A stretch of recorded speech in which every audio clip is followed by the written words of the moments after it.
Good day, everyone. This is your lecturer, Monica Wahi, and we're going to start now with section 1.1, What is Statistics? So here's our learning objectives for this lecture. At the end of this lecture, the student should be able to state at least one definition of statistics. Yes, there's more than one. Give one example of a population parameter and one example of a sample statistic. Also, the student should be able to classify a variable into quantitative or qualitative and as nominal, ordinal, interval, or ratio. So what we're going to cover in this lecture is first I'm going to go over some definitions of statistics. Like I said, there's more than one, but they all sort of relate to the basic concept of why you're doing statistics and especially not math. So what's the difference, right? Then we're going to go over population parameter and sample statistic, and you'll know what those mean at the end of the lecture. And finally, we're going to go over classifying levels of measurement. So let's start with the definition of statistics. And so we're going to go over these concepts, like what it is, and also I'm going to define for you the concept of individuals versus variables. You may know definitions for those words already, but I'm going to give you them in statistics ease. And then I'm going to give you examples of statistics, individuals, and variables in healthcare. So here are the definitions. What is statistics? Statistics is the study of how to collect, organize, analyze, and interpret numerical information and data. Well, that sounds pretty esoteric, right? But if you actually think about it, even if you did a simple survey, like you just did you just look on Yelp, right? You look on Yelp and you see, the restaurant you want to go to. Some people say 5 stars or 4 stars, but there's a few 2 stars, 1 star. Well, do you go? I mean, there's a whole bunch of different answers. So how do you do that? You kind of have to analyze it. You kind of have to interpret it. So it's not that easy. So statistics is both the science of uncertainty and the technology of extracting information from data. So in other words, if you've got a bunch of data about like a restaurant, you don't know how it's going to be if you actually go there, right? You don't know for sure. But so it's a science of uncertainty. If you look on Yelp and you're seeing almost everybody's giving it a 4 or a 5 star, maybe it's going to be good for you, right? But you don't know. Maybe there's new management. That's the uncertainty. So statistics is used to help us make decisions, not just whether to go to the restaurant or not, but important statistics such as in healthcare and public health. Well, I guess if it's an expensive restaurant, maybe it's important. But anyway, in healthcare and public health, you really need these statistics because they really guide you. Like, for example, let's think of the Center for Disease Control and Prevention in the United States. So what do? They spend the whole year studying the different flu viruses that go around because there's more than one. They spend the whole year doing that. They organize, analyze, and interpret numerical information and data about these different viruses, the different influenza viruses that are going around. They extract that information. And you know what decisions they make? They make the decisions about what viruses to include in the next year's vaccine. Are they always right? Sure enough, they're not. I mean, have you ever had a year where you're like, oh my gosh, everybody I know got vaccinated and they're still getting sick? Well, give them a break. It's the science of uncertainty. It just didn't work out that time. However, this is probably better than just randomly guessing, right? So that's statistics for you. Now, I promised you I'd tell you the statistics ease version of individuals and variables. Now, if you're outside statistics, you know that individuals are people, right? And you know that a variable is a factor, like a factor that can vary. Like the only variable is, I don't know what time something's going to happen. But when you enter the land of statistics, there are specific meanings to these two words. Individuals are people or objects included in a study. So if you're going to do an animal study with some mice in it, those would be the individuals. If you do a randomized clinical trial and you include people who have Alzheimer's in it, then patients are your individuals. But we do a lot of different things in healthcare. We sometimes study hospitals, like the rate of nosocomial infections, in which case, if you're looking at a whole bunch of different hospitals, those would be the individuals. Sometimes we look at states, rates of infant mortality, for example, in different states. In that case, states would be individuals. So as you can see at the bottom of the slide, a variable then is a characteristic of the individual to be measured or observed. I give some examples on the slide, but like I was saying, you know, if you wanted to study a hospital, for example, I gave you the example of a variable of a rate of nosocomial infections. You could also have other variables about that individual or hospital, like the rate of in-hospital mortality. And so, as you can see, one of the things we do in statistics is we sit down and we decide, well, who are going to be our individuals that we're going to measure, and what variables are we going to measure? So I just threw up here a few examples of different kinds of individuals we have that we use a lot in healthcare and public health. And an example of just one variable about those example individuals, but there would theoretically be many variables about them. And I just want you to notice a lot of times the individuals are geographic locations. Other times they might be institutions, like I said, like hospitals or clinics or programs.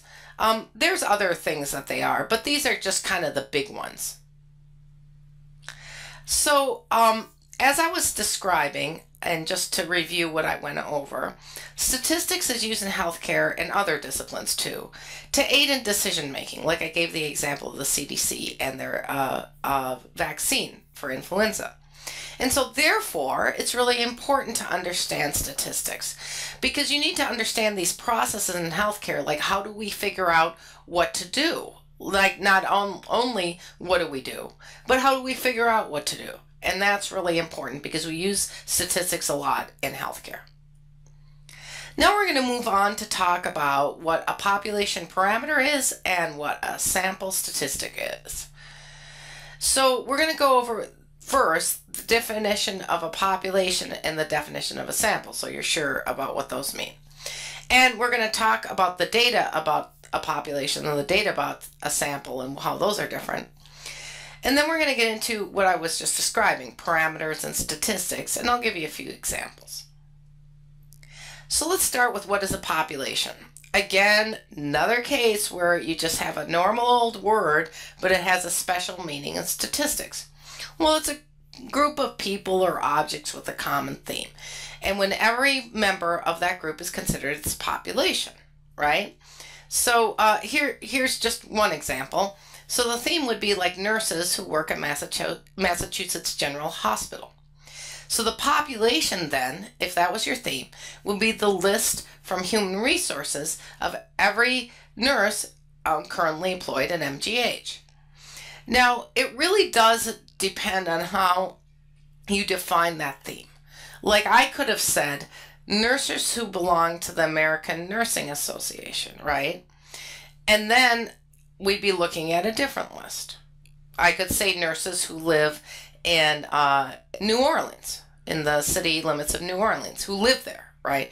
Then we'd be looking at a different population. So it really has to do with the details of how you describe the theme around that population. But the point is, once you describe that theme, the population is every single individual in there. So then what is a sample? Well, it's a small portion of that population. It can be a representative sample, but it can also be a biased sample, and we're going to get into that. So let's just go back to MGH and think. Let's say we were going to survey a sample of the population of nurses at MGH. Let's say we only surveyed nurses in the intensive care unit. That would be a sample, but not a representative sample. So it would be a small portion of that population, but not a representative one. Probably more representative would be if we asked at least one nurse from each department. And so I just want to get in your head that the whole concept of sample is that it's just a small portion of the population. And it's not a portion of some other population. It's just that one. But the problem is you can get a biased one or a representative one. So you have to think about it. So when you think about it, if you've got a whole population, then you would get variables about each individual in that population, and those variables would be your data. But if you chose samples, then, just a portion, well, it'd be a lot less work, right? You'd still have to get variables about those individuals, but there's way fewer individuals, so it'd probably be easier. So in population data, data from every single individual in the population is available, and that's called a census. So I knew a person who decided to do a survey of every single professor at a college. She didn't take just some professors from each department. She sent the survey to every single professor. So she did not use a sample, she used a census. But in sample data, the data are only available from some of the individuals in the population. So if we go back to the researcher I described, if she had only taken some of the list, the email list of the professors at that college, then she would have been surveying a sample. And that's actually very commonly used in research studies, especially of patients. Why would you need to go get for example, kidney dialysis patient and study every single one? You only need a sample. And why is that? Because we have statistics.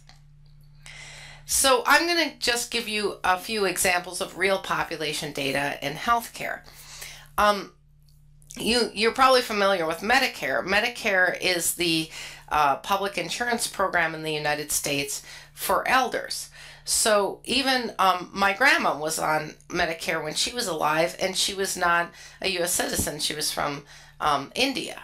So we really do a good job of covering our elders in the U.S. with Medicare. In fact, I even read a statistics that said almost 100% of people age 65 and over are in Medicare. And so therefore, if you download data from Medicare, they make it confidential. They just replace all the personal identifiers. But there's this thing called the Medicare claims data set for every single transaction that happens. Like if you're in Medicare and you go get some treatment, that's in there. So it has all the insurance claims filed by the Medicare population. Because it has everybody, everything, then that is population data. Also in the United States, every 10 years, the government hires a bunch of people to go out and survey a bunch of people, and also they send out a bunch of surveys. And the idea is to try to get every single person in the United States to fill out that survey. And that's called the United States Census. So now I'm going to give you sort of a mirror image of the sample data, okay? Remember how I was just talking to you about Medicare? People who are enrolled in Medicare are called Medicare beneficiaries. And Medicare cares what they think. So they do a survey of a sample of individuals on Medicare. And they do this often. I think they do it once a year. I'm not sure. And it's a phone survey. They only do a sample because they're going to use statistics to try and extrapolate that knowledge back to the population of Medicare beneficiaries. Also, in case you noticed, the United States Census only takes place every 10 years. Do you think changes happen in between? Yep, lots of changes. Like even just think about Hurricane Katrina. That's very sad. It changed the population distribution in Louisiana very, very dramatically, and also other states around there. So how did they keep up? Well, they used the American Community Survey. The government does this, the United States Census Bureau. And that, again, is done by phone. And that's conducted yearly, and it's a sample. And so the U.S. doesn't know exactly how many people would be in Louisiana or anywhere else, but they can use statistics to extrapolate that from the sample of the American Community Survey. I want to just do a shout out to statistical notation. So from now on, when we see a capital N, like let's say you saw a capital N equals 25, then you can assume that 25 means a population. That's just kind of a secret code we use in statistics. However, if you saw a lowercase n, n equals 25, and it was lowercase, then you could assume that this was a sample of the population. And again, it's just kind of like a secret code. You have to pay attention. When I'm talking and I say n and you can't see uppercase or lowercase, you don't know if I'm talking about a population or a sample. Now I'm going to get into the concept of parameter versus statistic. I want you to notice that the word parameter starts with P, pa. So a parameter is a measure that describes the entire population. So for instance, anything that would come out of that whole Medicare claims data set or that whole United States Census would be a parameter. On the other hand, a statistic starts with S, and statistic is a measure that describes only a sample of a population. Here we have, again, a situation where the word statistic is used like daily on the news. In fact, sometimes I hear on the news something like, oh, look at the rate of HIV in Africa. It's going up. That's a terrible statistic. I agree, it's terrible, but they mean parameter because they're talking about all of Africa, every single person in Africa. If the rate of HIV is going up in Africa, they mean a parameter. They don't mean a statistic. So here's an example of parameters and statistics that are based on the same population. So for example, the mean age of every American on Medicare is a parameter. That's every single person. However, remember the Medicare beneficiary survey? That's just a sample. So if we took the mean age of those people, we would just have a statistic. And again, you just have to pay attention because if you listen to the news, you'll hear them use the word statistic to mean both parameter and statistic. But in this situation when you're practicing in the field of statistics, it's very important to point out when the number you're talking about comes from a population versus comes from a sample. So you should really use the term, this is a parameter if it's from a population, or this is a statistic if it's from a sample. And so again, don't get confused. If you're listening to someone talk in a lecture or in a video, you might want to look for clues that a number is a population parameter or is a sample statistic. If you hear that the data set that they use encompasses an entire population, and usually that's the kind of stuff done by governments. Like remember when I was talking about the rate of HIV in Africa? Well, that'd probably be done by governments or the United Nations or the World Health Organization. So when you're talking about numbers that might have come out of an entire population, usually done by the government, that's probably a population parameter. Clues that someone's talking about a sample statistic is if you hear them talking about a study that recruited volunteers, well, then if it's volunteers, they didn't get everybody in the population, so it's going to be a sample. Also, like surveys. For instance, surveys about who people are going to vote for. Public opinion surveys. They're never going to ask every single person in a state, who are you going to vote for? They'll just ask a sample. So if you hear about a survey, you might even have them say N equals maybe a few thousand people because that's all they surveyed. And so that's a clue that we're talking about a sample statistic rather than a population parameter. Now I'm going to talk about the difference between descriptive statistics and inferential statistics. But first I'm going to remind you what the word infer means. So infer means to kind of get a hint from something indirectly. It's kind of the complement to imply. So if I said my friend implied that I should not call after 9 p.m., and I figured that out, I would say I inferred that I should not call my friend after 9 p.m. Okay, so inferential is what I'm going to talk about next, but first I'm going to talk about descriptive. Descriptive is pretty easy because you can do it to samples and you can do it to populations, well, variables from samples and populations, right? And so descriptive statistics involve methods of organizing, picturing, and summarizing information from samples and populations. It's basically just making pictures of it, right? Like, look at that bar chart. And that's just a simple picture, and that can be made with just about any data. You get data from surveying people at work. You get data from surveying your friends, what they're going to bring to the potluck. Any of that can be used. You can go download the census data. You can make descriptive statistics out of that. But there's something very special about inferential statistics, and that involves methods of using information from a sample to draw conclusions regarding the population. Therefore, inferential statistics can only be done on a sample, and that's why it's called inferential, right? Because the sample is going to give a hint about what the population is, right? It's not going to say it directly, which is annoying, right? But that's that uncertainty thing I was telling you about. So the sample is going to imply something. Well, we're going to infer something from the sample about the population, right? So that's what inferential statistics is where you take a sample and you infer something about the population, whereas descriptive statistics is more loosey-goosey. You can just do that to samples and populations, kind of like make pictures out of it, right?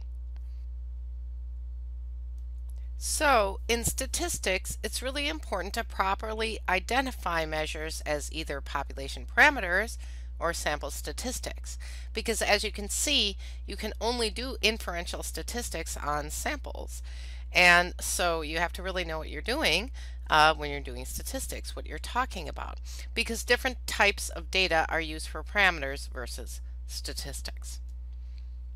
Alrighty, now we're going to get into classifying variables into different levels of measurement. So remember our variables, right? Like we have individuals and then we have variables about them. And those variables actually can only fall into two groups, quantitative versus qualitative. And then depending on which group they fall into, you can further classify them as interval versus ratio or nominal versus ordinal. And I'm going to give you some examples of how to classify a few healthcare data types of variables. Alrighty, so I like to draw this picture. It's a 4-level data classification. I'll draw it slowly here for you. So we start with human research data. That's what I like to start with. Alright, so we're going to split that into two. Remember I said that? We're going to start by talking about quantitative. Another word that's often used for that is continuous, but we're going to use the word quantitative. So what does that mean? That is a numerical measurement of something. So like this gives an example of temperature. So something with a number in it. I always think if I can make a mean out of it, it must be a quantitative variable, right? And so here's an example of quantitative variables. So time of admit, right? So imagine that you work a shift in the ER, right? And from maybe 8 p.m. to 12, like midnight, right? So you have this 4 hours, and you could say what the average time of admit would be for those who got admitted to the hospital.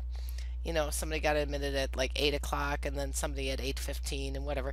You could put that together and you'd say what the average time was. Also, like if you were doing a study and you were studying patients with a particular condition, like Alzheimer's disease, you could ask them their year of diagnosis, and then you could make an average of that. And so you know that that is quantitative. Systolic blood pressure is also numerical, and platelet count. And these are variables we run into all the time in healthcare, so we're used to that. This is quantitative. Now we'll get back to our picture. So that's one side. So what if it's not quantitative? What else could it be? Well, the only other category it could be is categorical or qualitative. I use the term qualitative, but some people use the term categorical, but that's kind of what it is that it's a quality of something or a characteristic of something like sex or race. So here are some qualitative variables in healthcare.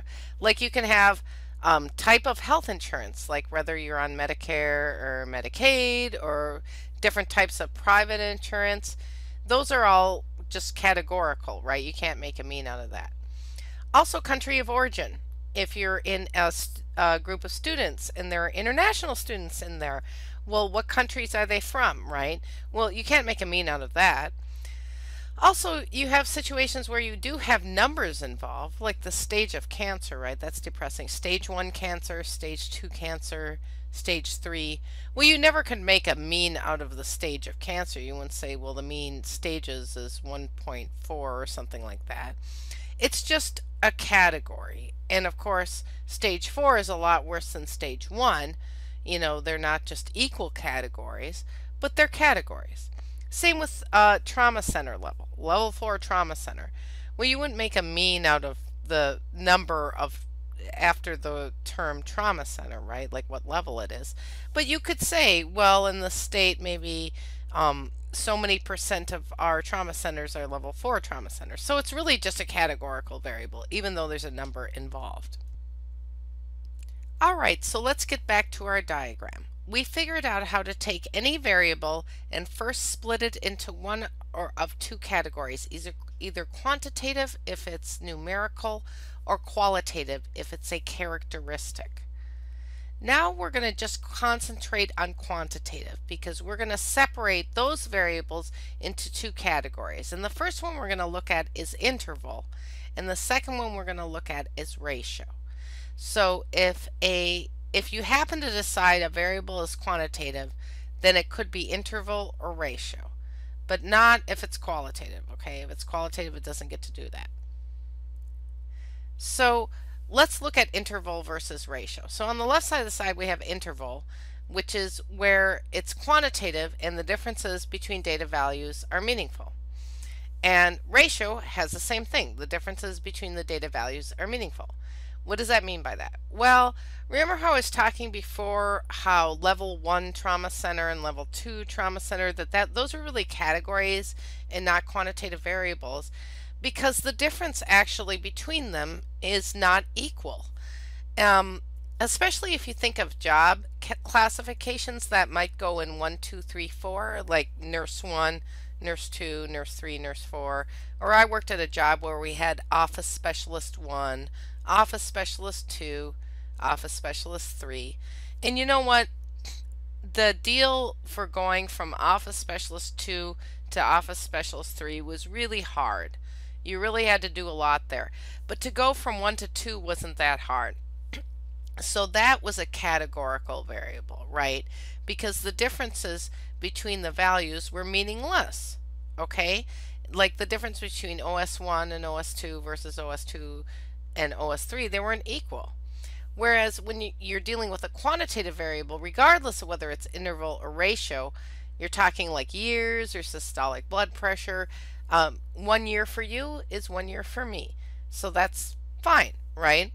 But here's where the difference comes in between interval and ratio. So all quantitative variables have meaningful differences between their data values, but this hair-splitting thing here is that in interval there is no true zero, and in ratio there is a true zero. And this is how I try to think about it. An interval means kind of like a space between two things. Like if you think of the word intermission as kind of like an interval. It's like an interval of time during a show where you get up and go to the bathroom and get some coffee. So that's interval. And so if you have something that's a space in between, that's not going to have a zero. It doesn't really start anywhere or end anywhere. It's in between.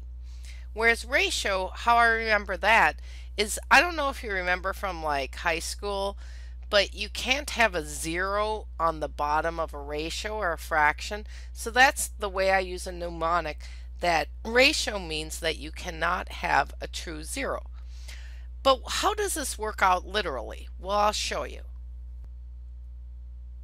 So let's go back to those examples I showed you of quantitative variables, right? Because those are the only ones we have to make this decision about whether they are interval or ratio. So these are these examples.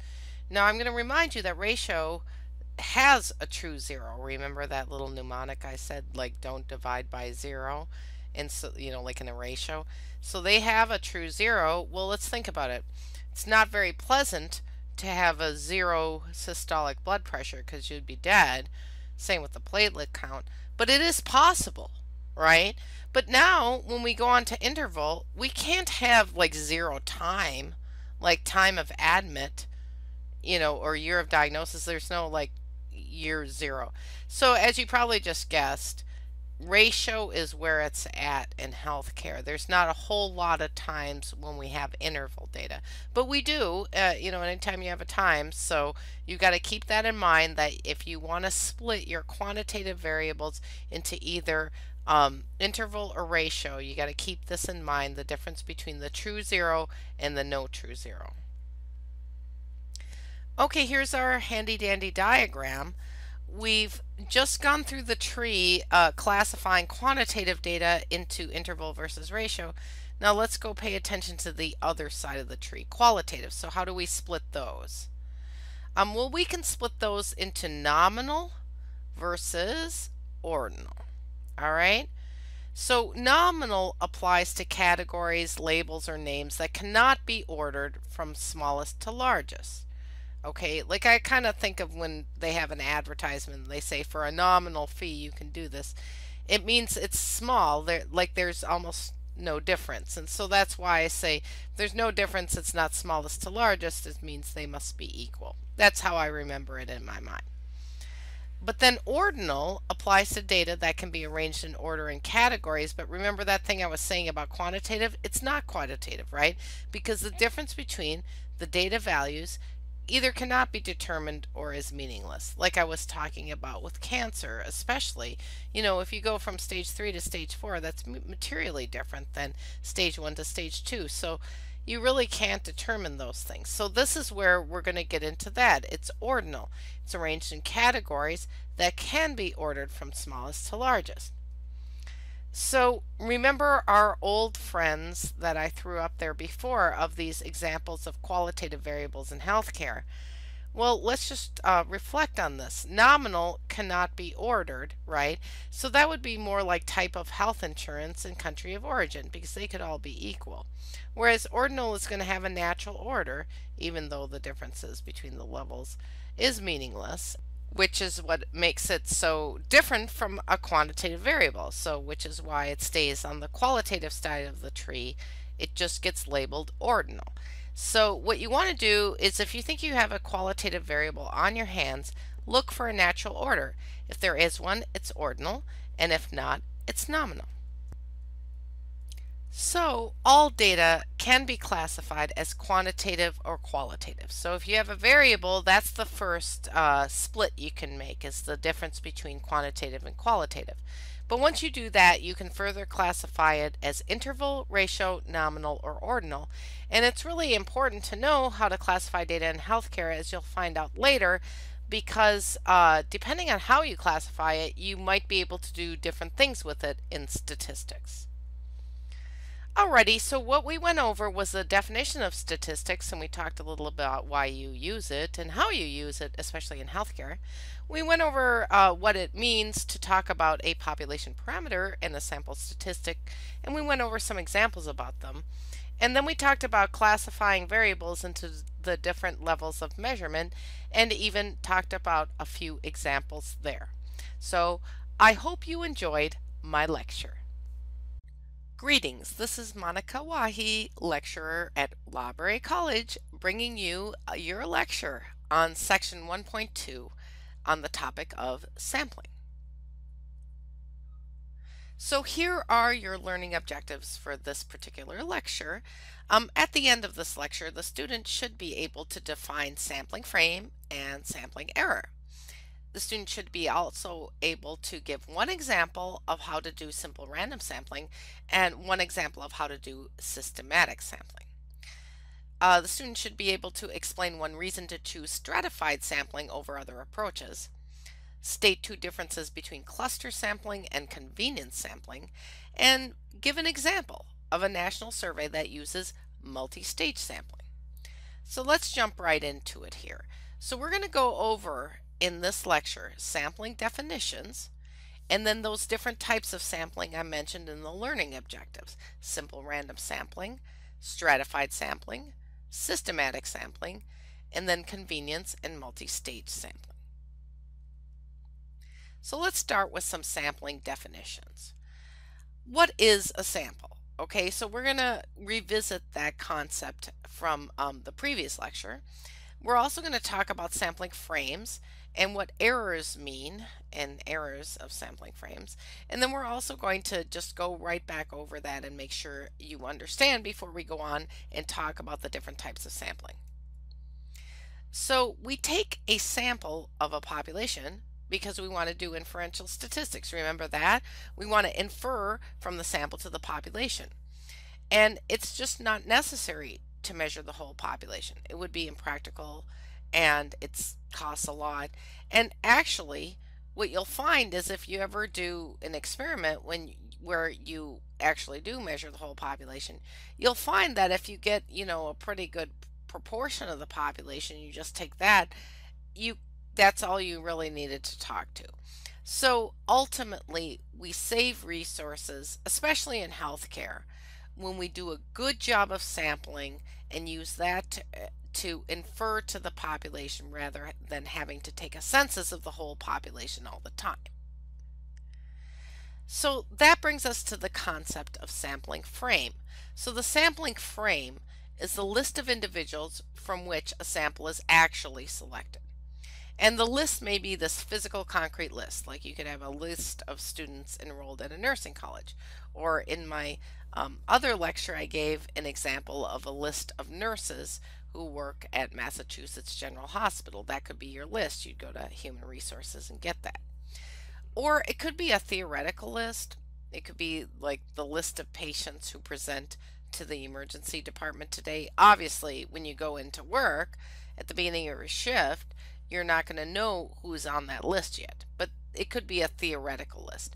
But whatever that list is, that is your sampling frame. So those are the people who actually could be selected for your study. So the sampling frame is the part of the population from which you want to draw the sample, and you want to work it such that everybody from your sampling frame has a chance of being selected for your sample. In other words, you don't want to leave anyone that should be in your sampling frame out in the cold. That leads us to the concept of undercoverage. So what is it? It's omitting population members from the sampling frame. They're supposed to be on the list, but they're not there. So how can this happen? Well, let's say you did what I was suggesting in the previous slide. You got a list of nursing students, from a college. Let's say somebody signed up that day, or somebody was just admitted that day. Maybe they didn't make it into the database in time and you're missing them. Or even like that HR list I talk about at MGH. Well, I know how nurses are. Sometimes they'll temp in different places and maybe they're not on the payroll. Maybe they're through a temp agency. And so then we would miss those nurses from the sampling frame. And then, people who present at the emergency department at night might be different than those in the day. And so if you're really trying to sample from people who present to the emergency department, you can't just look at like some small period of time. You'd have to look at, the whole 24-hour cycle. So if you omit population members from your sampling frame, they don't even get a chance to be in it. And that's called undercoverage. Now I'm going to shift around. We're jumping around with a few different definitions. And we're going to talk about errors. Now this is something that took me a while to get used to in statistics. There's actually two kinds of errors in statistics. The first kind is, I call it, this is my own terminology, a fact of life error. It's just an error that happens when you do statistics. It's not bad or good, it's just what happens. And in this case, I'm going to describe one of those. It's called a sampling error. So the sampling error just simply says the population mean will be different from your sample mean, and the population percentage will be different from your sample percentage. So what does that mean? That means that if I cut corners, like I said I could, right, and just take a sample to infer to the population, if I actually do one of those experiments I was telling you about where I have the population data and I just take a sample and compare the means, they will be different. Okay, I mean, there might be this huge coincidence where they're the same, but they're typically different. Same if you do percentages. And we just know this is going to happen in statistics. We account for it. We have ways of dealing with it. But we know that there's always going to be sampling error whenever you take a sample from a population. If you try to make a mean or percentage in the sample, it's just not going to be exactly what's in the population. It's fine. But then there are other errors in statistics which are actually bad, and it means you made a mistake. It's like mistakes, literally mistakes. And so as you go through learning about statistics, it's almost like you have to sit down and ask somebody, is this one of those fact of life errors, or is this one of those errors you want to avoid? Well, we just talked about sampling error. That's just a fact of life error. But errors you want to avoid, non-sampling error. That's basically using a bad list. I had an example in my life where I wanted to study a whole bunch of providers, right? And my friend gave me this list of providers and said, this is the entire list of all these providers in this particular professional society. But when I sent the email to that list, I found there were not only duplicates on this list, but a lot of people emailed me back and said, why are you sending this to me? I'm not a provider. I'm not part of this professional society. And also some people who were in that professional society who had heard about the survey emailed me and said, why didn't I get the survey? So this was a bad list. Some people had been left out of the sampling frame. So people who were in the society somehow weren't on my email list, and that's a problem, right? So you have to pay careful attention. This was actually a mistake I made. You have to pay careful attention that everyone in the population who is supposed to be represented in your sampling frame is actually there. So I should have really done a better job of calling the professional society and making sure that this list was a good list. So sampling error was caused by the fact that regardless of what you do, your sample will not perfectly represent the population. Whereas non-sampling error, yeah, I was sloppy. It was poor sample design, sloppy data collection, inaccurate measurement instruments. You can have bias in data collection, other problems introduced by the researcher.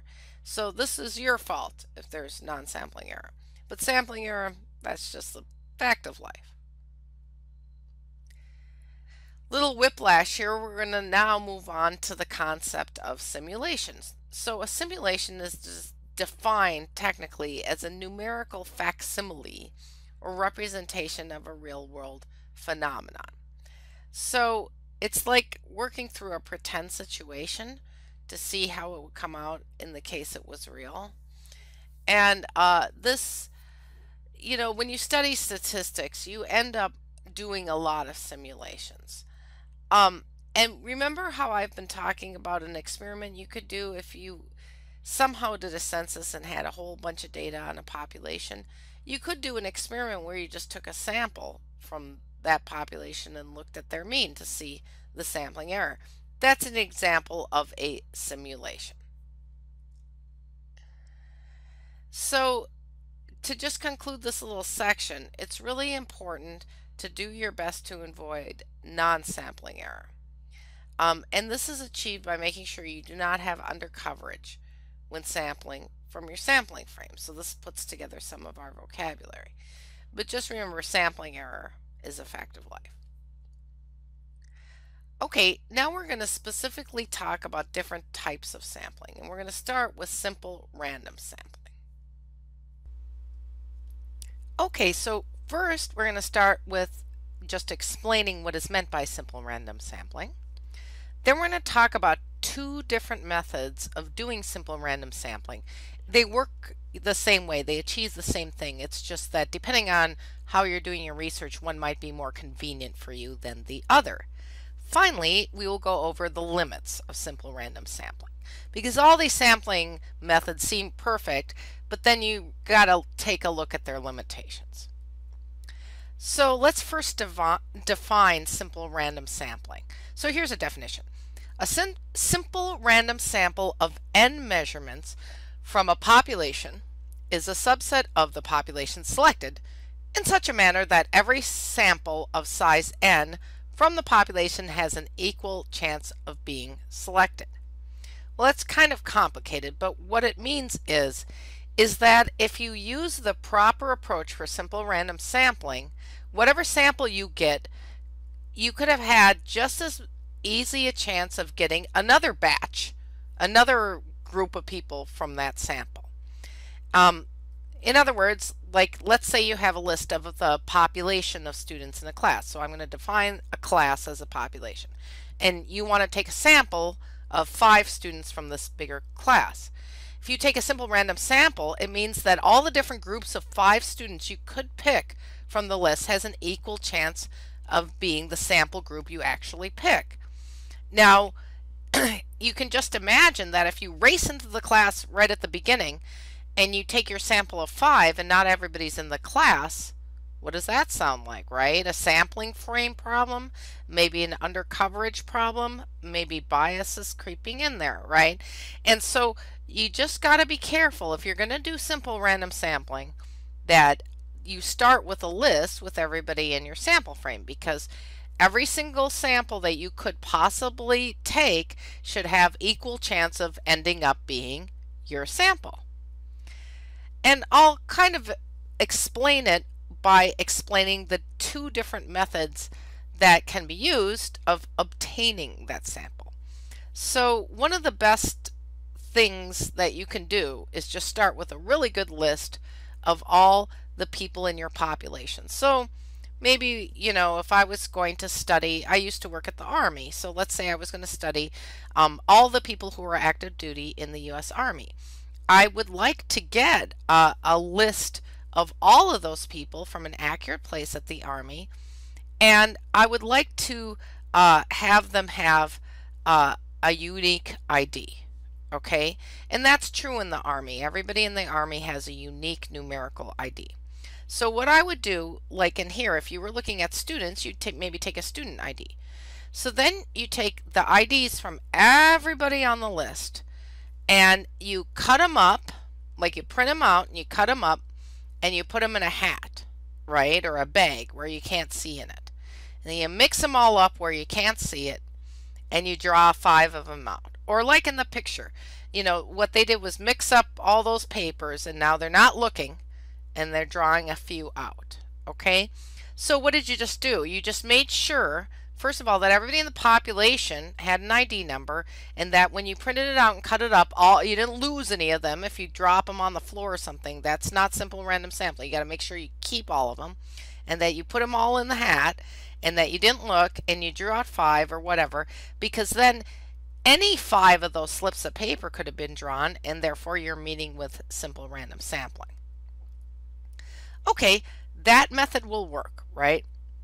Another method that works, that might work better if you can't do this ID thing where you cut up paper, is where you simply just make your own list of unique random numbers, right? You just make your own list, and then you assign those to the population. A great example is if you're, you know, kind of teaching kids and you want to put them in a random order. Maybe you're going to do a game or something. Well, all you do is you get, like, let's say you have 10 kids, you number 1 to 10, you put it in a hat, and then you pull out the first number, let's say it's 5, you give it to the first kid, right? And then you just keep pulling out numbers and giving them to the kids and then tell them to stand in order, right? So you generate a list of random numbers as long as the list of the population. So I said, what if you have 10 kids? Well, if you have, you know, 500 names, then you get 500 numbers. And they don't have to be 1 through 500. They just have to be unique. Okay, I like smaller numbers, so I'd say keep them small, but you can do what you want. And then in any case, you randomly assign these numbers. You can use the hat, I'm big on hats, to this population. And then, you know, you ask them to stand in order, or somehow you figure out, it's kind of like a raffle. You call out who's got number one, and whoever says yes, you're like, you're lucky, you get to be in my study, So you can take the first five numbers in the order, right? And that'll achieve the same thing as the last method. You'll get a simple random sample. It's just two different ways of doing it. So ultimately, being in a simple random sample means that the sample has an equal chance of being selected out of the hat, that this group of people or group of whatever has an equal chance of being selected. And you'll see this picture on the left here is bingo. Some of you may play bingo.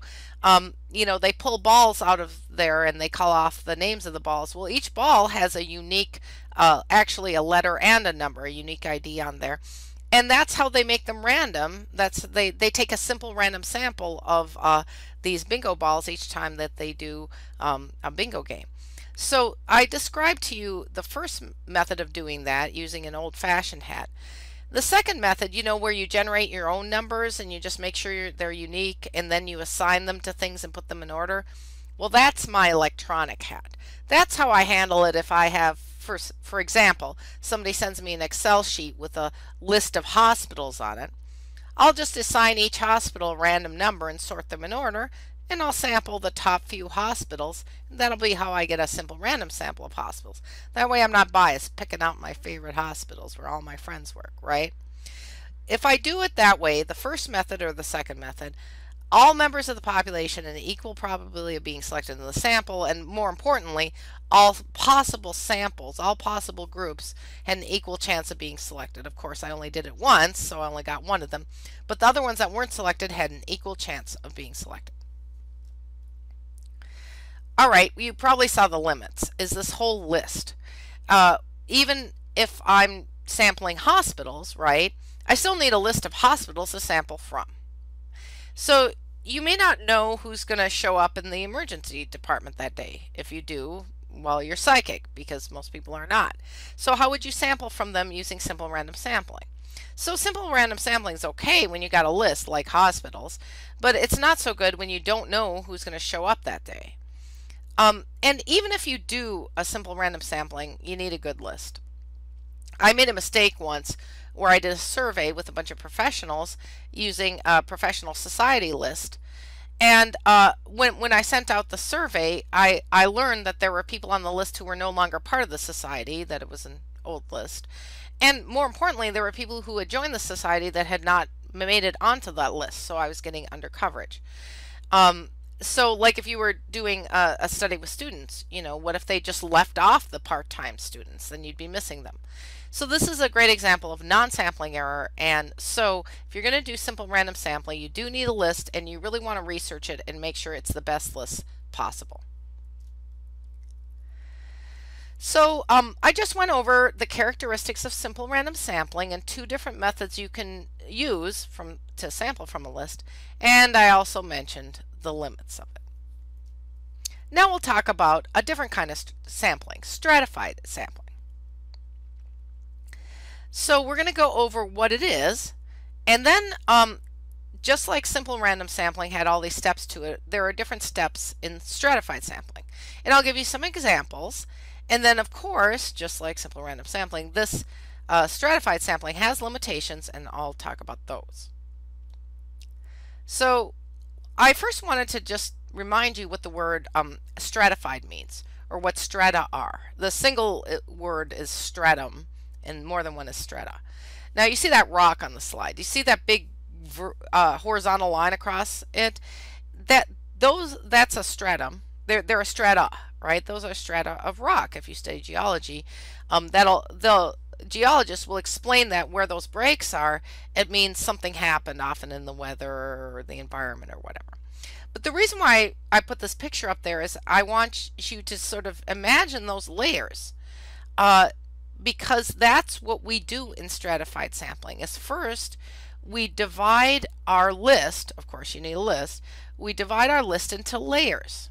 Okay, so remember how I was just talking about simple random sampling, like what if I sampled from hospitals? Well, I could take this hospital list and divide it into layers by, for example, how close they are to the city. I could say urban, suburban, and rural. I could first put them into those strata, okay? And if I was doing that, I'd be doing stratified sampling. Same with students. Like I could put them in, first year nursing students, second year students, and I'd have them divided into strata first. So this is why. So why would you do that? Why don't not just do simple random sampling? Well, if you think about it, let's say that you've got a class like statistics. Maybe a lot of there are not that many first year students in it. So let's say the very small proportion is that way. If you do simple random sampling, you might just by luck miss all of them, right?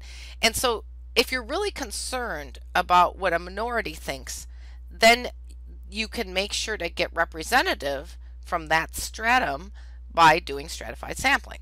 Because the first thing you do is you put that list into groups, and then you take a simple random sample from each of the strata. So here's the steps. So step 1, divide the entire population, the whole list you have, into distinct subgroups called strata. And remember, each individual has to fit into one of those categories. So if you have somebody who's sort of halfway between first year and second year, or you've got a hospital that's kind of on the border, you got to choose. You got to put it in one of those groups. Step 2, well, it's not really step 2, but you've got to think about the strata. Like, what is it based on? It's got to be based on one specific characteristic, such as age, income, education level. A great example is you could take people of all different incomes, right? That's a quantitative variable. But you can put them in strata by, less than a certain amount, and then that to that, that to that. You can make, 4 or 5 strata. And then, you just want to make sure that all members of the stratum, each stratum, share the same characteristic. And then you could do step 4, which is draw a simple random sample from each stratum. So like in the case where I was describing, like maybe you'd have a class with very few first year students. If you take a random sample of 5 from each strata, each stratum, then you might be, you're kind of getting almost like extra votes from a small minority, right? Like you're kind of treating them fairly, even though there's a way bigger group of the other people you're taking exactly 5 from. And but you just that's the risk you take, because you want to make sure you hear from that small group. Because if you just do sample random sampling, the group's so small you might just accidentally miss it. So here are some examples of stratified sampling. And you'll see this in the youth behavioral risk factor surveillance surveys that they do in high schools, that they'll stratify by grade, right? Because if they did a simple random sample, a lot of students drop out of junior and senior year. They'd get probably too many freshmen and sophomores. And so they're going to want to look at getting a certain amount of freshman classes, certain amount of sophomore classes, certain amount of junior classes, certain amount of senior classes, so they can have enough of each to make good estimates, right? And in hospitals, they often sample providers from each department, right? Like they don't just do a simple random sample of providers if they're asking about like provider satisfaction, or if you know about a policy. They won't just do that because they might, for example, miss everybody in the ICU. Or if you're studying, ICUs, you have multiple ICUs there, then you would want to maybe stratify by ICU just to make sure, even if one of them is smaller, just to make sure you have a good solid representation from each ICU. So those are the reasons that push you to do stratified sampling. It's not always necessary, but when you have these situations where you have these distinct groups, especially a little one involved, and you want to hear from everybody, you really want to consider the stratified sampling. So of course there's limitations, and I've been sort of leading up to this. What you end up doing is oversampling one of the groups usually.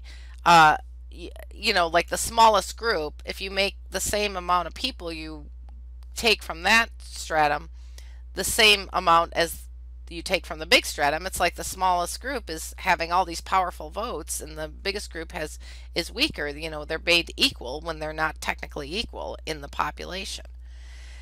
But that's the way it goes, right? And I do higher level statistics. There's ways to adjust back for that, to just sort of say, take a penalty for that and go back and say, well, what if the real we can extrapolate this back to the population proportions. It's possible, but it takes some post processing. It's just the issue. And it's also, like simple random sampling, not really possible to do without a list beforehand. And it's also hard to do because you actually have to split the list into groups, into these strata. So let's say I had these hospitals and I didn't know where they were. I didn't know exactly if they were urban or rural or suburban. Well, that adds another level of complexity to this whole stratified sampling. So in summary, I just went over what stratified means, and it means, putting things in groups and then taking from that. And I described the steps involved, and stratified sampling goes a lot more easily if the strata just happen to be equal to begin with. I gave you the example of the high schools. Usually there's maybe slightly fewer people in junior and senior year, but it's kind of close. And it's always nice, like if you're comparing ICUs, for example, if the ICUs are roughly the same size, because then you don't have to worry about this whole one of them is smaller, but it's getting an equal vote. Alrighty, now we are going to move on to talk about systematic sampling. Okay, well, systematic sampling actually can be done with or without a list, so it's a little more flexible than the kind of sampling we've been talking about. Systematic sampling, it's easier for me to define it by describing the steps you go through to do it. So I'm just going to explain how to do it, and then you'll understand it. In fact, you'll understand why it's called systematic. So whether you have a list or not, what you have to do for step 1 is arrange all the individuals of the population in a particular order. Now, if it's a list, you just make it in whatever order you want to make it in. But if we're talking about, for example, patients coming into the ER, well, they come in the order that they want to. So they already are arranged in the list, right? You just don't know what that list is. Okay, then step 2 is pick a random individual as a start. So let's say I had a list of hospitals, and let's say it was just sorted by state, right? Let's say I picked a random individual. Maybe I went down, 7 on the list, and I picked that hospital. Or maybe you could be at the ER, you start your shift, and the 7th patient who is admitted to the ER, you pick that person. I picked 7. I mean, you could have picked 5, you could have picked 20, you pick a random person. Then the next step, step 3, is take every kth member of the population in the sample. Now don't try this in Scrabble. Kth is not a word in Scrabble, okay? It's just a word in statistics. And what kth means, spelled KTH, it means every so many. So let's pick a number and fill it in for K. So let's pick the number 3. So let's say after you picked your first hospital from the list or the first patient from the ER, it doesn't matter what number you chose for that, then you take every third after that. So every third patient that comes in after that, you ask them if they want to be in a study, or every third hospital after that original random one, I pick and I say, okay, this is going to be part of my systematic sample. So as you can see, it's pretty simple to do. It's easy to do if you have a list. It's easy to do if you don't have a list. It's just the deal is you have to pick K. Well, first you pick a random place to start, then you pick K, and then you just keep going every so many. So you could do this with classes. You could take out a list of classes available at your college next semester. You should pick a random number like 3, and it's sorted some way. So you go to the 3rd class and you circle that.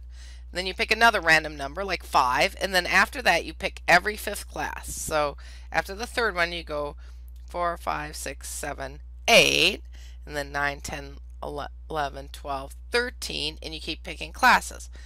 Okay, this is not career advice, okay? Do not pick your classes that way. This was just an example. Alright, so as you probably guessed, I'm going to be negative Nelly again. There are problems with systematic sampling. If already things are set up boy, girl, for example, if you pick an even number, you're going to get all boys or all girls, right? And I noticed this actually when I was doing a study in a lab. Uh, we wanted to study like whenever they put the assay through the machines, we thought some of the assays weren't running right, and so we wanted to take a sample. And I wanted to take a systematic sample, but I wanted to take a systematic sample like every 7 days, and that's a week. And so I asked my colleague, does the lab vary day by day in what assays it runs? Because if it always runs the sexually transmitted disease assays, it saves them up and runs them all on Friday, and I'm sampling from every Friday, that's all I'm going to get, right? That's actually called periodicity. You don't have to remember that. I don't think I've ever even seen that written. It's just I remember my lecturer in my class telling us that that's what you have to worry about with systematic sampling. It's not a real common problem though. But what's awesome about it is you can do it in a clinical setting. So you can sample patients that way coming into a clinic or coming into a central lab or like in the emergency room.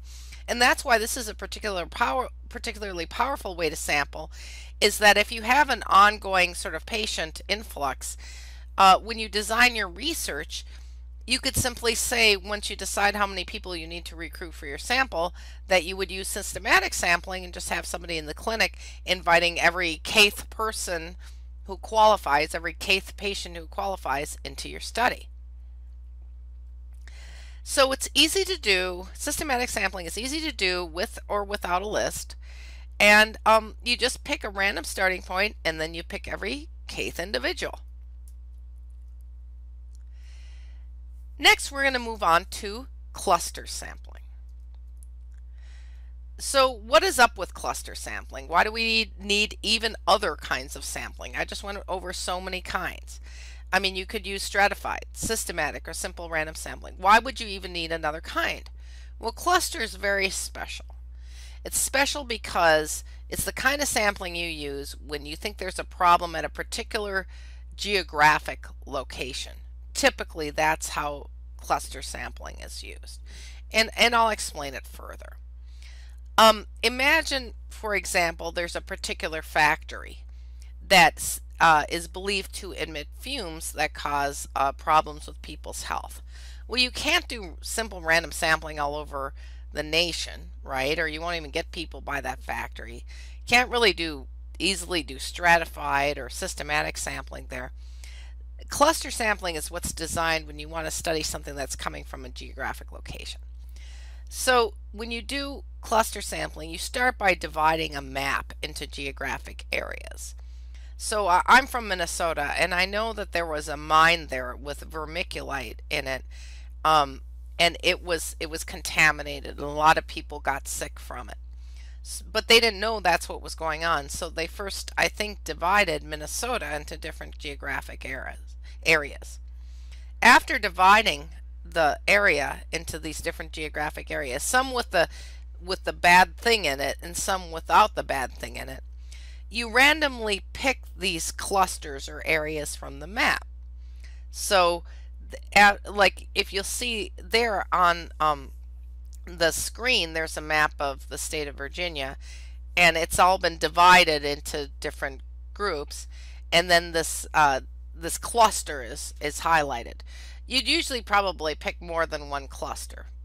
Sometimes it's only 4 or 5. But the idea is you try to enroll all of the individuals in the cluster. It's usually people. Although you can do it with animals, if there's a disease going around among animals, you know, you would have you divide the area up into clusters, and then you try to measure all the animals in the cluster. So as you can imagine, not only is this sort of practically difficult, but there's reasons why people live together, right? People live in communities. I mean, people don't just randomly scatter themselves. You know, cultural communities grow. Communities grow around art. You know, affluent communities have different people in them than communities that have less money. So sometimes the people located in a cluster are all similar in a way that makes the problem hard to study. And this is especially if you're studying some geographic thing, like maybe a factory or a sewage plant, that you think might be causing cancer. if you're in an area where there's a lot of pollution anyway from other things, and a lot of low income people live there because if you're high income, you can afford not to.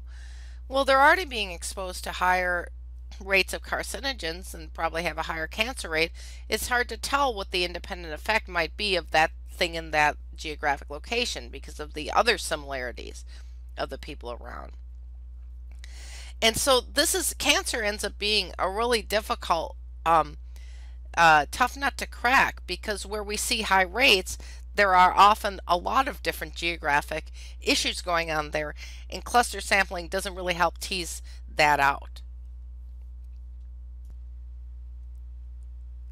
So to wrap this up, cluster sampling is used when geography is important. So if there is something geographically located in a certain spot and you can't move it, then you kind of are stuck doing cluster sampling. So briefly, the map around that area is divided into different sub areas, right?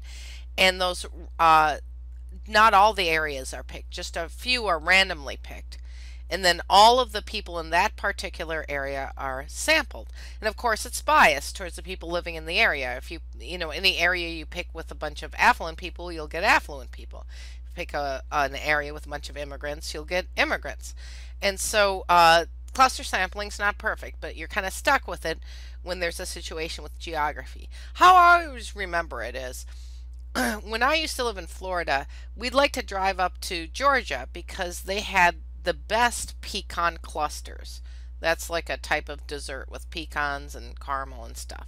So when I think of cluster sampling, I think of those pecan clusters, that they're only really good in Georgia. So that's my way of remembering that cluster sampling has to do with geography. Now I'm finally going to talk about the last two types of sampling that I'm going to cover in this lecture: convenience sampling and multi-stage sampling. They're both a little quick, so I'm going to just cover them quickly. First, we're going to start by talking about convenience sampling, and we like that name, right? It's convenient. Convenience sampling can be used under low-risk circumstances, like if the findings of what you're doing aren't really that important. Like, for instance, let's say that you wanted to know what ice cream is the best from the restaurant next to the hospital. Let's say a new restaurant opens up, and you're going to go off your diet, you're going to go get some ice cream, but you don't want to waste it, right? So you want to ask people what's the best one. You might ask your coworkers. You might ask, the people at the restaurant, hey, what's the best ice cream? But the results are not so reliable because you might end up on Yelp and see that other people disagree. So convenience sampling is basically using results or data that are conveniently or readily obtained. In my master's degree, one of the things I did was I surveyed people anonymously who were coming to a health fair. I sat at a booth and I gave them the survey with a few questions in it. That was definitely a convenience sample, just people showing up for the health fair. And this can be useful when there's not a lot of resources allocated to the study, like I was a starving master's student, right? Like I didn't have any money. So that was perfect for me, convenience sampling. And also, the questions I was asking them about were just characteristics of whether or not they had risk for diabetes. Well, I'm not a doctor and I wasn't going to do anything about it, but it was interesting. So it wasn't a very high risk survey to fill out. And convenient sampling is convenient because it uses an already assembled group for surveys, like I was doing at the health fair. An example might be to ask patients in the waiting room to fill out a survey or ask students in a class. Sometimes I do when I'm teaching, I'll do a convenient sample of whoever's sitting there. I'll say, hey, is the homework that I assigned you this week too hard? Well, it's always too hard. I don't even know why I do the survey. But anyway, sometimes as a teacher, you'll just want to do a convenient sample just to get the gauge on where the class is. But there are problems with it, right? You can't just use it for everything, even though it's nice and convenient. There's bias in every group, right?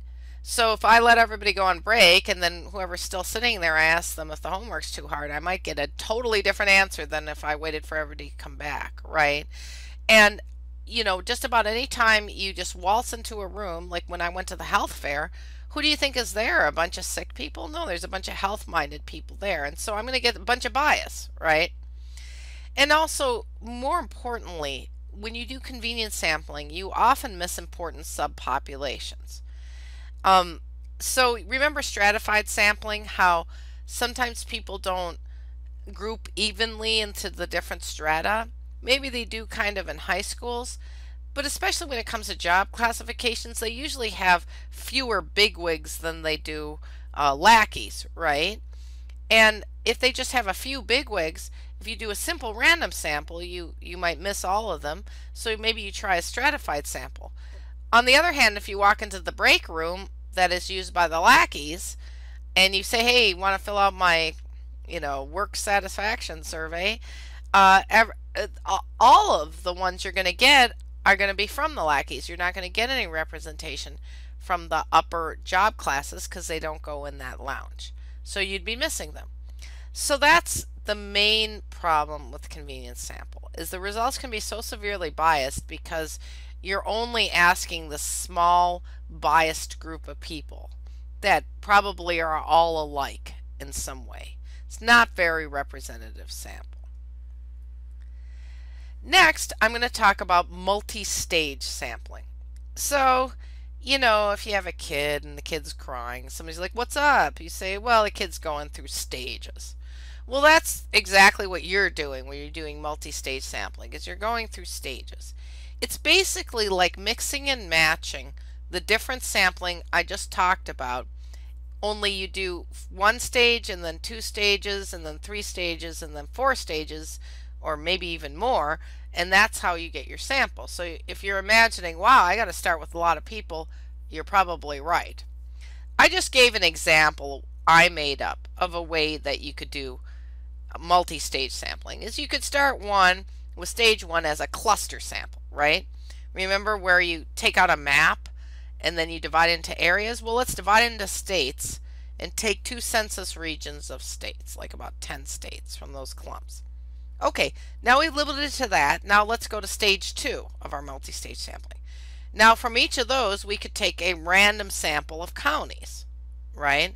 So we go and look at all the counties and we take, I don't know, a random sample. Then after we get those counties, stage 3, we could take a stratified sample of schools from each county. So some of the counties will be totally rural, some will be totally urban, but most will have some mix. So we'll take a few schools from the urban, a few schools from the rural in stage 3 from the stratified. We'll take a stratified sample of schools from the simple random sample of counties from the cluster sample of states. Okay, now we got our schools.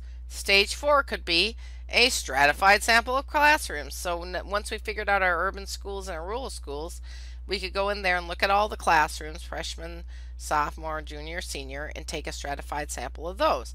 So it's basically mixing and matching, but you're right, you got to start out with a lot to begin with if you're going to whittle it down in a whole bunch of stages.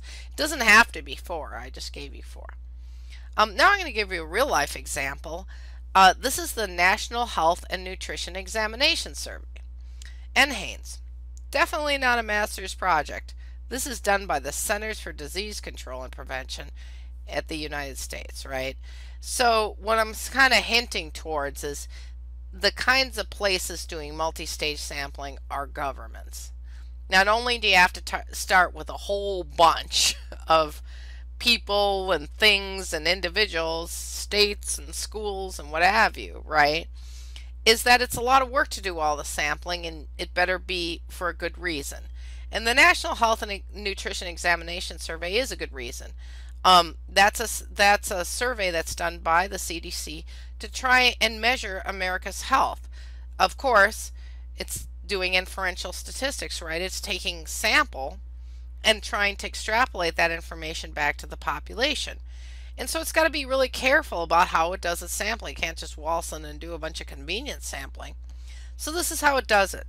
Just briefly, they start by, in stage 1, sampling counties. Then from those counties they sample something called segments, which is defined in the census. They're different areas. From those segments, those areas, they sample households. And that's what they mean, like wherever you live is a household. Even if you live in a dorm, that's a household. Or you live in assisted living, that's a household. An apartment building, a house. So they sample those, and once they knock on your door of your household, they sample individuals from the household. So they use 4 stages of sampling, and that's a real life example of multi-stage sampling. So in summary, convenience and multi-stage sampling, with respect to convenience sampling, you want to avoid it unless it's really a low risk question you're asking about. And you also want to avoid it unless it's really the only type of sampling possible under the circumstances. When you have situations where you have patients with very rare disease, probably convenience sampling from your rare disease clinic is reasonable. It's also used when resources are low.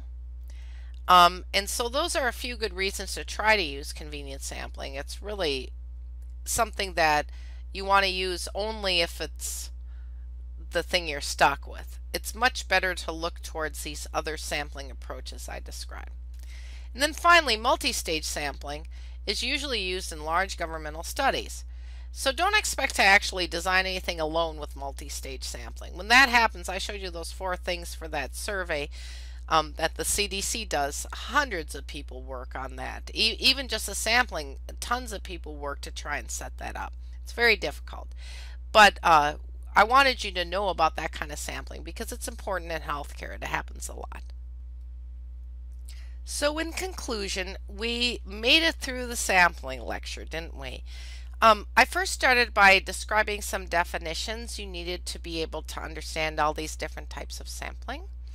Then I went into simple random sampling and showed you how to do it 2 different ways and what it achieves and also its limitations. We next talked about stratified sampling, why you do that and how you do that, and the limitations of that one too. Then we got into systematic sampling, which is a little more flexible and pretty easy to explain. Next, we talked about cluster sampling and why you might need to pull that tool out of your sampling toolbox. And then finally, we covered convenience sampling and multi-stage sampling.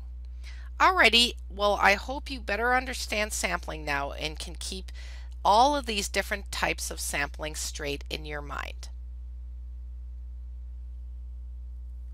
Hello everybody, it's Monica Wahi, Library College lecturer for statistics. We're on to section 1.3, Introduction to Experimental Design. And here are your learning objectives. So at the end of this lecture, you should be able to first state the steps of conducting a statistical study, and then select one step of developing a statistical study and state the reason for this step. You should be able to name one common mistake that can introduce bias into a survey and give an example. You should be able to explain what a lurking variable is and give an example of that. And you should be able to define what a completely randomized experiment is. So let's get started. This lecture is going to cover 4 basic topics. First, we're going to look at the steps to conducting a statistical study. You may think there's a lot of steps to conducting a study. This is from the point of view of the statistician, okay? Then we're going to go over basic terms and definitions, and by now you're probably used to the fact that in statistics certain words are reappropriated and they mean something specific in statistics, so we'll talk about that. Then we'll talk about bias and what that is and how to avoid it when designing your studies. Finally, we'll talk about randomization and particular topics you need to think about when thinking about randomization. So let's get started. We're going to start with, of course, basic terms and definitions. And so first we're going to review these steps that I keep talking about to conducting a statistical study. But there's some vocabulary that comes up, and so we're going to talk about those. Vocabulary terms that come up, and then also I'm going to give you a few examples from healthcare. So here are these steps I keep talking about. So these are the basic guidelines for planning a statistical study. So the first thing you want to do is state your hypothesis. And you know, I've been a scientist a while now, and I can't tell you how many times I get in a group of us and people are all curious and they start thinking about, let's do a study, and it's only halfway through our conversation that I suddenly say, hey, wait a second, we don't have a hypothesis. What's our hypothesis? So it's easy even for scientists to forget that that's really step one, is you have to have a hypothesis. And so whatever hypothesis you pick, the hypothesis is about some individuals. If I have a hypothesis about hospitals, those are the individuals. If I have a hypothesis about patients, those are the individuals. But it's important actually to nail that down, because am I talking about patients in the hospitals or am I talking about the hospitals? So make sure that you understand after you percolate and decide on your hypothesis who the actual individuals of interest are. And that's because you're going to have to measure variables about these individuals. So step 3 is to specify all the variables you're going to need to measure about these individuals. And of course they relate to the hypothesis. So it's a good thing that was step 1, right? Step 4 is to determine whether you want to use the entire population in your study or a sample. If you already have a bunch of data, like you have the census data, you might as well use the entire population. But typically, if you don't have the data, you're going to want to sit down and think about using a sample. And if you do that while you're sitting down, you should probably also choose a sampling method on the basis of what I talked about in the sampling lecture. Now that you've figured out your hypothesis, you got your individuals, you figured out your variables, and you figured out whether you're going to do a census or a sample. And if you're going to do a sample, what type of sample? Step 5 is you think about the ethical concerns before data collection. If you're going to be asking some sensitive questions, you think about privacy. If you're going to be doing some invasive procedures, you think about how painful that would be and how hard that would be on somebody, especially if they're not even, they're just healthy and you're just doing an experiment on healthy people just to better understand biology. So you have to really sit down and think about these ethical concerns. And they may change slightly your study design. Finally, after you get steps 1 through 5 taken care of, that's when you actually jump in and collect the data. And like I was saying, when I meet with my scientist friends, we get all excited about an idea. We're often talking about step 6. We're like, oh, we should do a survey. We should this, we should that. And I realize I end up saying, hey, we actually have to go back to step 1 and start talking about a hypothesis, because I suddenly realize I don't even know what data to collect, right? If you don't go through the steps in order, you really aren't doing it right. Step 7 is after you get the data, you finally use either descriptive or inferential statistics to answer your hypothesis, and that's what statistics is about. It's here for that. And then finally, after you use the statistics, you have to write up what you find. Even if you're at a workplace and they ask you to do a little survey, that happened once when I was working somewhere. They wanted us to do a survey. Their hypothesis was that they didn't have enough leadership programs and they weren't building good leaders they could promote. And so I was on a team that did the survey. We didn't, really publish it like everywhere, but we made an internal report, right? And in that internal report, we had to do step 8, which we had to note any concerns about data collection or analysis, that happened when we were doing our report. And we also had to make recommendations for future studies, or if you wanted to study this in future groups of employees.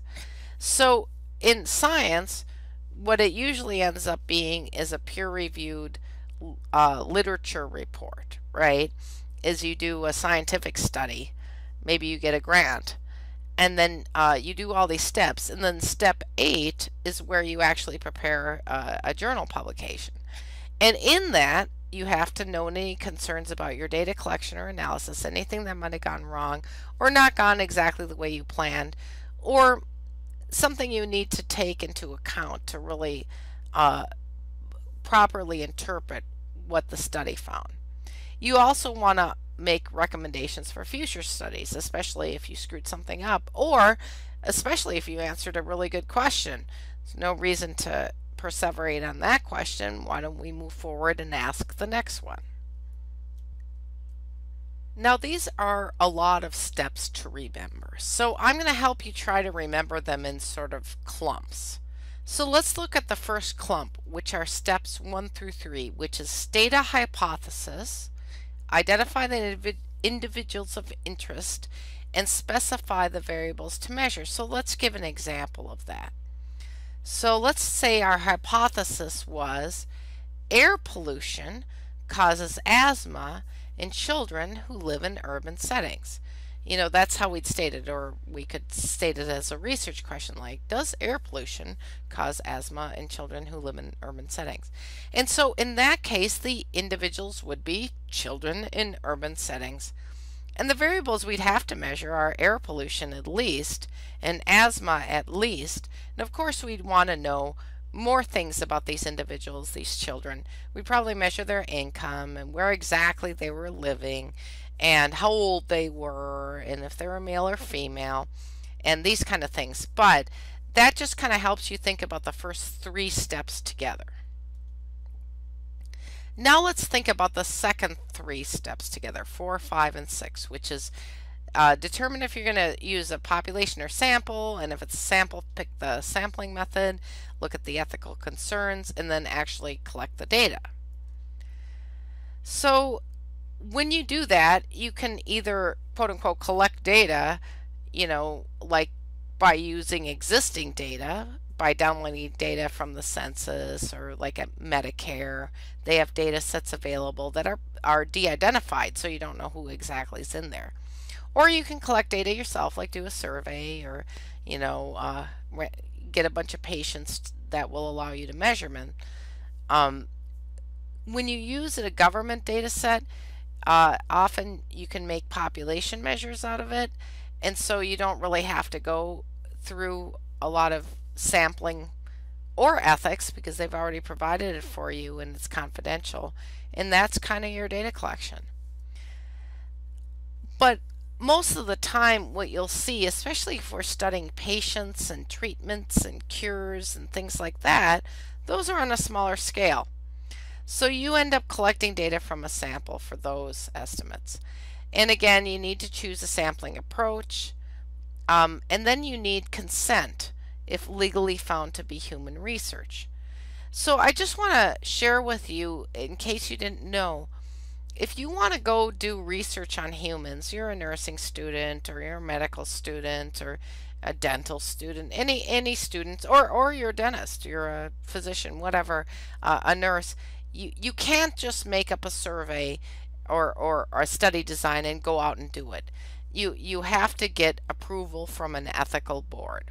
And that ethical board will talk to you if what you're doing is considered legally human research, that you need to get consent from the patients or the participants in your study if they're humans.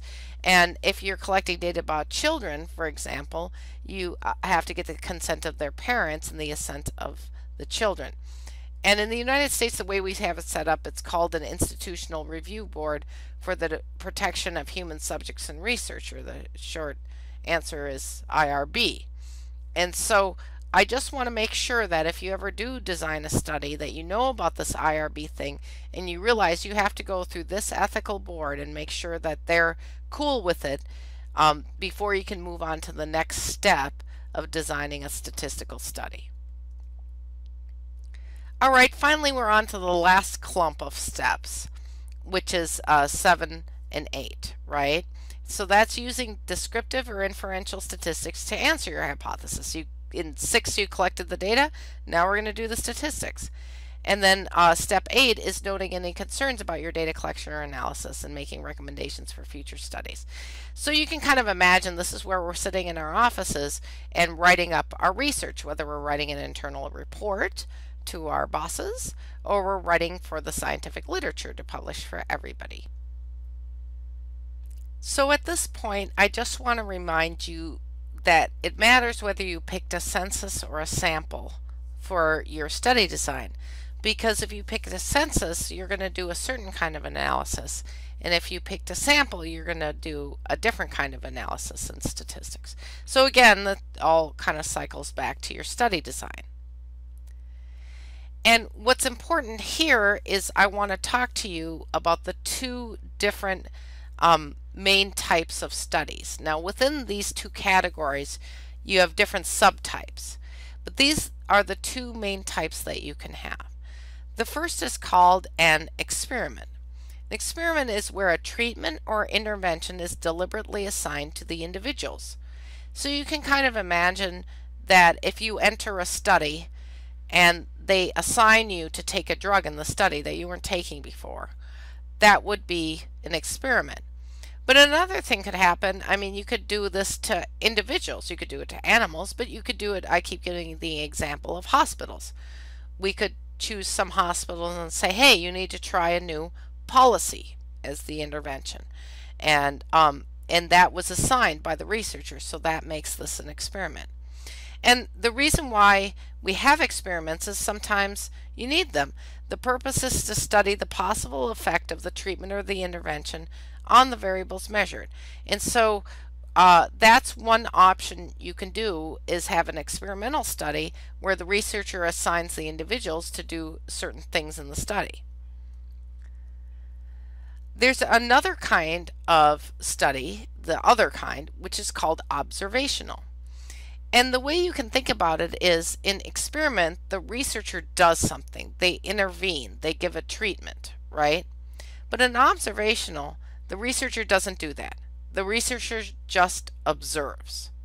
So if you enroll in a study and you say, do I have to take a drug? Am I supposed to eat something? What am I supposed to do? And the researcher just says, no, we're just going to measure you. We're just going to ask you questions and we're going to measure things about you. We're not going to tell you to do anything different. Then you're in an observational study. So no treatment or intervention is assigned by the researcher in an observational study. Now let's say you're taking a drug, you know, just because maybe you have migraines, you're taking a migraine drug. Well, you just keep taking it, or you can stop taking it. You know, they don't care. They might ask you about taking the drug, but they're not going to assign you to take it if it's an observational study. I wanted to give you a couple of real life examples. So Women's Health Initiative up on the slide was mainly an experiment, okay? This was run by the United States government, but of course had the cooperation of many, many universities and healthcare centers, and most importantly, women. So women in America, women who were postmenopausal, volunteered to be in the study, and the study actually had two separate sections, the experiment section and the observational study section. They really wanted women to qualify for the experiment, and that the purpose of the experiment was to study whether hormone replacement therapy, which is a therapy for symptoms that women can get if they're postmenopausal that are unpleasant, whether that therapy is good for women or bad for women, because they thought maybe it helps the postmenopause symptoms, but they thought maybe it causes cancer, right? So they didn't know. So what they had to do was get a bunch of women who were agreeing, you know, that they would take whatever was assigned to them, and they had to assign the drug to some of these women. So that's what made an experiment. The problem is not all the women qualified for the study. So they had a separate observational study. If the woman did not qualify to get the experimental drug assigned to her, then she could be in the observational study. And it's because these big government studies, why not, you know, if somebody wants to be in a study, why not study them? Just put them in the observational section. A very huge, popular, long, ongoing study that's an observational study, again run by, well, this one actually started out of Harvard, and that's called the Nurses' Health Study. Some really smart person figured out a long time ago that nurses are smart people. They understand their own health, they understand other people's health, and they're good at filling out surveys about health. So they started studying nurses and regularly sending them surveys. Of course, they didn't tell the nurses what to do. They didn't assign the nurses any sort of drug to take or any diet or intervention or anything. They just observed the nurses. They send the nurses a survey and about the nurse's health, and then the nurse fills out that information. I think it's every 2 years that they do that. They're still doing it. Also, at this point, I do want to point out the concept of replication. So just the word replication in regular speaking means to copy, right? Like if you ever, have a new roommate, you might need to replicate your key. So you have a copy of the key for the new roommate. Well, part of the whole science thing is that studies must be done rigorously enough to be replicated. So those are little keywords in there. A rigorous study means one that's done really carefully, like thinking about sampling very carefully, like avoiding, for example, non-sampling error, not being sloppy, not getting a lot of under coverage, using a good sampling frame. I'm just giving you examples that you might know about, but there's a lot of things that have to be done in research to do it properly. It's just like driving or anything else. You really have to keep your eye on a lot of different things, and you want to try to do them perfectly. And the main reason why you want to do that is if somebody tries to do the same experiment you did, or roughly the same experiment you did, because you can't do exactly the same, right? If I study this hospital over here and somebody wants to study that hospital over there, well, they're going to get different people in there, right? But even so, if that person decides that they want to study that hospital over there, if I did my study rigorously, then it won't be so hard for that person to replicate how I did the study. And then we can see if that person and my study, if we get the same thing or if there's something slightly off or what's going on. And so replicating the results of both observational studies and experiments is necessary for science to progress. So you'll know that a lot of experiments are done on drugs before they can be approved to be given to everybody, because they can't just do one study, they have to replicate it to make sure that the findings are all sort of coming in about the same and that we can deduce some information about it. You really just don't want to rely on one study for your findings. So I just went over several steps that we need to follow when we're doing a statistical study, and we actually have to follow them in order. And you also have to determine the type of study you're doing, as an experiment or observational study. And there's a ton of study decisions you have to make, so you got to keep that in mind. Now we're going to talk about avoiding bias in specifically survey design. Now you can do a lot of different kinds of studies, but let's just talk about surveys, because that happens a lot in nursing. Nurses interact with patients a lot and with the community, with each other, and often they gather information about those interactions or attitudes or how the healthcare system functions by using a survey. So surveys can provide a lot of useful information, but it's important that at all aspects of survey design and administration, when you're giving it, you got to think about minimizing bias and trying to get a representative sample, trying to get accurate measurements, and so several considerations should be made. You want to think about non-response and also voluntary response, okay? So I talked a lot about sampling in the previous lecture, but just because you invite someone to participate in your study, like maybe you're doing systematic sampling and every third patient you ask, would you like to fill out a survey, that doesn't mean they're gonna, right? And so if that person says no thank you, even though they were sampled, that's called non-response. So if I was helping you with a survey and you said, hey, I was getting a lot of non-response, I would look at the proportion. If you approached 100 people and 80 said no, that's only a 20% response rate and an 80% non-response rate. If many people are refusing your survey, the few who actually complete it are likely to have a biased opinion. I've noticed this at in situations where things are really bad. Okay, like I remember going to a subway station and it was flooded and it was really in a bad situation. And there was a man handing out surveys from the Transportation Authority. And he was like, please take my survey, please take my survey. And everybody was waving past him. They didn't want to grab his survey. Well, you know me, I got a bleeding heart for surveys.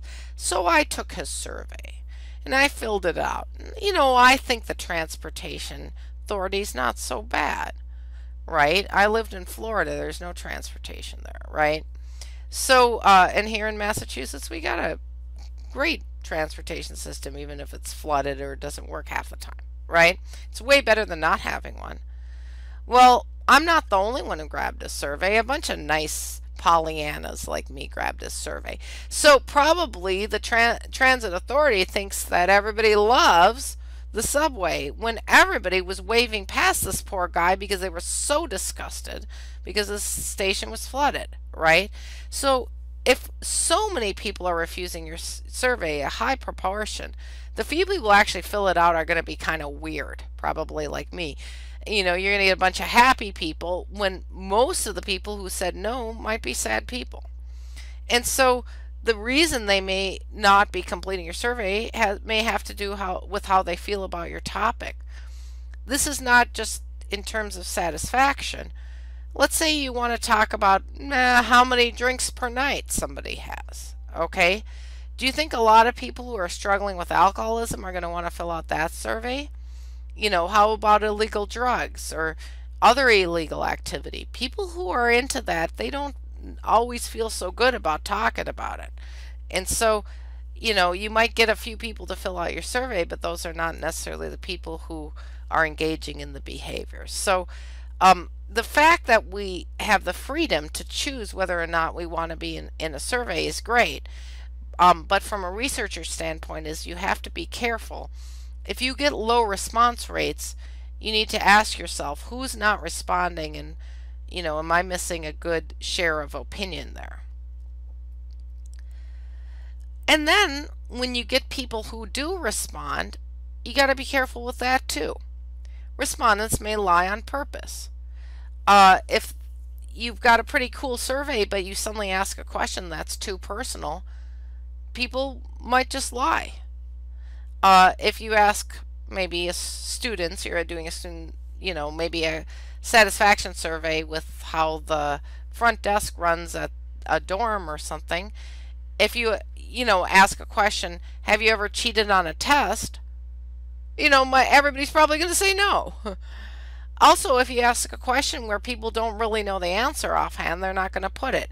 Like if you ask somebody, you know, when you ask some kid who's been living in the house forever, when your parents bought that house, how much did it cost? I mean, they're not going to know. Maybe they'll know, but probably not.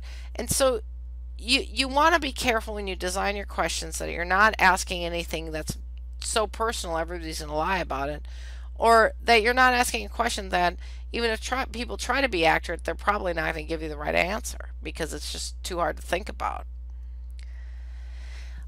Respondents also, to surveys may lie without meaning to, like inadvertently.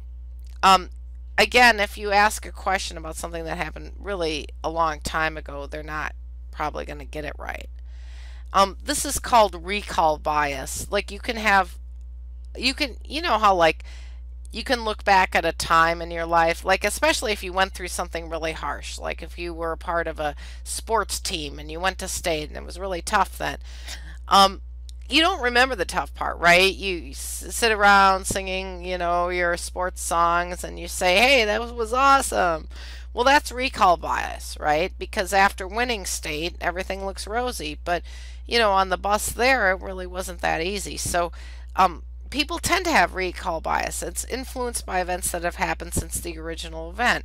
So if you're giving people a survey and you're saying, well, before you applied for nursing school, you know, what did you think this or did you think that? You know, they might just tell you and think they're telling you the truth, but they're actually lying. If you actually managed to go back in time and ask them then, they'd tell you something different. So again, you can kind of screw up your own data by screwing up your own questions. So you want to think about how you word your questions. You can also screw up your questions by introducing a hidden bias. Something happened to me recently where a company sent me a free app, and they said try our free app, and I downloaded it and it was awful. Okay, and then about a month later they sent me a survey, and these were the questions. They said,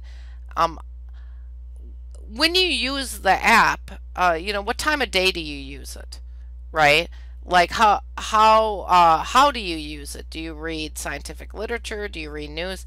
And the problem was I couldn't really answer any of this because from the day I downloaded it, I never used it. It was so bad, right?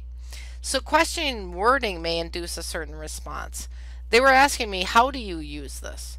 But they didn't give me a choice of I don't. So I had to say something. I don't even know what I said. I mean, there was nothing I could say to be honest because of that bias. So you have to be careful that you aren't too rosy about whatever your topic is and assume everybody loves everything. I mean, you've got to put out questions like, are you even using the software? Did you have any problems with the software, right? Just assuming they're using it and liking it and using it, like it's supposed to be used is a big assumption. Order of questions and other wording may induce a certain response, and you'll see this a lot if you take a public opinion poll. I used to do a lot of polling. We'd ask questions like, how likely are you to vote for candidate X? Very likely, somewhat likely, somewhat unlikely, and not at all likely. Yeah, and people would say, I don't know, not at all likely. And then you'd say, well, what if you knew that candidate X supported this new proposition, Proposition 69, right?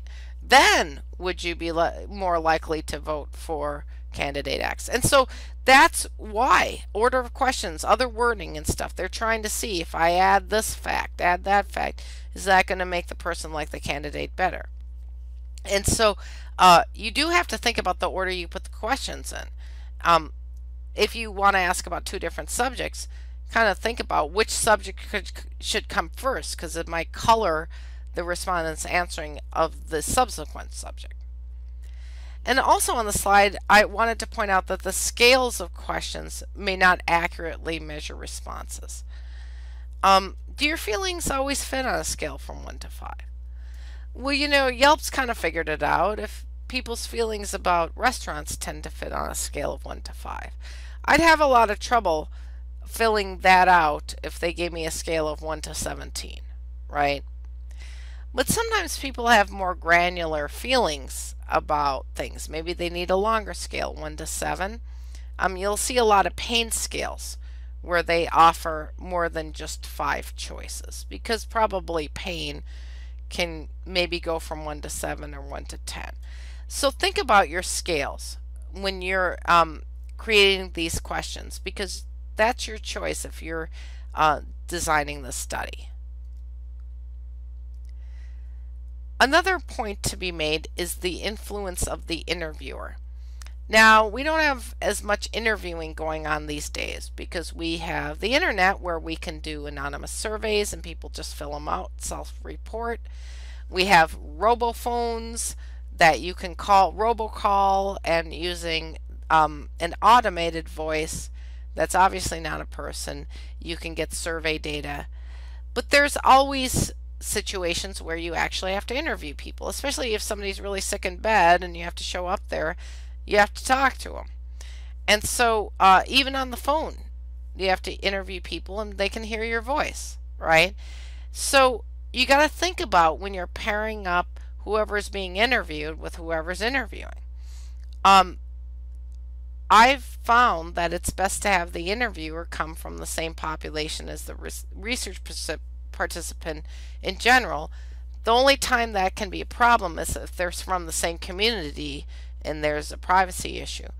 But it can be very helpful for the most part, not always, to have your interviewers be actually from the population that you would be studying, from the individuals that you would be studying. So for instance, if you need to interview a bunch of young African American, like some African American teenage men. Like I recently saw a study on how healthcare in the United States really isn't suited for them and it needs to improve. It needs to better cater to this population. Well, let's say you wanted to better understand that. The best thing would be is to hire a young African American male and train him on how to be a good interviewer and to be a good data collector, because you'll probably get the best data that way. On the other hand, let's think of different ways that that could go. You could take a person who is older, who is maybe of a different race, and maybe that would change how this young African American male would respond to this interviewer. I mean, the interviewer could be like, in many ways, like the respondent, but the respondent's perception might change then how they answer. All verbal and nonverbal influences matter. Clothing, the setting that the person's being interviewed in. And so I'm not saying there's really a solution to all this. I'm just saying make some good decisions. Like I remember working on a data set where there were some questions that had been asked about some older men about their sexual function, and the data looked funny to me, and the statistician who was there during data collection told me that they had chosen young female nursing students to interview these elder men about their sexual habits. And I just said, that might be subject to interviewer influence. And then you, of course, have to worry about vague wording. Just because it looks clear to you doesn't mean it looks clear to everyone. There are simple ways of avoiding vague terms in a survey. When you can, just put a number on it. So instead of asking a person if they've waited a long time in the waiting room, you can say more than 10 minutes. You can say exactly, like, within the last month have you done a certain activity, or within the next year do you expect to change schools, or whatever. And so try to, wherever you can, use numbers or something very specific. Instead of go to the clinic, go to the public health clinic at this particular corner, or whatever. And then you're going to get some pretty accurate information. But sometimes you're stuck using vague terms because you're studying vague terms, right? I was doing a study of controllable lifestyle, attitudes towards controllable lifestyle in medical students. So we asked this question: how important is having a controllable lifestyle to you in your future career? Well, what does that mean? That's pretty vague. So what we did is we used this grounding, this anchoring language. We added the sentence: a controllable lifestyle is defined as one that allows the physician to control the number of hours devoted to practicing his or her specialty. So even though we were talking about something kind of waffly and watery and loosey-goosey like controllable lifestyle, who knows what that means?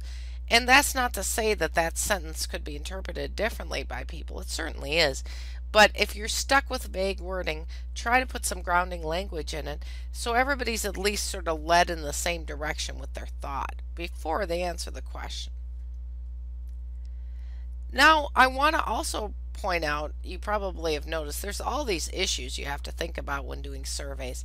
There's this other issue called the lurking variable. Well, lurk means to sneak around, behind the scenes, right? Behind the scenes. A lurking variable is a variable that's associated with a condition, but it may not actually cause it. I remember when I was studying epidemiology, they talked about how a lot of people with motorcycle accidents, unfortunately got in motorcycle accidents, that they had tattoos. So therefore they said everybody shouldn't get a tattoo. You might get in a motorcycle accident. Well, that's a great example of a lurking variable. Yeah, a lot of people who do get into motorcycle accidents have tattoos, but the tattoos don't cause that. We also know that having more education increases income, but people of the same education level do not all make the same income. There's this thing, called sexism, and it's called racism. So it matters whether you're a woman or a man. It matters the color of your skin. If you've got a darker skin, it doesn't matter that you have the same education as somebody with lighter skin, you're still going to make less money. And so you have these lurking variables behind the scenes. So when people are looking at, well, why are people, making less income because they're less educated, whatever, well, you got to look for also the lurking variables. So current studies show that why women and African Americans make less money on the whole is not explained by fewer of them working or fewer of them getting degrees. It's really these lurking variables. And so you got to think critically. And I guess what I would say is whenever you do a survey, if you're studying something that has a lot of lurking variables associated with it, make sure you measure those variables. Like early studies where they were looking to see if drinking a lot of alcohol causes lung cancer, some of them forgot to really study how much these people would smoke. Because we know smoking causes lung cancer, and we know if you're hanging out in a place with a lot of drinking and they allow smoking, you'll see a lot of people smoking too. They seem to go hand in hand. So you don't want to miss measuring variables that you think might be lurking variables. It's no problem to measure them and not use them later, but just make sure they're included. So, as a final note on bias, I just want to point out that survey results are so important for healthcare and for the progression of science that you really owe it to even a simplest survey to think about all of these things, these possible things that could go wrong just with the wording of questions or with how you're approaching things, and just really consider how you can improve it. It's really important to pay attention to avoiding bias when you're designing and conducting your survey. So think about all these things at the design phase. Finally, I'll get into the last section of this lecture, which is about randomization, which I think a lot of us have heard about. So I'm going to explain the steps to a completely randomized experiment. And after I go through all that, I'm going to also talk about the concept of a placebo and the placebo effect. Then we're going to briefly touch on blocked randomization, and I'll also define for you what is meant by blinding. So why ever randomize, right? So what randomizing is when you take a bunch of respondents or participants in your study and you randomly choose what group they go in. And if you remember, like I was talking about experiment versus observational study, well, you can't do that in an observational study. This is definitely an experiment because you're telling them what group to go in, right? So randomization is used to assign individuals to treatment groups. And when you do that, when you randomly assign them, not only you're assigning them, but you're randomly assigning them, you're not picking, you're using like dice or some sort of random method, it helps prevent bias in selecting members for each group. It distributes the lurking variables evenly, even if you don't know about the lurking variables, even if you aren't measuring them, by using this randomization method, they get equally allocated in each group. So just to remind you how you actually do that is first, remember the steps to that statistical study. You have to follow those. And after you get to the point where you have ethical approval, that's when you start doing the data collection step. And that's where you start recruiting sample, or, hanging up signs and saying, be in my study, and people come in and you see if they qualify, and if they qualify, you've got this group of sample, right? And what you do with those people is you say, thank you for being in my study, and you measure the confounders, which is another word for lurking variables. You also measure the outcome, whatever you're trying to study. If you're doing a randomized experiment, I know I've been involved in a lot of these where they're studying drugs for lowering blood pressure. So they'll often have maybe 2 groups or 3 groups where they're randomizing people into. But they don't do that first. The first thing to do is get everybody in there and measure their blood pressure, right? The outcome, because they want to know the before. They got to take a picture of the before. And they also measure confounders like smoking. Remember, smoking, is not good for your blood pressure. Other things are not good for your blood pressure, like not exercising. They'll measure all of those things. Okay, now here's where we get into things. That's when the whole randomization happens. I show this picture of a die, but we usually use a computer for it. So we got all these people together, and now, randomly we put them in different groups. And in this example on the slide, we're just going to pretend that there's 2 groups.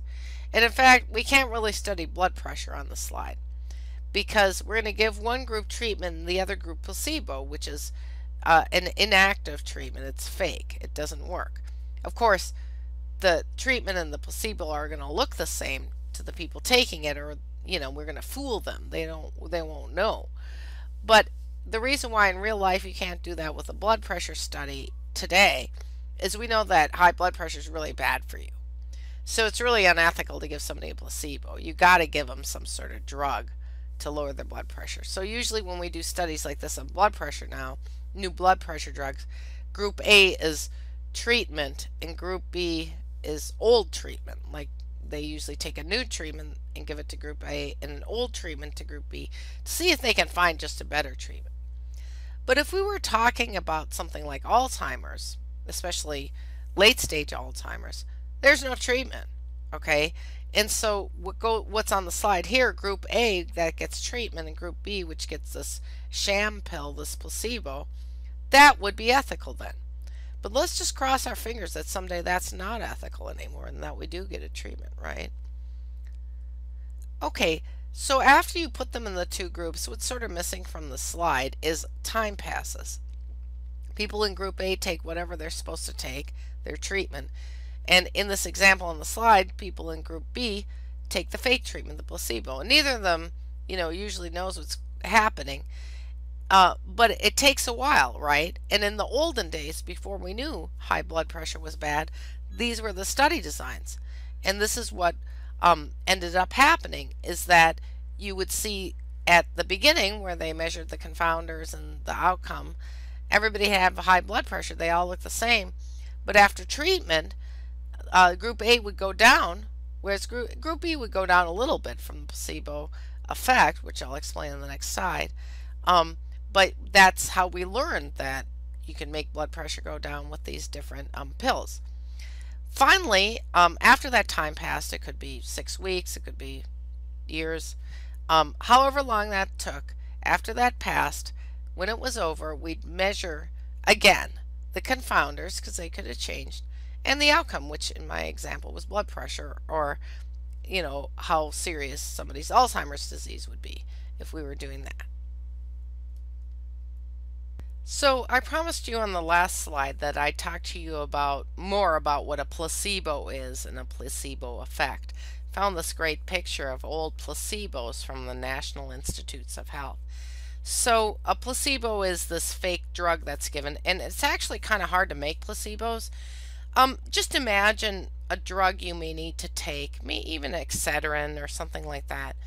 Imagine we had to study Excedrin. We'd have to make a fake Excedrin that tasted like it and looked like it, because then otherwise the people who are randomized to the placebo group would be able to totally tell that they were in the placebo group, and that's not good to do.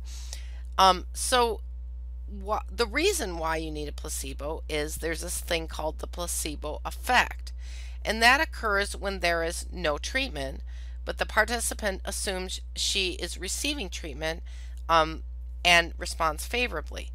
Now, sometimes I talk about one of my favorite epidemiologist comedians, Ben Goldacre. He reported in one of his TED Talks about a study where everybody they enrolled, they didn't have a disease, right? I guess they had a mild disease. And they told everybody either they were going to give them nothing or they were going to give them a pill that's a placebo, it doesn't do anything, Or they're going to give them an injection that's a placebo injection and it doesn't do anything. And what they found is of the three groups, the people who got the injection did the best. And the people, the fake injection. People who got the fake pill, the placebo pill, they did second best, and people who didn't get anything did the worst. And that his point is that's what the placebo effect is. For some reason, when we're getting injected, even with just saline, we think we're getting some sort of drug, and it psychologically or however affects our bodies.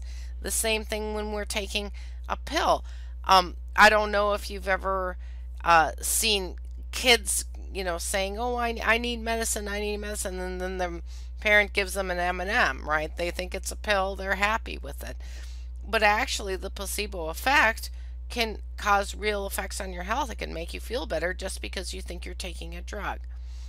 And so that's why it's super important to include a placebo group if you don't have a comparison group like I described with blood pressure in all your studies. Because if you just have one group where they're taking it, they'll all say it's good. They would say it's good if it was water, right? So the placebo is given to what's called a control group, and they receive the placebo. Now, if you're studying like acupuncture, you can't really give a placebo acupuncture. So what they'll do is they'll sort of hang up a little curtain and kind of tap you, and you don't know whether you're getting real or it's called sham acupuncture. The other things have to happen like that when you're studying these interventions that aren't pills. Those are called attention controls, right? Where we have like a sham acupuncture. So in any case, you've got to think about this because you need a control or comparison group that's fair whenever you're testing in an experiment, in a randomized experiment, a new thing. I promised you I'd talk a little bit about blocked randomization. I won't get much into it, but sometimes when you go to randomize, right, you get this whole group of people, they're all about the same, but you're going to split them into group A and group B. One's going to get maybe a drug and the other's maybe going to get the placebo. Sometimes you get worried that the groups are going to be unbalanced with respect to a particular lurking variable. In blood pressure, we'd always care about smoking. We want the equal amount of smokers in each group. A lot of times we care about gender. We want equal amounts of men and women in each group. So if you're worried about that with your randomization, you can't just do it one at a time because you might just randomly put too many men in one group. So what you have to do is block randomization. So see, I drew all these blocks on the screen, and you'll see that there's nobody in them. They're just blank. I just put XXX. So this is before you do your study. You have these blank blocks. And what you do is as you enroll those people, remember you have to measure them and make sure that they qualify for the study. As you get them in, you can just write them in the blocks, right? So here, I just put their fake initials. So let's say that XYZ came in first. That's a woman. And then maybe NFW came in, and that's another woman. You just keep putting the women there, and then when the men come in, you put them in, and you fill up the blocks. Then here's a trick. You actually randomize the entire blocks, right? So block 1 and block 3 ended up in group A, and magic, you got equal men and women there. And then group B, equal men and women. And so that's how you do with blocks. So but there's some limitation to this. Like if you get multiple races in your study, maybe 4 or 5 racial groups, if you make a 5 block, you've got to fill up the whole block before you randomize it. And sometimes you're in an area where certain racial groups are rarer and you might have trouble filling up your block. So there's some limitations to this too. Now I had mentioned the situation where you really don't want, if you're going to do an experiment, right, not an observational study, an experiment, and you're going to randomize people either to a drug or some sort of intervention versus placebo, or a drug versus another drug, an old drug, you really don't want them to know what group they're in. I mean, because you have to be ethical, before they enter the study, you have to tell them you're going to put them in one of two groups. But you got to tell them you're not going to know what group you're in while it's going on. So blinding is where the where any person is deliberately not told of the treatment assignment. So he or she is not biased in reporting study information. And it actually doesn't have to just be the participant in the study. It can be research staff. Like the most common one is a participant is blinded to treatment or placebo. But I've been in studies, or I've been worked on studies of like Alzheimer's disease, right? Well, they want to take the patients or the participants in the study who might have Alzheimer's disease and look at their image, an MRI of their head, and often they'll have also a neurologist interview them. They'll also see a neuropsychologist, and they often want those three different groups, the imaging group, the neuropsychology group, and the neurology group, not to know about each other's opinion of this particular patient. So they'll blind them to each other's opinion. So blinding is much more complicated than just blinding the participant to whether or not they're in placebo or they're in a drug group. But double blind is a really important concept, and that means that both the participant and the study staff do not know the treatment assignment. So everybody who's operating with the patient doesn't know it. So you're probably thinking that's really pretty serious, right? Like what if that person gets sick and goes to the emergency room and they're taking an experimental drug, or they could be taking placebo, who knows what they're taking? Well, in that case, what happens is there's an unblinding procedure. There just has to be as part of ethics. It's already set up in the study. If somebody goes to the emergency room, there's a person that can be called to unblind the participant who's now a patient. And once they're unblind, they learn what they were taking. Even if they were taking placebo, the whole thing's over, right? Even the study staff learn.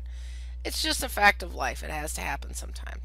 But for the most part, what we try to do is keep things double blind because it makes things the least biased and the most fair.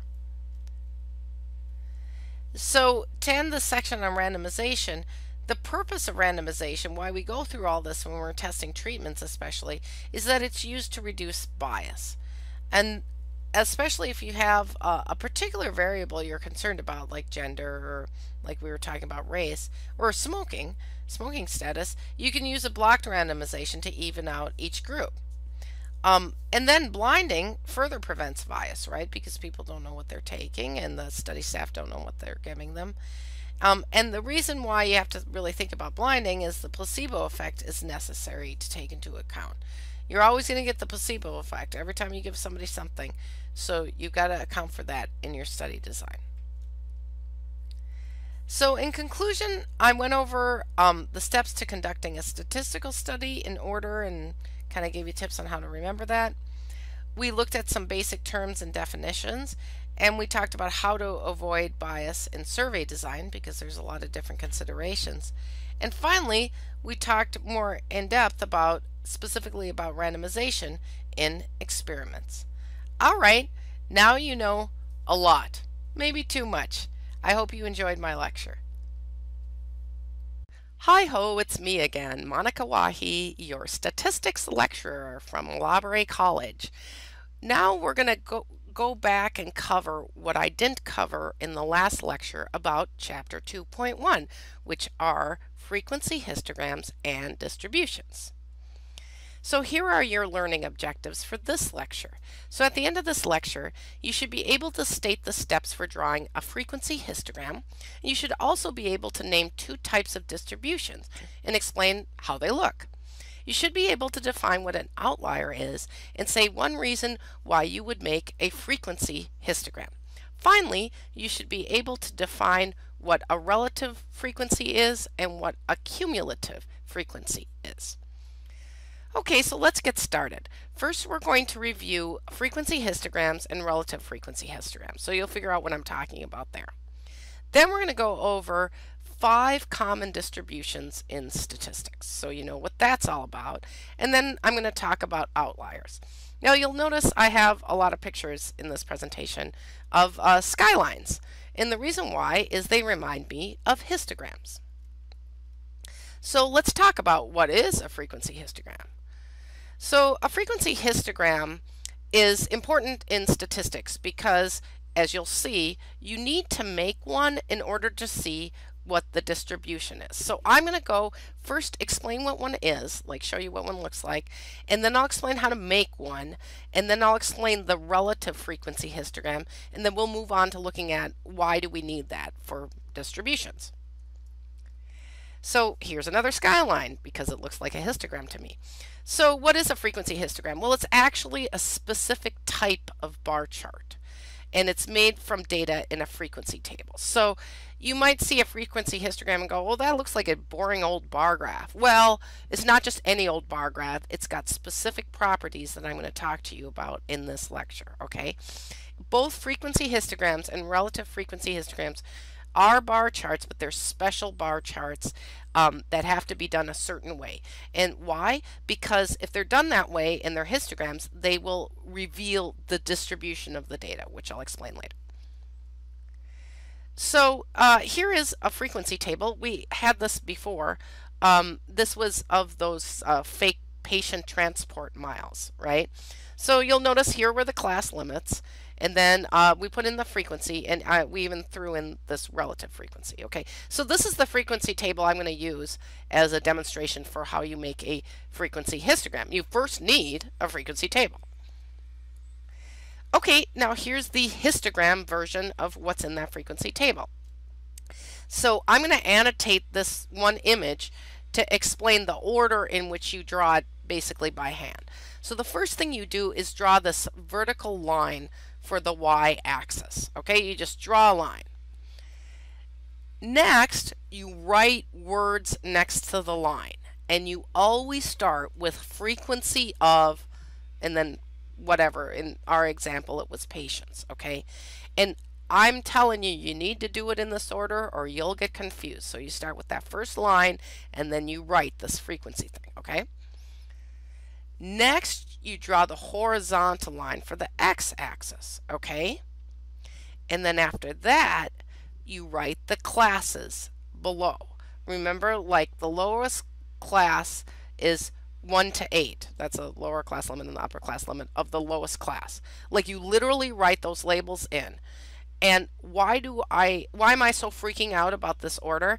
It's because I totally get confused if I do not do this y-axis first, because then there's all these numbers and it's totally confusing. So just try to do it in this order, okay? Now number 6, I had to flip the slide here.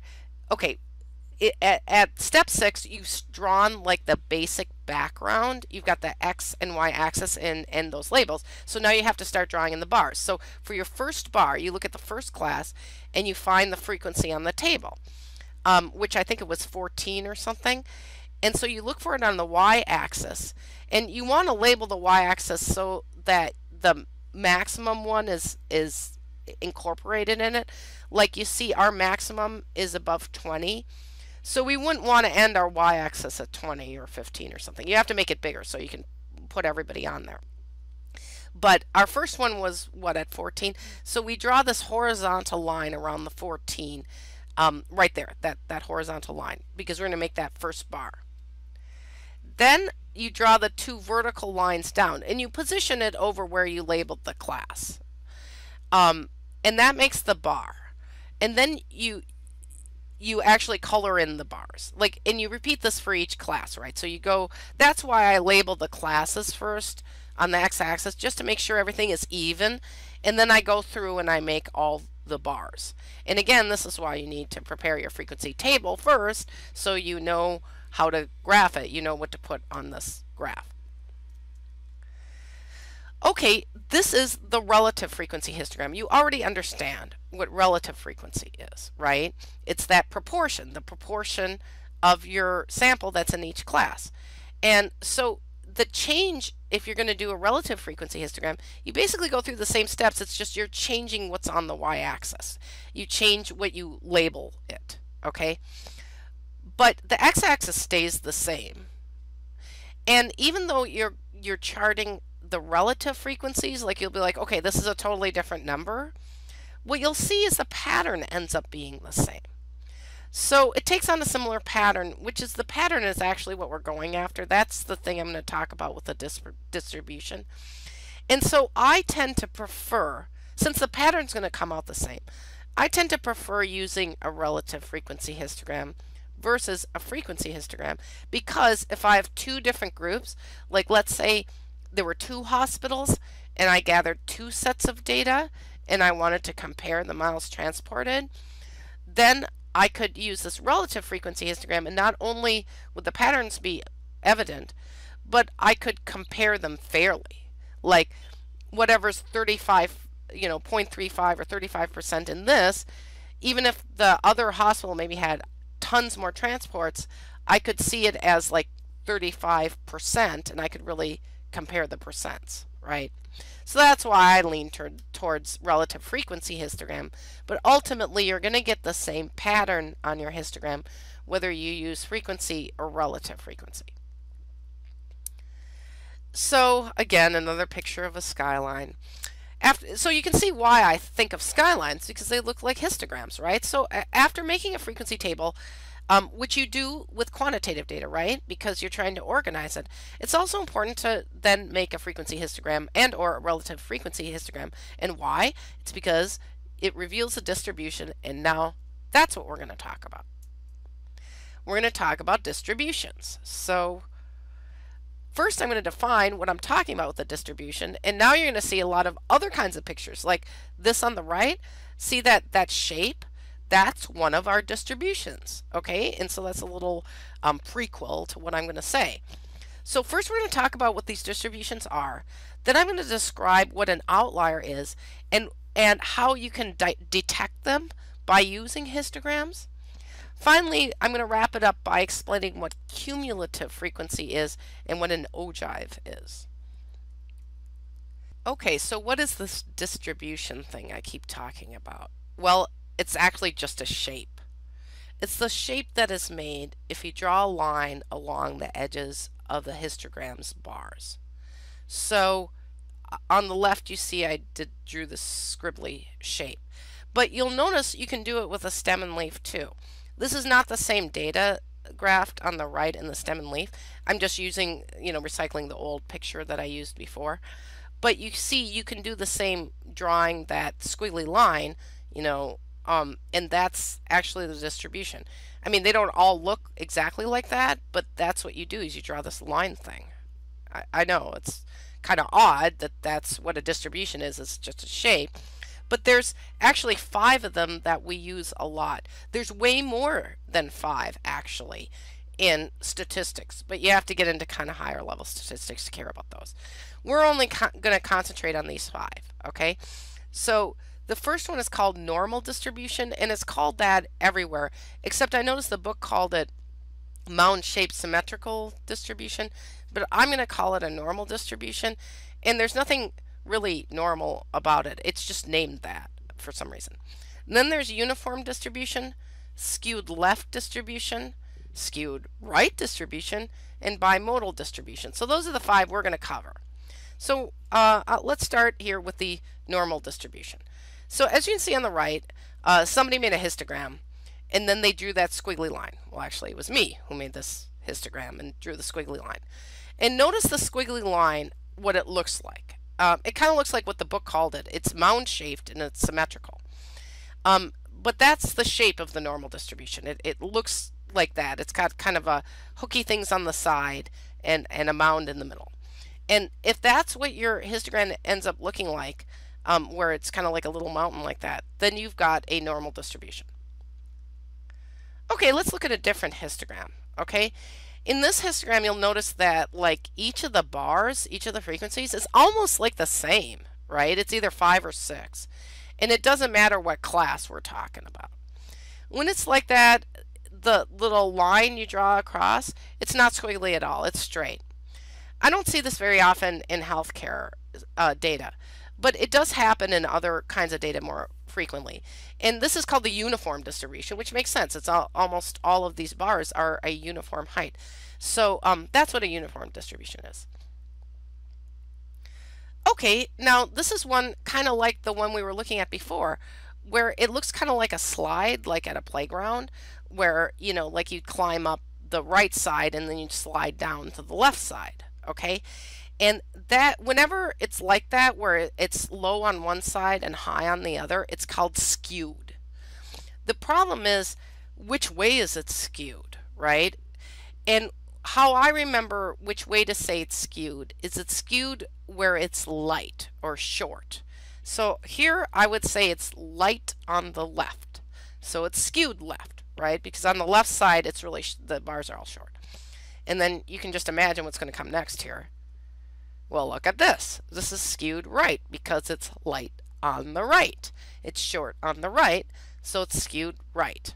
So technically, I mean, both of them are just skewed distributions. I just like to explain them separately because sometimes people don't know which way to say is left or right. And this is how I remember: light on the left, light on the right.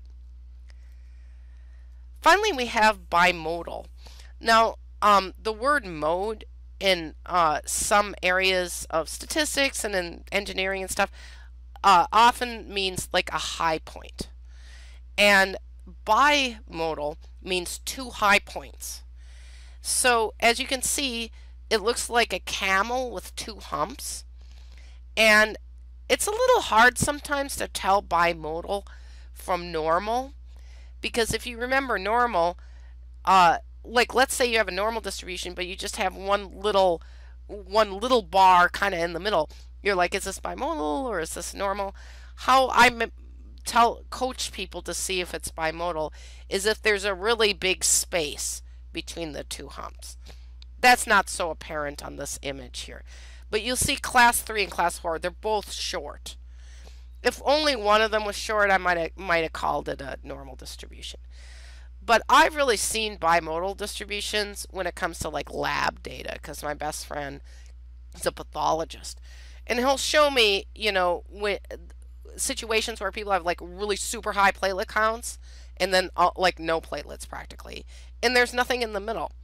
And that's where you'll see a bimodal distribution. Now we're going to talk about outliers. And outliers are data values that are, quote, very different from other measurements in the data. What's very different, right? Like it's an opinion. But people in statistics come up with different formulas to try and figure out if something is very different from the other measurements. And we'll talk about that actually later in later chapters in the class. Not so much for identifying outliers, but just to better understand our distributions. But just as a quick and dirty representation of what would be an obvious outlier that like nobody would disagree on is this histogram here. So you'll notice I just threw down 9 classes. I made up this data. But you'll see in class 2 and class 3, there's just like nothing. And there's nothing in class 8. But when you get, and then suddenly there's something in class 1 and something in class 9. And when you have these big gaps, this is kind of like that platelet thing I was telling you about. Only this maybe would be, you know, you would say this was trimodal, like there's 3 modes, but there's not really 3 modes, right? There's a wacky low one and a wacky high one, and everything else is in the middle. So because that one in class 1 and that one in class 9, they're so far away from what's in the middle, like just about every statistician would agree these are both outliers. But you can just imagine how much we argue about what actually is an outlier. It's especially hard when you're getting data on weight of people. Some people really do weigh 400, 500, maybe even 600 pounds.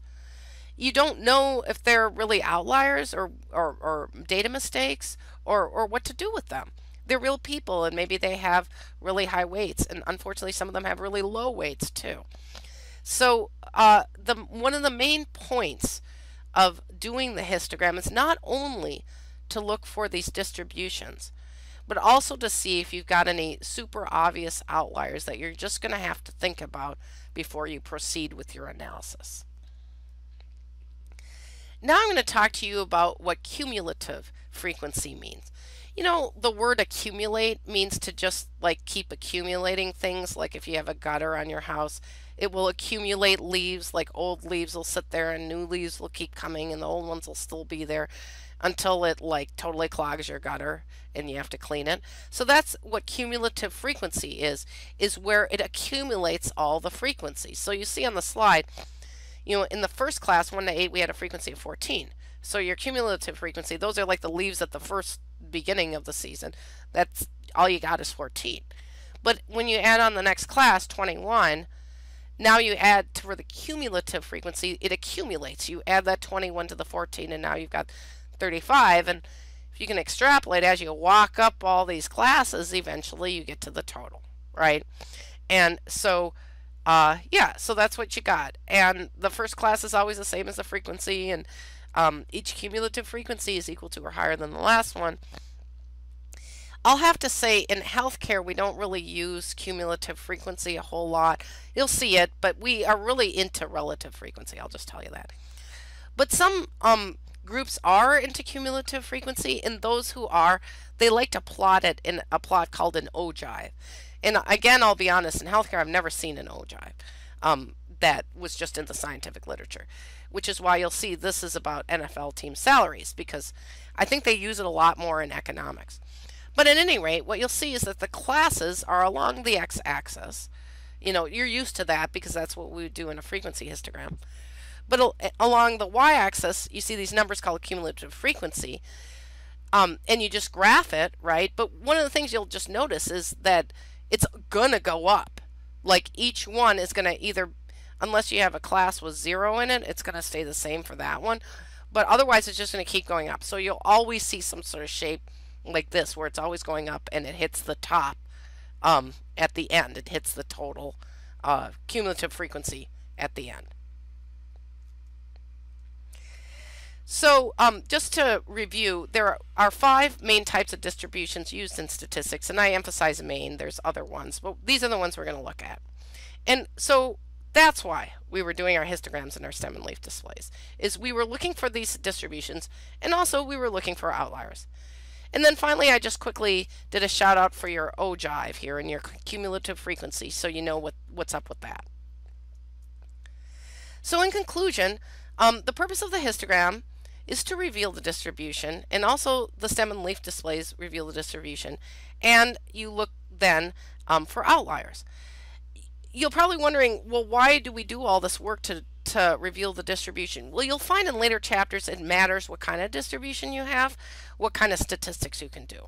And sort of, in a way, you know, like I went kind of on and on about the normal distribution. Well, we all really like that in statistics. We're all really partial to that because it allows you to do a whole bunch of different statistics, you know, pretty easily if you get a normal distribution. However, what's often happens is in healthcare, because I've done it, is you get a skewed distribution, left skewed, right skewed, and then you have to make some decisions because that makes it a little harder. Also, I've had a bimodal distribution before. I'm remembering that one day.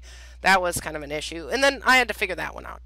So that's roughly why we have to go through this chapter and figure out how to do these distributions, and then later I'll explain to you what you do with that knowledge.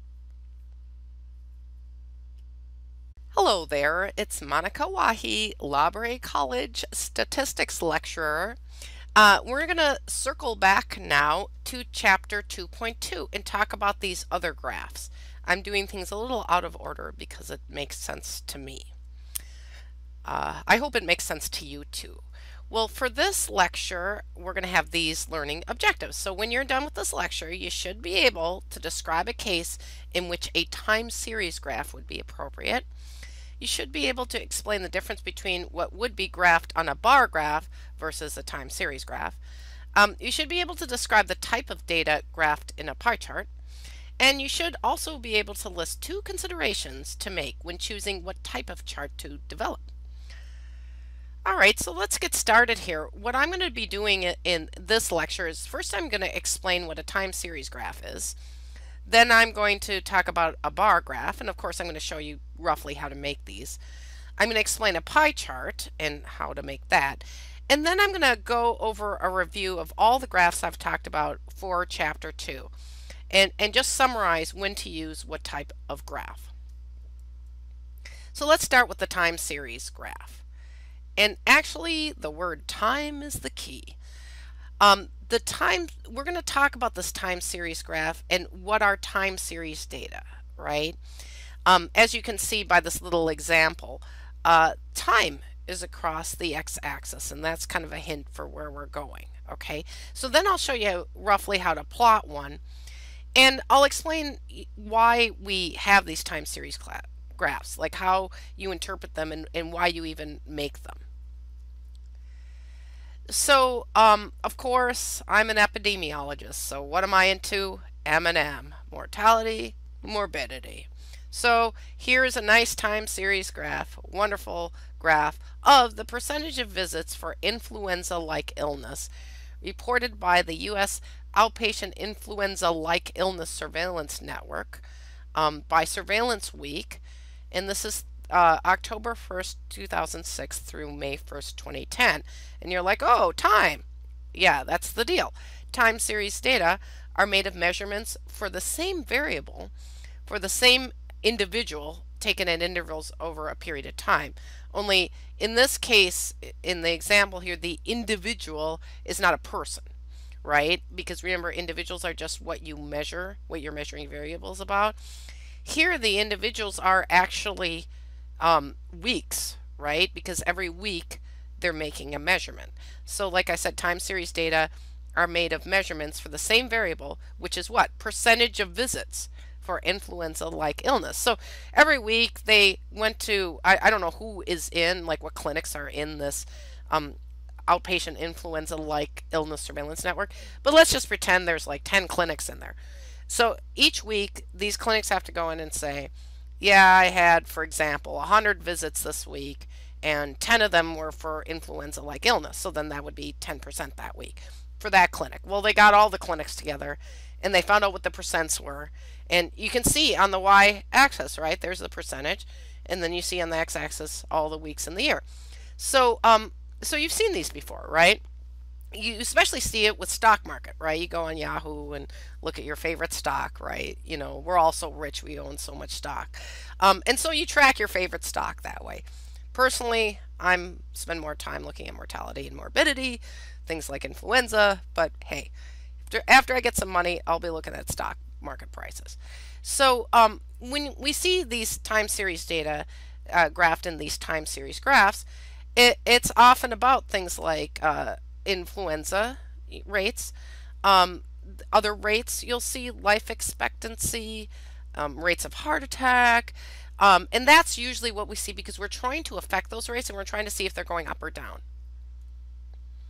So I'm going to just roughly go through how you make one. If you ever wanted to make one, the first thing you need is a table kind of like the one on the right. I just made up these data. They don't mean anything. But roughly what you need is a column that says, in this case I put year. The influenza people, they put a week, but you have to put like regular time increments in the first column. And then you have to put that variable measured at that time in the next column. So let's say it's today and you're like, oh, I want to measure how many times I went to the gym each week, you know, weekly over the last few months. Well, you're going to have to reconstruct that data, right? Like maybe from your memory or your calendar. So normally when you're going to go do time series stuff, you start and you collect the data as you go along, and then it's nice and accurate. Okay, so let's say you did that and you managed to get some time series data together. Then how do you plot it? Well, the first thing you do, and I'm using this influenza thing as an example, is you draw a horizontal line and you make that your x-axis. Now, you gathered your data based on years or weeks or something, so you can label those time periods there because you already know those time periods, and so you just label that x-axis. Then you draw the vertical line for your y-axis, and again, you've done all your measurements, right? So if you were measuring how many times you went to the gym per week, you know, maybe once a day, you know, that would be 7, would be the maximum, right? So you want to make sure your y-axis is tall enough to get that 7, and if you had a good week there. And so that's really what you're looking for in the y-axis. You don't want it too tall. Like you see the highest point that they have. Ooh, in 2009 they had an outbreak there. They needed to make sure that the y-axis was tall enough so that they could graph that. But other than that, you don't want it too much taller. And then make sure you label it. I'm big on labeling here because otherwise people get confused. Okay, now we're going on to the next step. Then this is where you get into actually putting in your data. Now, because there were so many weeks, like if you look at like 2007, it's only about, like the x-axis is only about 2 inches wide, and all like 52 weeks of 2007 were plotted in there. So it literally looks like a super smooth line, but honestly, what they did was they went and they put each point in. And so they put each point in separately, and then they connected the dots. And that's why it looks so smooth. If you only have a few points and you have a wider x-axis, it'll be a more choppier. It'll look a little bit more like those stock market graphs that go up and down, and kind of look like a roller coaster, and not so smooth. But if you have a lot of points and you mush them together, it ends up looking really smooth. You also, I just wanted to point out, can have more than one line on the graph for more than one set of data values. Like here, they're comparing, I don't know, some sort of book performance, how much it was sold in US versus Canada. You just have to make sure that you have a legend if you do that, so people can tell the lines apart. So to summarize, time series graphs are useful for understanding trends over time, like whether things go up or down. Like you saw on that influenza chart, we could see when there apparently was kind of an epidemic or an outbreak. So graphing more than one set of time series data, like you saw on that last graph, on one graph can help in comparing the differences between the data sets. I worked for the US Army, and there's a lot of problems with people getting injured in the Army. And so I made a lot of time series graphs of rates of injury over the years, because we were trying to do things to make the rates of injury go down. And then that way we could see if the trend was there, that we were actually making them go down. So that's the main goal of these time series graphs. Now I'm going to move on to talk about a bar graph, which can display quantitative or qualitative data. I'm going to first start with the features of the bar graph. Here's just an example on the right here. I'm going to talk about how to make one, and then we're going to talk about what happens when you change the scale, meaning the x-axis, like how tall the x-axis is on a bar chart, because it really changes things. I call it a bar chart sometimes, or bar graph. They're really the same thing. I don't know why they chose graph in the book. But then finally, I want to do a little shout out to what Pareto charts are. We don't really use them much in healthcare, but I still wanted you to know about them. All right, so let's look at the features of a bar graph. The first thing you want to know is that the bars can be vertical or horizontal. So don't, even though I'm showing you this horizontal or this vertical example, don't be thrown off if you see a horizontal example. Regardless of whether they're vertical or horizontal, the bars are supposed to have a uniform width and uniform spacing. They can't be wider or skinnier, and they have to be spaced apart at a uniform rate. I'm going to use, like I said, this big one here as an example to talk about bar graphs. I just want you to notice what is being graphed here, and this is the percentage of people in the U.S. Not covered by health insurance, and it's split up by race and ethnicity, and it's looking at the years 2008 through 2012, which is like bad, right? Like you want people to have health insurance. Okay, so item 3 here says the lengths of the bars represent either the variable's frequency or percentage of occurrence. So if we were looking at, instead of percent, like I've circled percentage because that's what we're looking at in this one, we could have looked at, you know, number of visits at a healthcare clinic, and that would be frequency, right? But we happen to be looking at percentage here. So, so I just wanted to call that out. So you'll see then on the y-axis we have the measurement scale, and as long as we write it there and we use that same measurement scale for graphing each of the bars, we will be fulfilling the item 4, which is the same measurement scale as used for each bar. I don't know why anybody would do it any other way, but that's part of the features of the bar graph. Now this is a feature that really is like my pet peeve.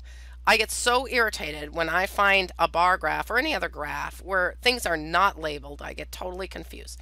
So you really want to put on a title. You need to put the bar labels at least on the x-axis, right? Like you have to know. See how it says white alone, black alone? Like you wouldn't even know what those bars were unless somebody put something there, right?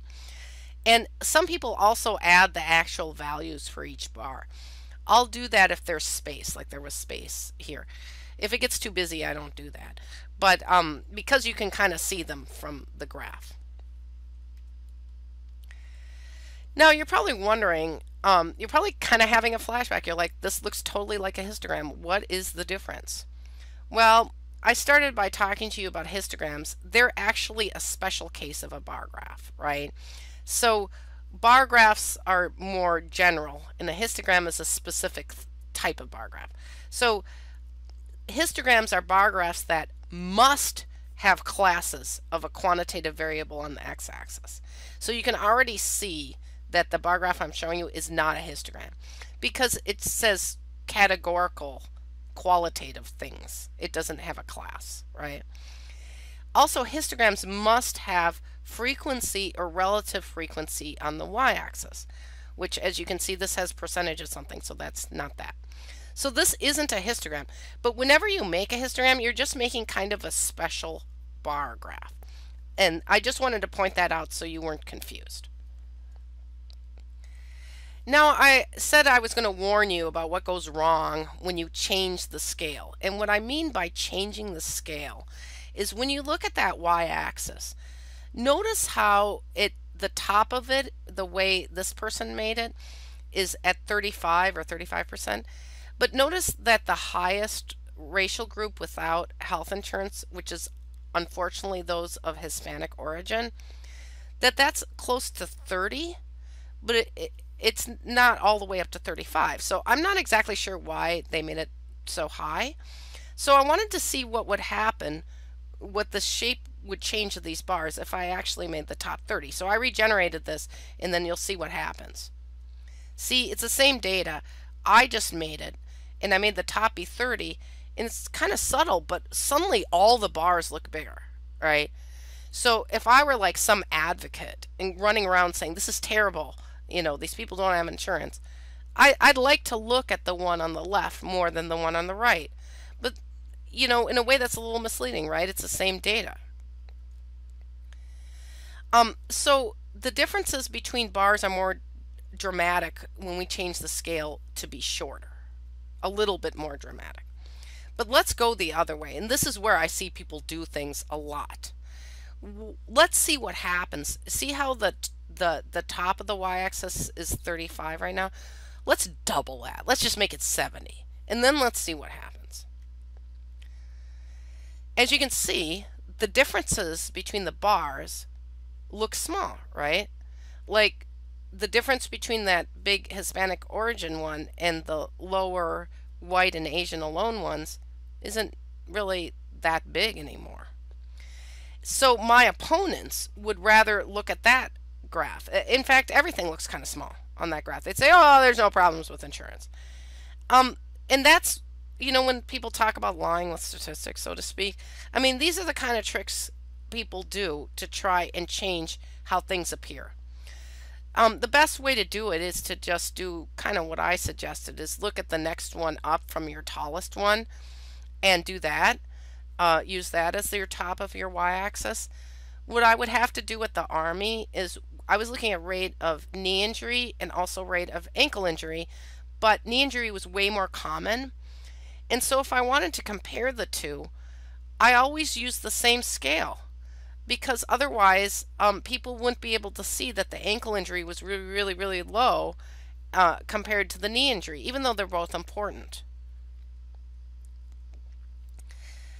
With a taller y-axis, the differences between the bars look just less dramatic, and also the taller you make your y-axis, the less it looks like you have of the bars. So you got to be really careful.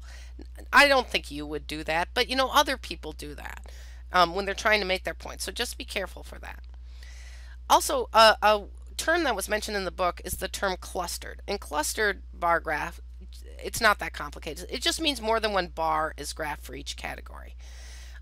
You'll see in the last one I did, it was just on one topic. And here, if you look at this one on the right, and of course I mixed it up a little, I did the horizontal version, but this is life expectancy at birth, and it's separated by, you'll see that there's 3 sets of bars, right? There's both sexes together, and there's a bunch of bars for that, and you see the legend: Hispanic, non-Hispanic, black, non-Hispanic, white, and then they mix them all together, all races and origins. And then they also have separate set of bars for male and female. And so this would be clustered. And if you do that, you really need a legend so people can tell what's going on. You'll also notice that, life expectancy, that's good if it's high, right? You want to live to be 80, 90, 100. But if you look at the bottom of the slide where we have the x-axis, if we started at 0 and just made it all long, it would not even fit on the slide. So what they'll do is they'll make these little hash marks or this little squiggle and indicate that they just skipped ahead. But like I said in the first part of this, if they skip ahead on the female one, they have to skip ahead on all of them, right? So everything is skipped ahead there. This is a fair comparison. It's just like it's like we're fast forwarding through the movie up to about 50 and then looking at the differences there because everything's the same up to that. So that's just another thing about scale is notice whether it's clustered, if you've got a legend, and also look for the squiggle. Okay, now I'm going to give you a shout out to a Pareto chart. And you probably already noticed we don't really use these much in healthcare because this example is about causes of an engine overheating. Well, we don't do that a lot in healthcare.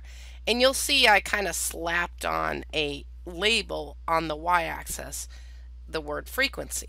Okay, so in a Pareto chart, you remember how I was saying this histogram is a special bar chart or bar graph? Well, Pareto chart is a different kind of special bar graph, okay? And in that one, the height of the bar indicates the frequency of an event. Like if you look at these events here, like damaged radiator core, that happened 31 times, right? And that happened more often than faulty fans, which only happened 20 times. So what they do is they figure out what happened the most and the second most and least, whatever, and they deliberately arrange them in order left to right according to decreasing height. It's a way of sort of zoning in on what is the most important problem you're finding. So it's really meant to graph frequencies of problems. I actually only saw one Pareto chart I've ever in healthcare so far. I really looked for one. And what it was about things that can happen that are bad in a nursing home. And I remember the tallest bar was for falls, right? Like people fall in a nursing home. And then there was a smaller bar for medication errors. That happens. The reason why we don't, I think the reason why we don't use these a lot in healthcare is, let's pretend that's what this was of. Let's pretend this 31 instead of damaged radiator core said 31 falls. Well, the first thing you'd probably ask is, well, how many people are in that nursing home? And how long did you collect data for, right? 31 falls is pretty bad. But it's not bad if you have hundreds of people over 10 years. If that all you get is 31 falls, you're doing pretty well.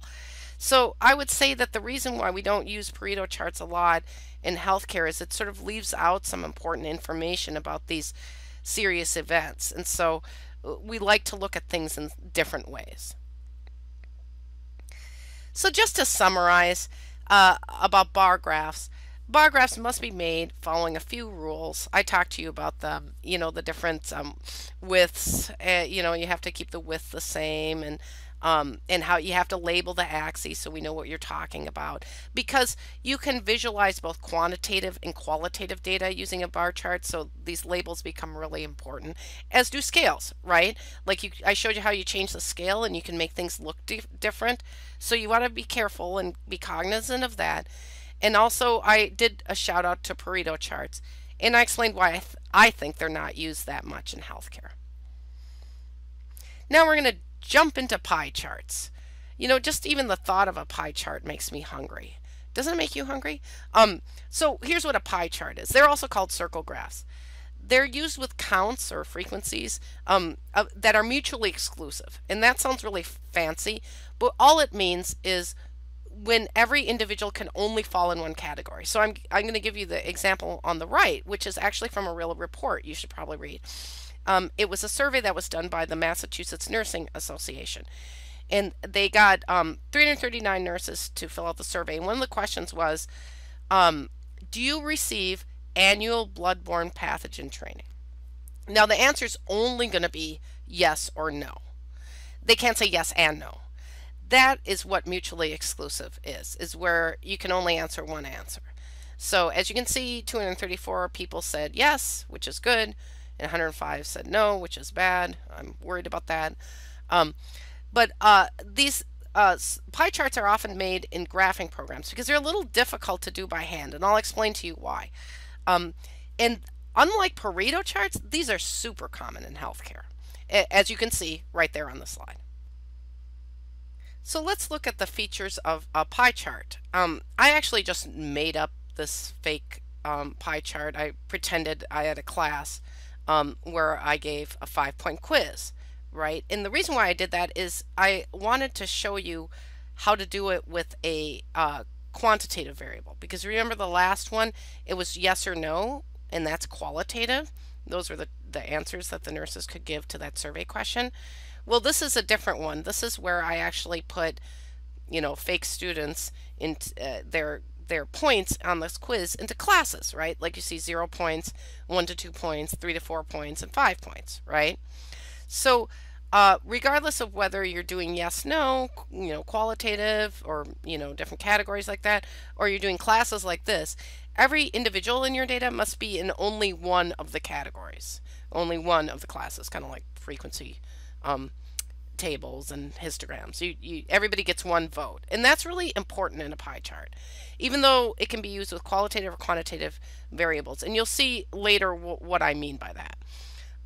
And so here is just a fake example I made of how you would then make a pie chart out of a quantitative variable. So I'm just going to briefly go over how you would do this by hand, and I'm realizing I've never done this by hand. I always use Excel, as you probably recognize that lovely purple color which comes out of Excel. But if you were going to do it by hand, I guess you'd have to go buy one of those things in the lower left, which is a protractor, because that helps you see the degrees of a circle. Remember, a whole circle has 360 degrees, right? I don't know if you remember all this from like trigonometry, but then like a half circle would be 180 degrees. And so that's how you figure out like how much of the piece of the pie you need is using this protractor. So if you're going to make a pie chart by hand, you first have to make a table. You'll see we make tables constantly in statistics. And I put class in the first column because I was doing one that required class because it's quantitative. If you were doing that one with the nurses saying yes or no, you would put category and you just say yes or no, right? And then total. And then of course next you put the frequency. And I always put total to add it up to try and make sure, my fake class apparently had 37 people in it. So I just want to make sure, everything adds up. Then the next step will remind you of relative frequency. It's where you figure out the proportion of the circle that's going to take up, right? So see the 5 points, how the 7 people who got 5 points. Well, if you divide 7 by 37, you're going to get 0.19. Well, I like percent, so that's 19%. So that would say what proportion of the circle they get, right? And then finally, in the last column, remember how I was telling you the whole circle is 360 degrees? Well, you take that proportion you get and you multiply it by 360 to figure out how many degrees you're going to make your circle, and that's why you need the protractor. And that's also why I always use Excel for this, because it makes it so you don't have to worry about those things. All you would need for Excel is actually just the class or the categories and the frequency. And then if you use their automatic pie graph function, then you can get all this other stuff out very quickly. So I just wanted to make a few notes about pie charts. This is the thing I'm coming back to, is this mutually exclusive categories. So I want you to imagine that I do a survey, right? And I ask the question, what is your favorite color? And I give some choices like red, green, blue, whatever.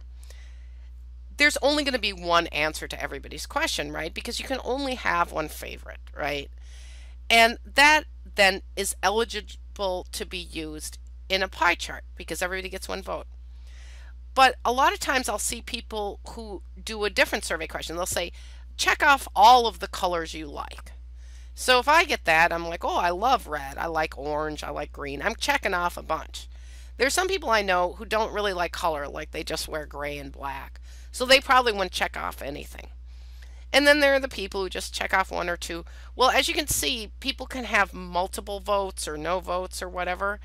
And if you have that situation, like I was telling you, where people can say multiple things, you've got to go into bar graph land, okay? Because a whole bunch of people can like red, a whole bunch of people can like green, a whole bunch of people can like blue, and you won't get a circle out of that. If everybody answers just one answer, and so therefore everybody's in a mutually exclusive category, then you can use the pie chart.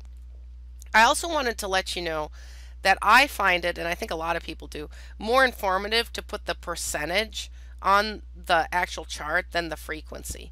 Some people put both the frequency and the percentage, which is good. It's not so helpful to just put the frequency, as you see the nursing report did on the left. And it's because you really don't know, 234 seems like a lot, but what proportion is that of the circle? That's what you would kind of want to know. Whereas if you look on the right, on mine, you can see, like, for instance, only 5% got 0 points. That's a small amount, right? You know what 5% means. It's just hard to tell, if you look at that one on the left, it looks a little like 2/3, which would be 66%, but we don't know what the percent is, right? And so it's really helpful to have that percent. And always include a title and a legend, because if you're graphing a pie chart, you're going to have more than one category, and so people are going to want to know what that color means. This looks so good. Doesn't this look good? Pie charts are common in healthcare, and they graph mutually exclusive categories. Okay, so you'll see this all the time. And like I said, it's easier to make using software. I use Excel. It can come out of other software, but I just like Excel because you can really put fancy labels on, and you can do that squiggle thing. And but choosing a graph requires some consideration, like whether or not you actually want to make a pie chart or a bar chart or whatever, requires some thought. And also, regardless of the chart you make, you should follow these rules. You should always provide a title, okay? Even if it's just for your private use, trust me, I've done this. I go back and I'm like, I don't even know what I graphed. So take your time, sit down, write a little title so you remember what you graphed. Also, label the axes, because again, you think you're going to remember, or maybe you think it's obvious. Everybody in the audience is going to tell. Don't leave anything to be assumed. Just be absolutely clear about what's on each axis. Always identify your units of measure. So if you're talking about a rate per 10,000 people, or a percentage, or maybe you're talking about an average, or you're talking about a frequency, it doesn't matter. Just make sure you're clear about what you're talking about in the units of measure. Usually this ends up on the y-axis. So the thought is to make the graph as clear as possible. Thinking font size, thinking number of items graph.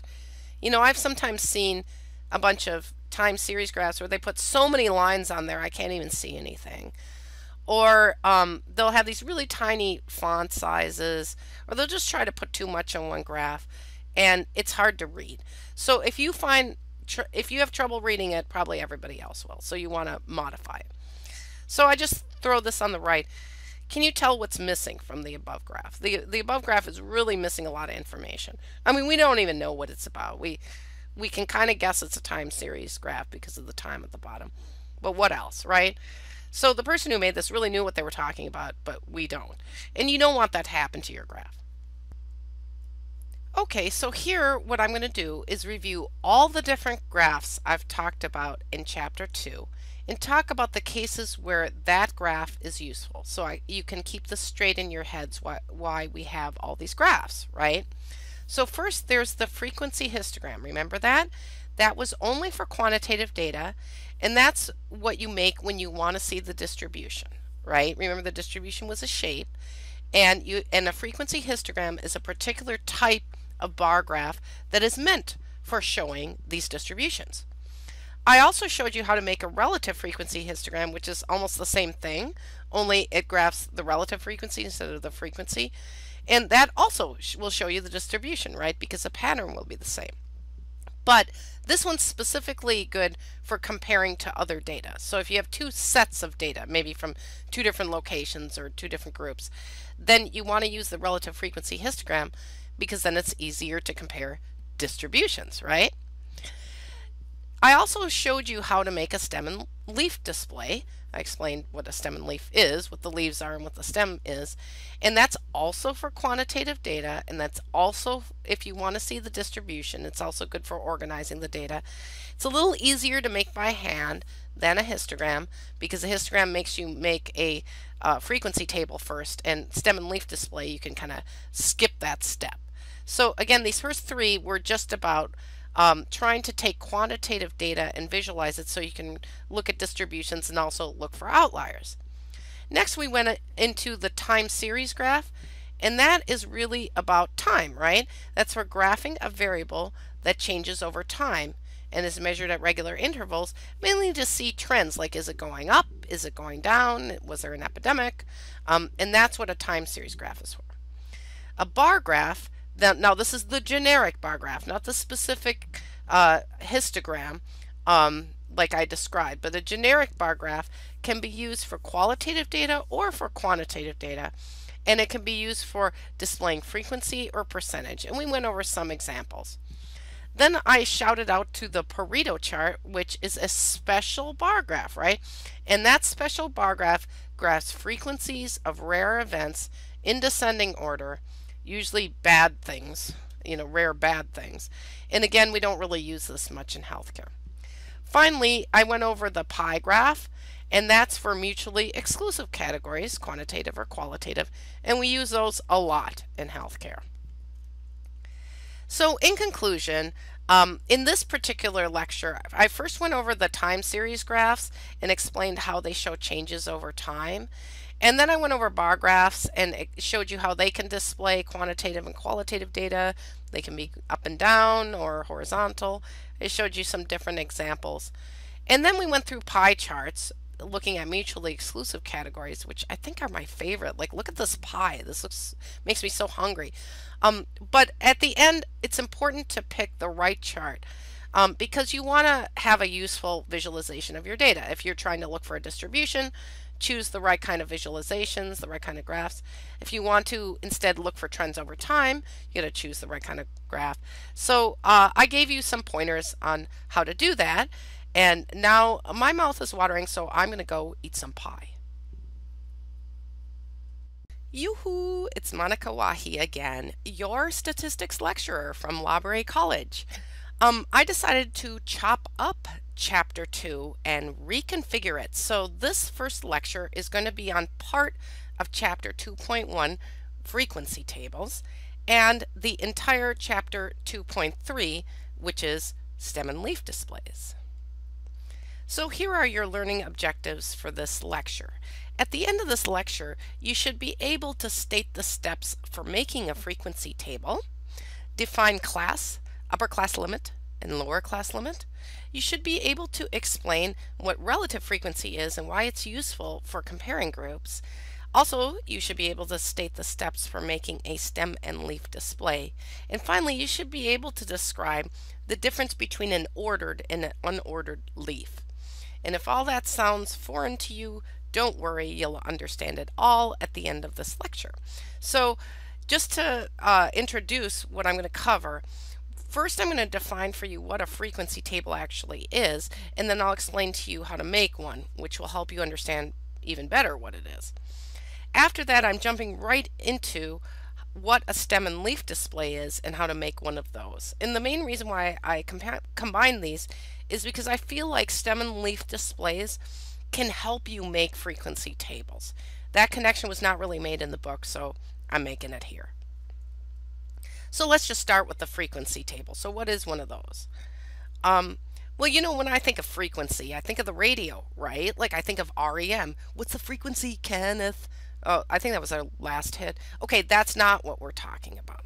We're talking about frequency like the word frequently, like how frequently do you go to work per week, right? And you would count how many times you go to work or go to class per week. Well, frequency is like frequently. It's like how frequent something happens.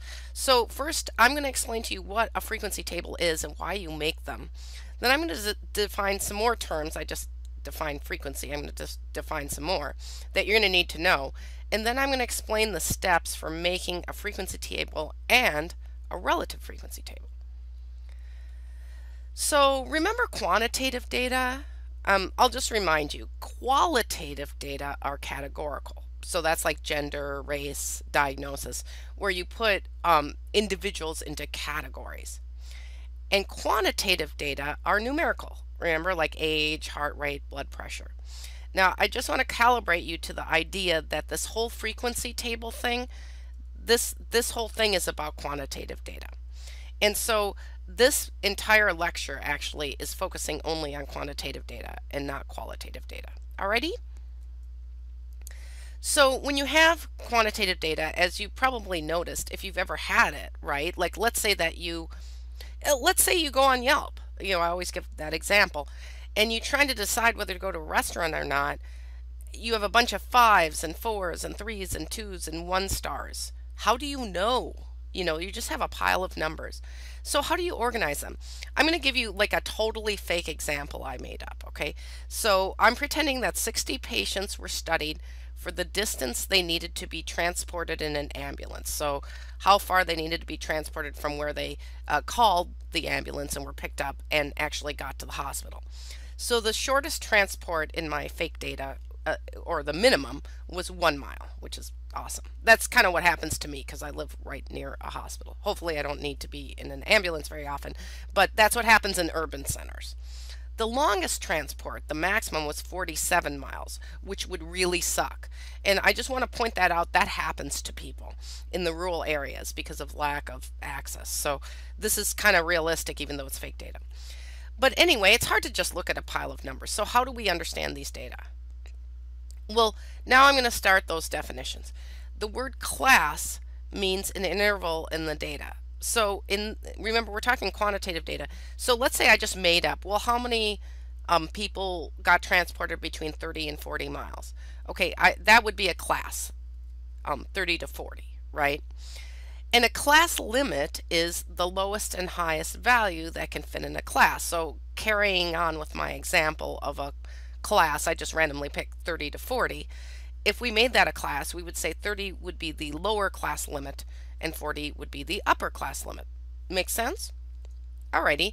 So then, of course, you have the width of the class, or the class width. So that's how wide the class is. So carrying on with the example, if the upper class limit was 40 and the lower class limit was 30, what you do is you minus 30 from 40, which you get 10, and then you add 1, and it equals 11. That's the little formula. But if you're like me and you count on your fingers, you would go 30, 31, 32, 33, 34, blah, blah, blah. And you realize that there are 11 numbers in that. Now we get to frequency, like I sort of quickly explained, and that is how many values from the data fall in the class. So how many patients were transported 30 to 40 miles? Or another way of saying it is, if you look in all the data you have and you find every single person that either got a 30, 31, 32, 33, blah, blah, blah, up to 40, count all those people up, then you will get the frequency for that class. Okay, but you probably realize you do need to decide on classes before you go counting frequencies because you need to know the lower and upper class limits. So let's talk about some rules about classes. First of all, classes have to be the same width. You can have 30 to 40 and then 40 to 42, right? Or 41 to 42, right? You can't have skinny class, fat class. They have to have the same width. But there are different ways to pick it, right? So class width can be determined empirically. Isn't that a fancy word? Empirically just means you just choose it because you like it, right? And if you ever look at survey data about just about anything, when they look at the quantitative variable of age, they often put that in classes. And as you'll see on the slide, these are the classes we often see: 18 to 24, 25 to 34, 35 to 44. And you can go on, right? Like that's what you normally see. And that means empirically. You just picked it out of the hat. And already you're probably noticing, well, 18 to 25, or 18 to 24, 65 and older, those classes aren't really equal as the ones in the middle, right? Like what's the upper class limit for 65 and older? Okay, well that's just normally what happens in the world and especially in healthcare. And in healthcare, when you pick classes, even though the classes are technically supposed to be the same width, you really should be guided by the scientific literature. And you'll see why later when I show you the other videos in this chapter. It's because you really want to be able to compare whatever you find to whatever other people have found before you. And therefore, you don't want to cut up your classes in different ways, or it's hard to compare them. However, in the book, they teach this class width formula, so I thought I should really show you that too. So here's the class width formula that I don't really see used much in healthcare statistics, but I'm going to teach you anyway. So this is the formula. First, you calculate this number. You find the maximum in your data and the minimum in your data, and you subtract the minimum from the maximum. So the example I was giving from the fake data about the transports is 47 was the maximum and the minimum was 1. So I did the first step and got 46. Okay, looking back under the formula, you divide whatever you got there by the number of classes desired. In other words, like however many categories you want, right? So if you never want too many, like you don't want 10 or something. 3, 4, 5, 6, 7. Usually something in that range is a good number of classes. So let's pick 6 just for fun. So we'll take that 46 number we got and we divide it by 6 and we get 7.7. Then back to the formula side, how you decide then your class width is you increase this number you get to the next whole number. Now, a lot of people are confused by that because even if I had gotten something like low, like 7.1, I'd still go up to 8. You have to increase it up to the next whole number. So you have like this integer, that's a number without any decimals after it. So you have this integer for your class width. So our class width in this example then would be 8. So now I described to you that whole class width, but I'm not going to use it in the example because we don't really do that much in healthcare, and it makes it actually kind of hard to understand because you want something that's a little intuitive. Like if you look on the slide right now, less than 20 miles, 21 to 29, 30 to 39, and then 40 or more. That makes a little more sense in your head. That's how we think of miles. If I had put like 18 to 24 and 25 to 29, we don't really think that way. So this is helpful in healthcare to boil it down to something like this. And by the way, if I was writing a real paper and this were real data, I'd be looking at the papers before this that talked about transport times and looking at those class limits. Okay, so a frequency table displays each class along with the frequency, the number of data points in each class. As you can see, the class limits are on the left side of the simple frequency table, the classes, and then the frequency is on the right side, right? And you'll notice that they all add up to 60 because we measured 60 fake patients. And it's really good to do that little check because you don't want to double count people, put them in 2 classes, they only get to be in 1, etc. So selecting arbitrary class limits can make the frequency table unbalanced. So in other words, doing this empirical thing can make it sort of weird because less than 20 is big and 40 or more miles is big, and it's bigger than the other classes, so it kind of breaks the rules of class width. But not following the scientific literature can make your results non-comparable and can make the science less useful. And so that's why I sort of flail against the book with this class width formula thing. So I'm going to just give you another example for a frequency table. Okay, this one is more, it's also healthcare-y. Glucose is measured in the blood and expressed in milligrams per 100 milliliters, right? So glucose is a huge molecule, and it should be cleared from the blood, especially if fasting. So if you're not eating anything, you're not putting any glucose in you, your body's supposed to be like metabolizing that. The problem is some people don't metabolize glucose very well. That's what diabetes is. So you care about how much glucose is sitting around people's blood. So blood glucose levels for a random sample of 70 women were recorded after a 12-hour fast. And this is what they got. They got the minimum was 45, the maximum was 109, and they picked 6 classes. So this is how they set up their class limits. And again, this is using the class width formula. And just to demonstrate, it sort of comes out a little weird here. But then they got these frequencies, okay? And this is again just another example using this time the class with formula to get our 6 classes and to make sure that they covered everybody. Now you'll notice in this we start with the minimum like 45 to 55 and we end with the maximum which is up to 110, and that's really the clearest way to do it. It's just not typically done that way if you read like scientific literature in healthcare. You just don't see these frequency tables labeled like that. So, and just to wrap up this part, make sure all of your data points are accounted for only once in one of the classes. So whether you use a class with formula or you use empirical or arbitrarily picked classes, every single data point only gets one vote. It can only be in one of the classes. And also you don't want to leave any of the data points out. So you want to make sure that that happens, that you account for all of them. And also you need to make sure your classes cover all the data, right? In healthcare, when we do that thing up to 20 and 65 and over, all that stuff, we cause that to happen. However, if you're going to use a class with formula, you really have to pay attention to where your minimum and your maximum are, because then you want to make sure all of your classes cover all of your data. And like I mentioned, make sure the total of your classes, of the frequencies in your classes, adds up to the total number of data points. It's just a little check.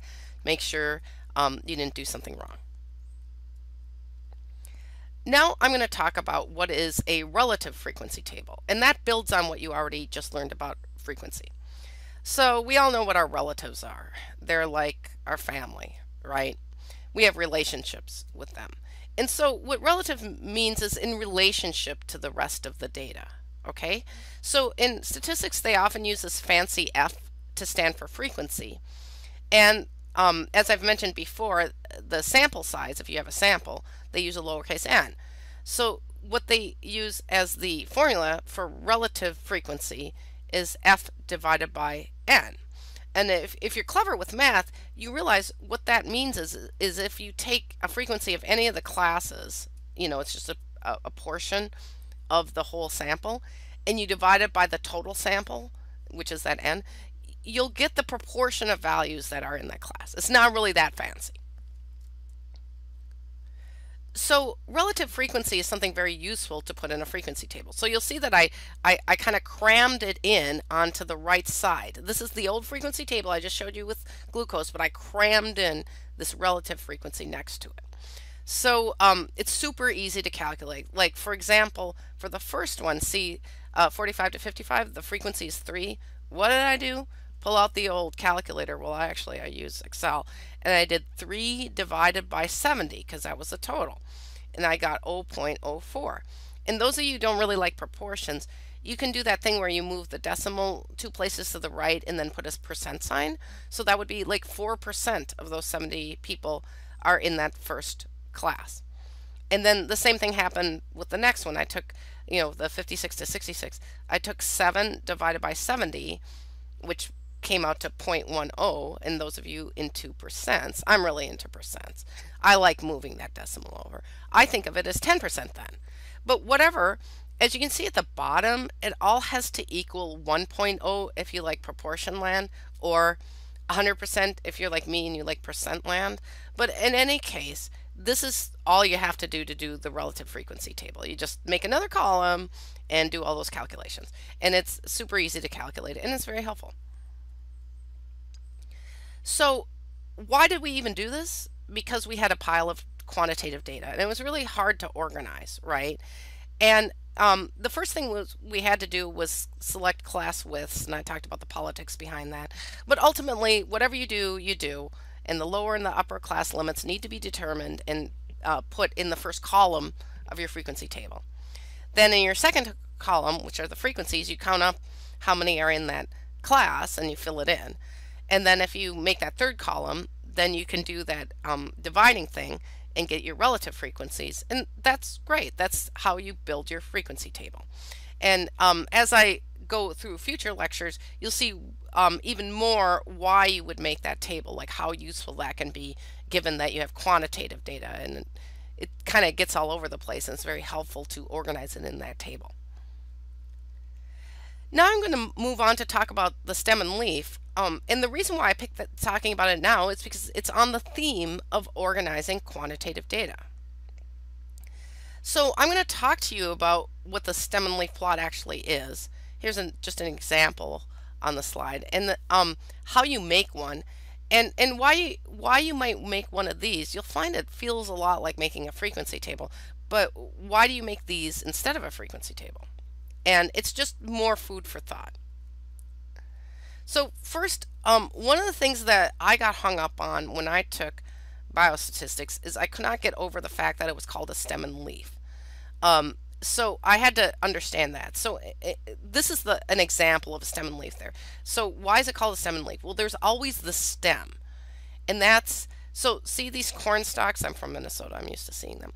You'll notice that there's a stem, right? Like this big corn stalk has the stem. That thing, you see that vertical line and a bunch of numbers on the left, that part of the stem and leaf plot is called the stem. And then leaves are added onto the stem as we tally up the length of the leaves. And that may not make much sense right now, but I'll show you how to make one. But essentially what you end up doing is adding these leaves. Like you see under 2, there's a little leaf that just has a 0 on it. But if you see under 5, there's this big long leaf with a whole bunch of numbers off of it. So making one will help you understand this terminology, but I first wanted to just show you this picture because it's actually kind of hard to understand what's going on with the stem and leaf unless you understand that that vertical line and the numbers to the left of it is considered a stem, and then each one of these things we build off, off of each of those numbers is called a leaf. So people talk about the 4 leaf and the 5 leaf. Alrighty? Okay, so again, I'm just so into making up data, right?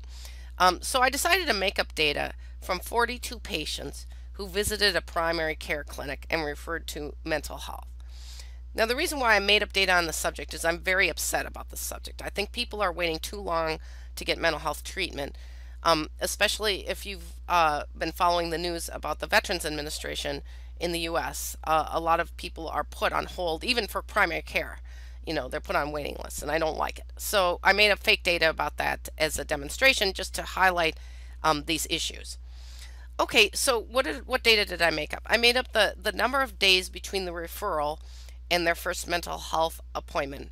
That was what was collected. So let's say you go in on January 1st and you get a referral, and then 10 days later you actually show up at the clinic, then that would be 10. Right, that would be your value. So that's quantitative, so let's take a look at it.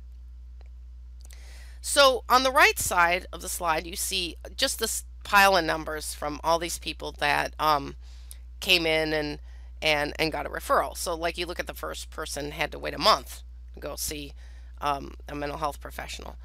But if you look, the third one in, that person only needed 12 days. So that's how you sort of consume this fake data I made. And then you'll see over on the left side, I already made a stem. It's blank. It doesn't have any numbers on it, but I knew I'd need that vertical line, so I just made that in preparation. Okay, so let's build our stem and leaf. So what we do is we start with the first number, and that's what's awesome about this, is you just start with the first number, and if you want, you can kind of cross them out as you go along to keep track. So we start with this first number, and you'll see what I did. I went over to the stem, and I put the 3 on the left side of the stem and the 0 on the right. This begins the 3 leaf, okay? Here's the next number. Now, I put the 2 above the 3 because it's like right before it. And you can kind of imagine we're going to walk down like 2, 3, 4, 5, 6. And then I put the 7 on the right side to start the 2 leaf. Alrighty, here we are with the next number, which is 12. And as you'll see, I started the 1 leaf. You're starting to see the pattern, right? And you can probably guess what's going to happen next. We start the 4 leaf and put the 2 there. Okay, our next leaf, we've already started, right, for 35. So what do we do there? Well, we just add the 5 onto the 3 leaf. The 3 leaf was already started with that 30 at the beginning, so we just pile a 5 on there. Here's 47. We just pile a 7 on there. Now you'll notice I tried to line up that 7 on the 4 leaf with the 5 on the 3 leaf. When you're doing this by hand, well, even when you're not doing it by hand, you really have to keep those things lined up, or you you won't have a good stem and leaf, okay? Now I'm going to just fast forward a little because you can probably imagine how to do the next row, the 38, 36, you just keep piling it on. But I want to show you what happens when you get to this special case here.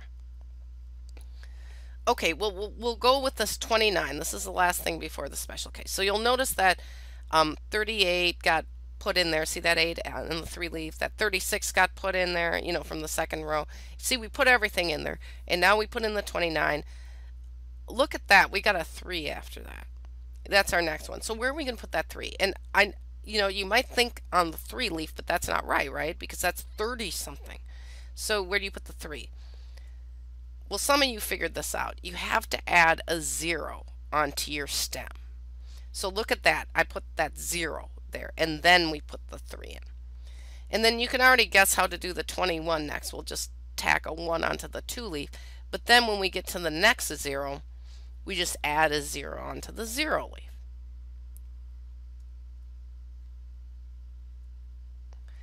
So you can probably figure out how to pile up all of these. But I did want to talk to you about something else that happens with these stem and leaves. As you go on adding to the leaf, you got to be careful because you might end up with a situation where you got something big. Now, I really feel sorry for this fake person. 51 days for a mental health appointment. That's too long, right? But it causes us later to have to add a 5. Now, this can cause real estate problems, especially on a piece of paper.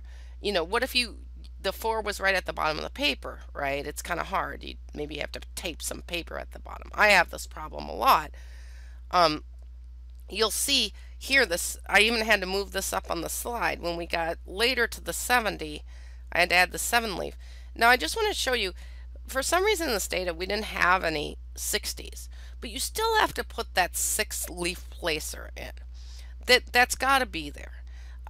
So even if, as we go on, if we're missing any leaves in between, we just need the placer there because that space has to be there. And here's an outlier. We're going to learn about outliers pretty soon. This is a really long time, 105 days. This is kind of like VA status, right? But again, you'll see that, and of course this is fake data, but unfortunately it reflects real data. You'll see when we get to 105, not only did we skip the 8 leaf and the 9 leaf, and we need to leave a space for them, but 10 becomes the part of the stem. So if we went on to 200 or 300, I mean, that would be awful to wait that long. Though the first 2 digits of it, like if we had 365, the 36 of the 365 would be the part of the stem. All right, so I just did this little demonstration to explain certain nuances of the stem and leaf that you might encounter in your life. So now I'm going to just reflect back on the 2 ways that I've described in this lecture for you to organize quantitative data. First, I showed you how to make a frequency table, but what you need to do with that one is you need to set up classes and class widths and to count up frequencies. And there's a lot of pre-processing, a lot of pre-calculations. You really want to think when you're doing this, and you don't want to be distracted. However, if you're trying to do a stem and leaf, you really can do that on the fly. You don't need to set up classes or class widths. As you noticed, we just went through the line of those pile of numbers and just crossed them off as we put them onto the stem and leaf. And there was really no need to count. You can tally the data as you go through the list, cross it off, and it's just really quicker to do. Of course, those of you who are pretty clever are saying, well, basically you're forcing in a stem and leaf everything to be in a class of, the 10s, right? The 20s and the 30s and the 40s. That's like the 2 leaf, the 3 leaf, and the 4 leaf. And yeah, it is kind of like a simplified way of making those kind of classes. But in any case, I just wanted to alert you to this because you might see some similarities between the 2, and I wanted to highlight those as well as the differences. Now I'm going to give you a few tricks here. I want to tell you about the concept of an unordered leaf. So an unordered leaf is what we were making before when I was demonstrating. It's just where the numbers are out of order in the leaf. Like you'll see this 2 leaf, it says 7729. Well, if they were in order, it would say 2779, right? Like the 2 would come first before the 7s and the 9. And the same with the 3 leaf. That's out of order because you can see that it's 0 and 5 is fine, but 8 doesn't come before 6 and 5, right? That's no problem to make an unordered leaf. However, after making an unordered version, you can rewrite the stem and leaf in an ordered way. So you see how I did that? I rewrote the 2 leaf and the 3 leaf, and now the leaves are in order. Okay, they don't have to be, but you can do that. And if you do that, if you make your stem and leaf first unordered, the way I was demonstrating, then you rewrite it into ordered, it is way easier to count it up to make a frequency table, no matter what classes you choose. Or you can just make each leaf a class, and then it's super easy to make the frequency table. So that's why I combined these 2 pieces of the chapter together, is because I wanted to show you how you can use a stem and leaf to help you make a frequency table. So a stem and leaf is just another way to organize quantitative data, and it's easier to make kind of on the fly than a frequency table because it requires less preparation, and it can help you put data in order before, like in preparation for a frequency table, sort of to help you as a first step to make sure that you can organize everything. And at the end, remember how I keep emphasizing your frequency table has to reflect all your data points and they can only be in one class, blah, blah, blah. Well, this is one way to make sure that happens, is to first do this pre-organization using an ordered stem and leaf. So in conclusion, frequency tables and stem and leaf displays organize data. They organize quantitative data. And the stem and leaf may help you make a frequency table, so you might want to start with that. And the purpose of both of these things is to reveal a thing called a distribution. And I'm going to explain that in the next lecture. Hello, it's Monica Wahi again, your lecturer from La Brea College, and we are moving on to Chapter 3.1, which is Measures of Central Tendency. And here are your learning objectives. So at the end of this lecture, you should be able to explain how to calculate the mean. You should also be able to describe what a mode is and say how many modes a dataset can have. You should be able to demonstrate how to find the median in a set of data with odd number of values as well as in a set of data with an even number of values. And you should also be able to define trimmed mean and weighted average. Alright, so what's this measures of central tendency? I'm going to explain that, why we kind of call it that, and then I'm going to talk about them, which the 3 biggies are mode, median, and mean. So I'm going to talk about those and explain how to get those. Then towards the end of the lecture, I'm going to go into some special situations. One is called a trimmed mean, and the second is a weighted average. So let's get started. What is this central tendency thing? Well, if you think about quantitative data, which you can only do this with quantitative data, not qualitative data. But when you think of having a pile of numbers like this, one of the things you want to know is how much they tend towards a center. Now, of course, you don't know where the center is until you start looking at the data.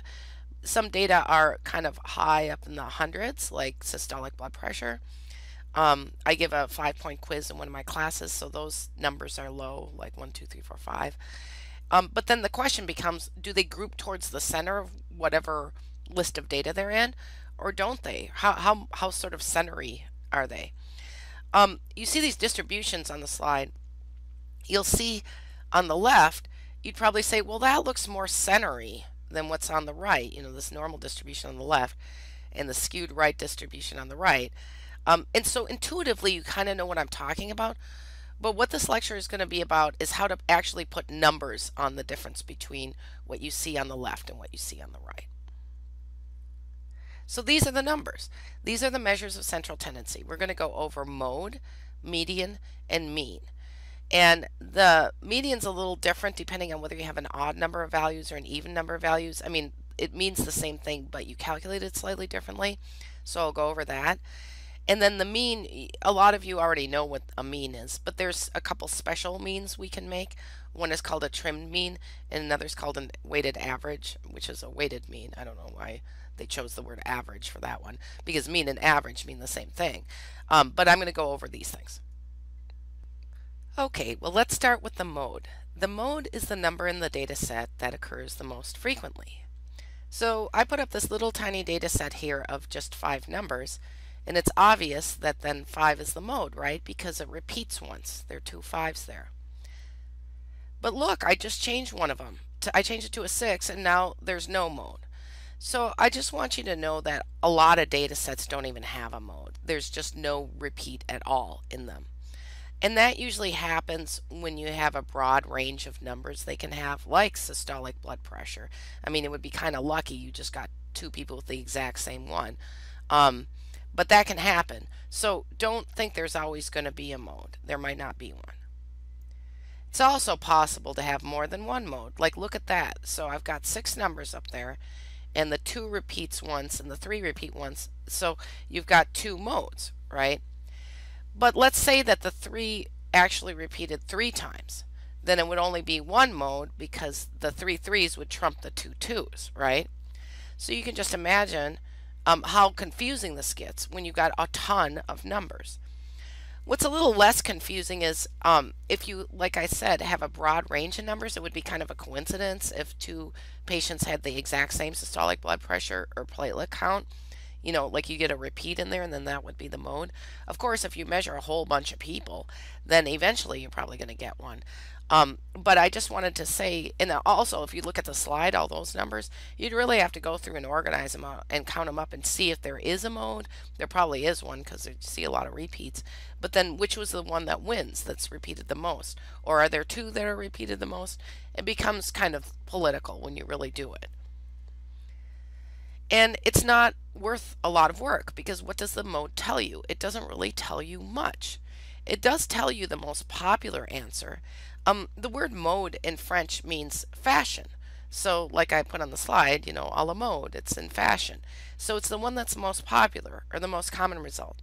But it's not used a lot in healthcare, and I've actually not used it very often. Once in a while I'll say, oh, the mode in the class for my 5-point quiz was 5, meaning everybody did pretty well. They mostly got a 5.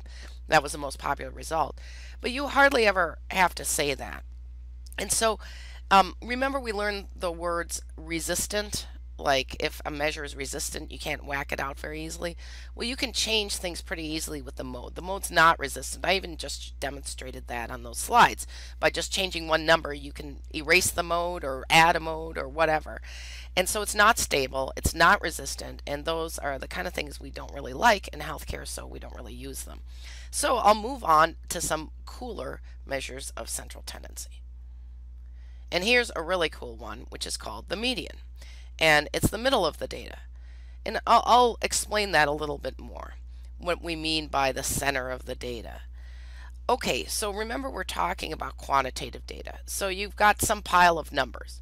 It doesn't matter. You can always sort them in order of lowest to highest.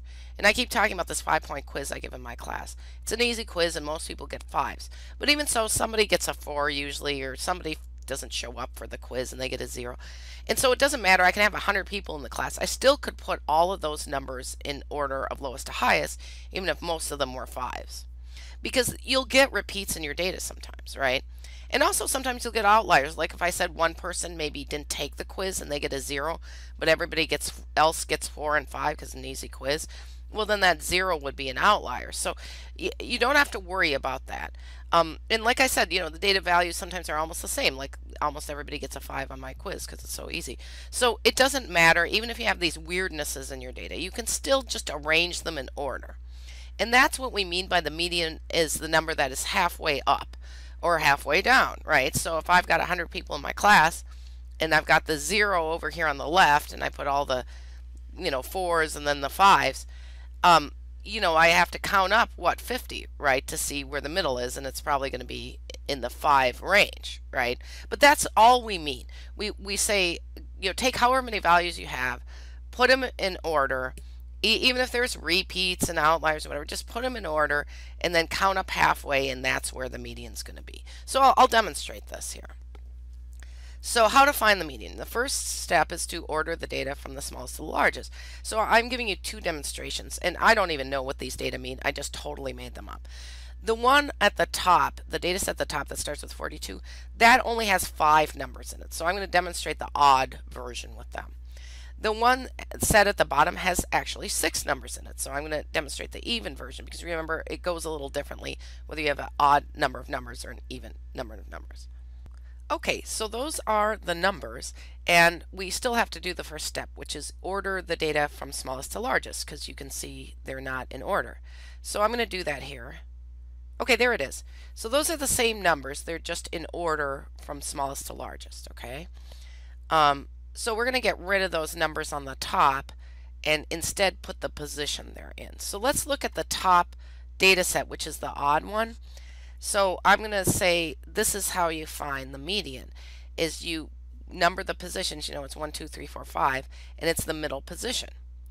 So you can imagine if we had had 7 data points, we would go out 1, 2, 3, 4, and we'd circle that one, and that would be the median. So that's what you have to do, is you take these, if you have odd values, you just put them in order, and see, I numbered them for you, and then you take the middle number, and that's the median. That's what it is. It's 42 in this one. Okay, we'll do the downstairs data set there. That has 6 in it. As you can see, the positions are numbered. And then what do? You go to the 3rd and 4th position, which is the kind of the middle, right? And you literally make an average of them. You add the 2, and they happen to be 7 and 8 right next to each other. But if they had been like 8 and 10, then the average would have been 9, and that would have been the median. But because this was 7 and 8, you do 7 plus 8 divided by 2, and it's 7.5. So when you do the median with an odd number of values, you're going to be taking one of the values in there. If you do the median on an even number of values, you might get something with like a decimal, because you're looking for the 2 values that straddle the middle, and you're going to be making an average of them, and so you might get kind of a wacky number like 7.5 that's not in the underlying data set. So this is fine for like if you have 5 or 6 numbers or 7, but what if you have like 150 numbers? I mean, you do still have to put them all in order to begin with. Like I use Excel, I'd probably just sort, but you have to know how many numbers to go up. It's not obvious. So this is how you find the middle number. They have a little formula for it. So let's say we have an odd number of values. And I'm giving the example like 21. Let's say I had 21 students in my class, and that's how many values I had, and I wanted to make a median of their grade. What I would do is put them all in order, and I'd say, well, I have to go up so many, and that's the median, but I don't know how many to go up. So I would use this calculation. So I take the n, which in our case is 21, and I'd add it to 1 to it, and then it would get 22, and then I divide by 2. So that's just how it works. So if you had 41, you would do 41 plus 1, it would be 42 divided by 2. Or if you had, like, I don't know why I'm picking on ones, like 27, you do 27 plus 1, and that would be 28, and 28 divided by 2 is 14. And so you see, it would just force it to be an even number that you come out with, and then that's the position you go up in. So if I had 21 students in my class, and I took the grades and arranged them in order from lowest to highest, like if they were that quiz grades, most of them would probably be 4 and 5, but it wouldn't matter. What I would do is just start with the lowest and count up to the 11th one, the 11th position, and then that would be my median. Now, you also have to do that. You have to find the middle of the number even if you have an even number of values. So I took an example of 14. Now you'll notice we use the same formula, but if you use this formula, you get 7.5, and that's not the median. That's just how many positions you have to go up, right? And so remember on the earlier slide, we had to go between the 3rd and 4th position. We had to average those 2 numbers. Well, this is basically saying if you get 7.5, you have to go to the 7th and the 8th, the one that straddles it, and those are the 2 that you average. So if my n, like 100, is a nice even number. So if you have 100 plus 1 and you get 101, then you've got, 50.5, right? And that just is a secret message that when you line up all your data, you take the 50th one in the row and the 51st one in the row, add them together, divide by 2, and that's going to be your median. So I just wanted to share with you this little formula just in case you get like a large number of numbers thrown at you, and putting them in order is a big pain, and then you have to figure out how many to count up. You can use this formula to get the middle number. So what does a median tell you? We have a lot more to talk about here. First of all, it's called the 50th percentile of the data. What it means is 50% or half of the data points are below the median and the other half are above, and that intuitively makes sense because we created this median together, and we could see that half of the points are on the bottom, half are on the top. And so it's also known as the middle rank of the data. And what's nice about the median is it doesn't really care much about the ends of the data. Like if I gave extra credit to a few people in my 5-point quiz and they got a few 6s, probably the median wouldn't even change because it's in the middle where all the action is, where we find the median.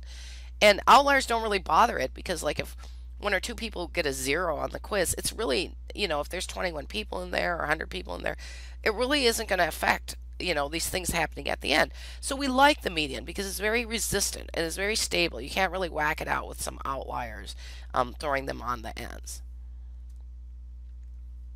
Now I'm moving on to the third measure of central tendency, which is a mean, but I also threw in here trimmed mean and weighted average because there are other kinds of means. And we're going to talk a little bit also about resistant measures because, like I just mentioned that.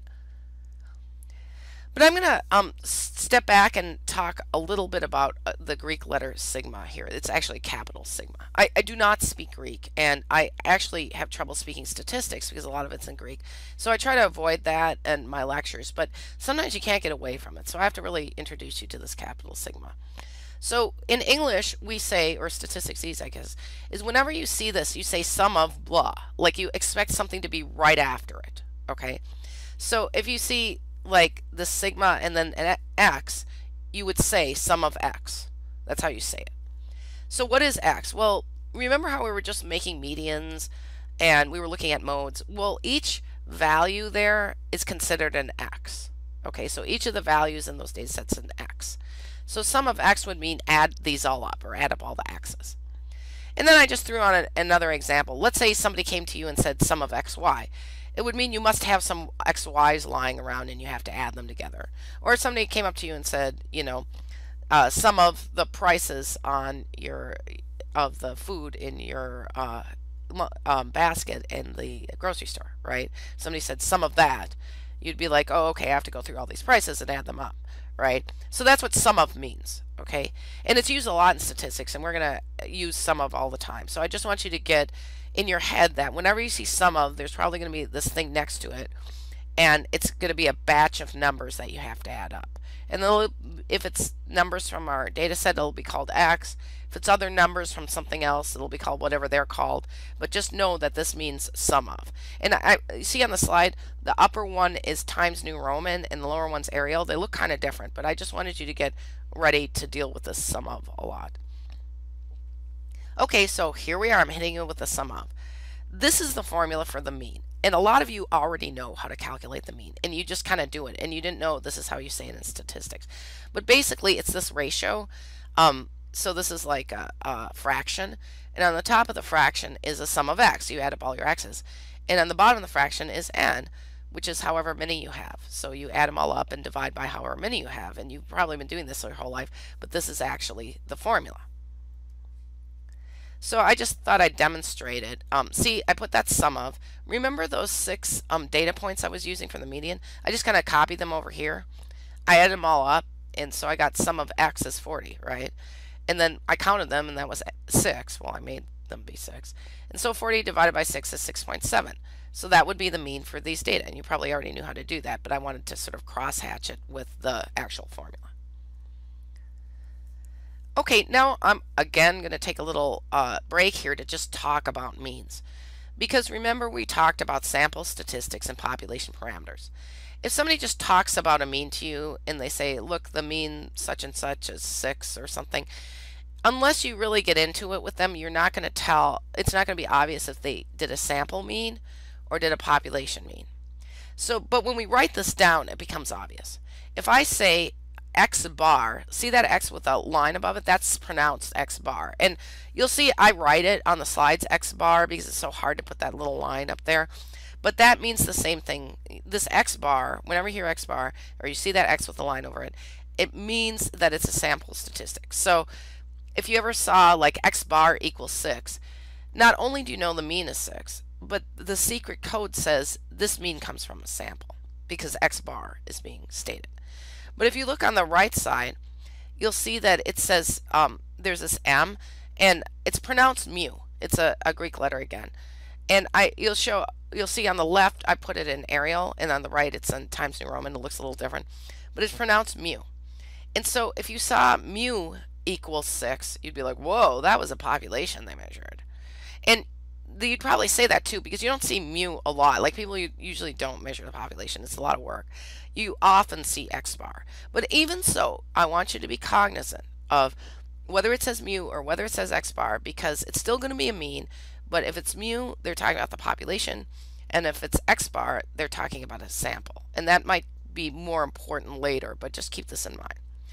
Also, when we talk about samples, we use a lowercase n to mean the number of numbers we have. Whereas if we're talking about populations, we use an uppercase N, a capital N.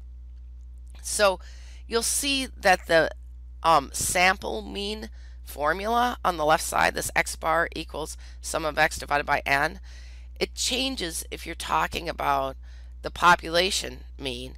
And you're like, come on, you add it up the same way. Like, mu is basically the population mean, and capital N is just the number in the population. I mean, it's almost the same formula.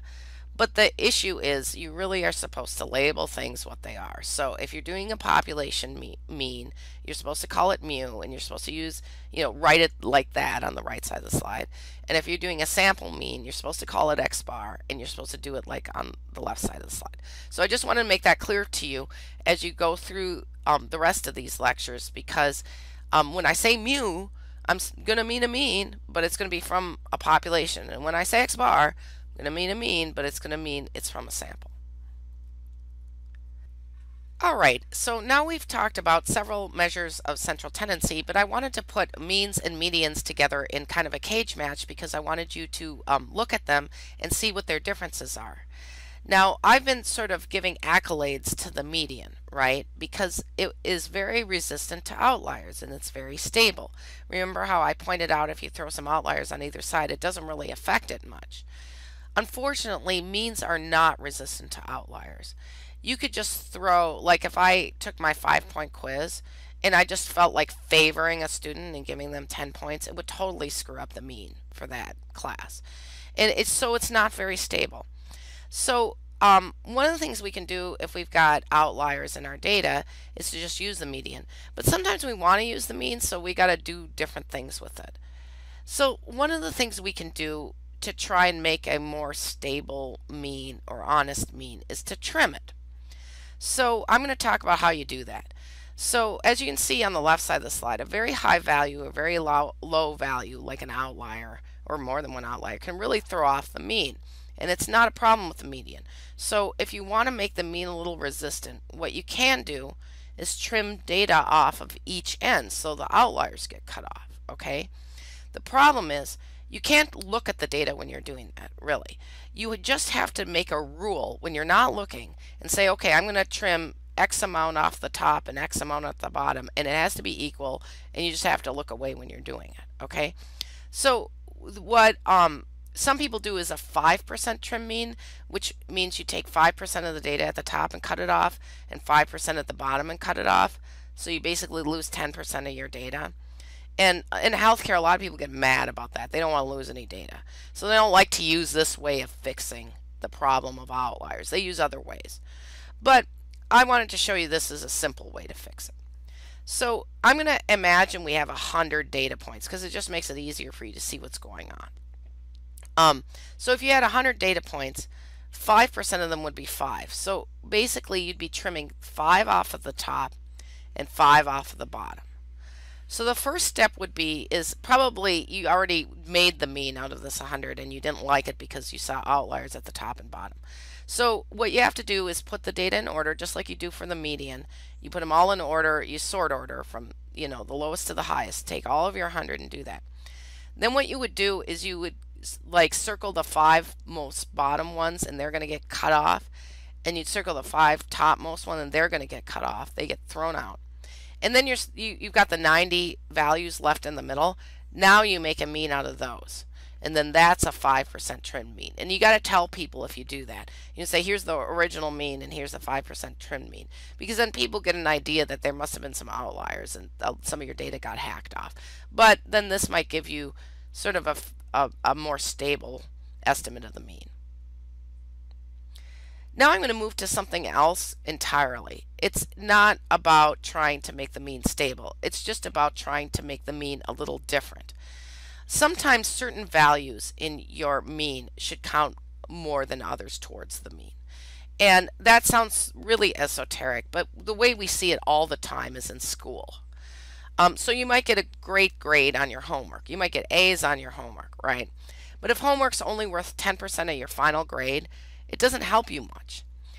And so what that 10% is, when you have a class like that, is it's called a weight. When you move into statistics, you say, well, I'm going to, I as the teacher, I'm going to weight your homework grade at 10% of your final grade. So it doesn't matter how awesome your homework grade is or how bad it is. It's really only going to count for 10% of your final grade. And that's why we do weighted averages. Is, I don't think your homework should be worth like 50% of your grade, right? That doesn't make any sense. And so even though, so you might want to have different things contribute a different amounts of weight to that final mean. So this is a way of messing around with the mean and making certain things going into it count for more or have kind of a bigger vote than the other ones. And so I'm just going to stick with school to give examples because this is where we normally see it. So I made up this example where homework is worth 10% of your final grade and quizzes would be worth 20% and the final would be worth 70%. And I just want to point out I've actually seen people do this, like, because I tutor, and like this is horrible, making your final worth like over 50% of your grade. So this is just a shout out to any like professors watching this. Don't do this, okay? But anyway, let's say I was mean and I did it. And let's say you were a pretty good student and you got an A on the homework, right? And so we're going to say that's a 4.0 because a lot of schools would say A is 4.0. Then let's say you got B plus on the quizzes, maybe because the lectures weren't very good, right? Ha ha ha. So you got B plus on the quizzes, that would translate to the number 3.5 on that 4-point scale. And let's say you got a B on the final. That's too bad, but that's 3.0. So why do I say that's too bad? Well, you probably wanted an A because the final counts for greater weight, right? It counts for 70%. And you'd want that to be a really high grade. Now, I first wanted to show you the non-weighted average, like the normal mean you would make. The normal mean you would make is you just add the 4 to the 3.4 to the 3 and then divide by 3 because you have a 3 in there. And you'd get 3.5. You'd get a B plus in the class, right? But let's just look down, or let's look up at that formula. So this is the weighted average formula. It's the sum of x times the weights divided by the weights. And remember when I said sum of xy, like as an example? So we have to, instead of just summing x like we did in the non-weighted average, we have to do x times w on all of them and sum it. And you're like, what's w? Well, remember I told you, with the homework worth 10%, that's the weight for it, right? And so instead of using percent, when we do the weighted average, you use the decimal version. So you'll see under the weighted average, I'm doing that sum of xw thing by taking the 4 and timesing it by 0.1 for that 10% first. And then see that B plus, that 3.5, that gets multiplied by 0.2 because that's worth 20%. And then there's that B you got on the final, right? That gets multiplied by 0.7. So that's the sum of xw thing going on. And what do you get? You get 3.2. Now, I don't even bother to divide this by sum of w because sum of w is 1 in this case. Like if you add up 0.7 plus 0.2 plus 0.1, you get 1. And that often happens. You just make the weights add up to 1. But I just wanted to let you know if for some reason you had goofy weights that didn't add up to 1, the last thing you have to do is divide by them. So as you can see in the lower part of the slide, the sum of xw is 3.2, and if we divided it by 1, we get 3.2. And now you don't get B plus in the class. Now you get like a B. And that's the difference between the non-weighted and the weighted average, is the weighted average weighted this final B extra, and then that caused the grade, the final grade, to be lower, and that's what weighting is. Now, I just want to say a few things. I've gone through all our measures of central tendencies, but I wanted to talk about how they relate to the distributions we learned recently. So I just put up an example of a normal distribution, and then I color coded these lines. So see on the way right, there's a color coded mean, and then there's a green median, and then there's a purple mode. Technically, these should all be right on top of each other, but you couldn't see them if I did that, so I just mushed them up next to each other. What the point is if you have data with a normal distribution, all these three things are on top of each other. And what the magic of this is you don't even need a histogram to know it. So like I use statistical software, and I'll feed in the data like a quantitative variable, and I'll say tell me the mean, median, and mode, and then it will. It'll tell me the mean, median, and mode. And even if I don't look at the histogram, if it says almost the same number for mean, median, and mode, I automatically know it's a normal distribution. Well, that's not the case with skewed distributions. So with skewed distributions, the measures of central tendency are not right on top of each other. In fact, they're in a different order depending on whether we have right skewed or left skewed. So at the top of the slide, I've got an example of a right skewed distribution, right? Because it's light on the right. All right, so what's happening here? Well, the mean is getting dragged around by that tail, that big tail. So you can see that the blue mean is on the right side of the median. So the median's more resistant, so it's sort of hanging out closer to the bottom of the data. But the tail, that right tail, is pulling the mean up. And then the mode is the lowest one. So if I get this printout and I see that the mode is the lowest, the median's in the middle, and the mean's the highest, I can say, without even looking at the histogram, this is probably right skewed. Now let's look at the bottom of the slide where we have the left skewed distribution, you know, because it's light on the left. And you see the same phenomenon, but it's going the other direction. That tail that's towards the low end of the data, it's dragging the mean down now. And notice the median is more resistant. It doesn't get dragged down as much. And of course the mode stays at the high part of the data where there's more data, right?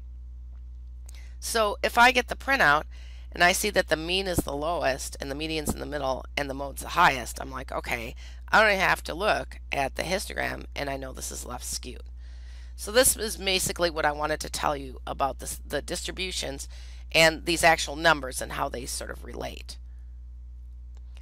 So in conclusion, what this lecture was mainly about was the measures of central tendency, right?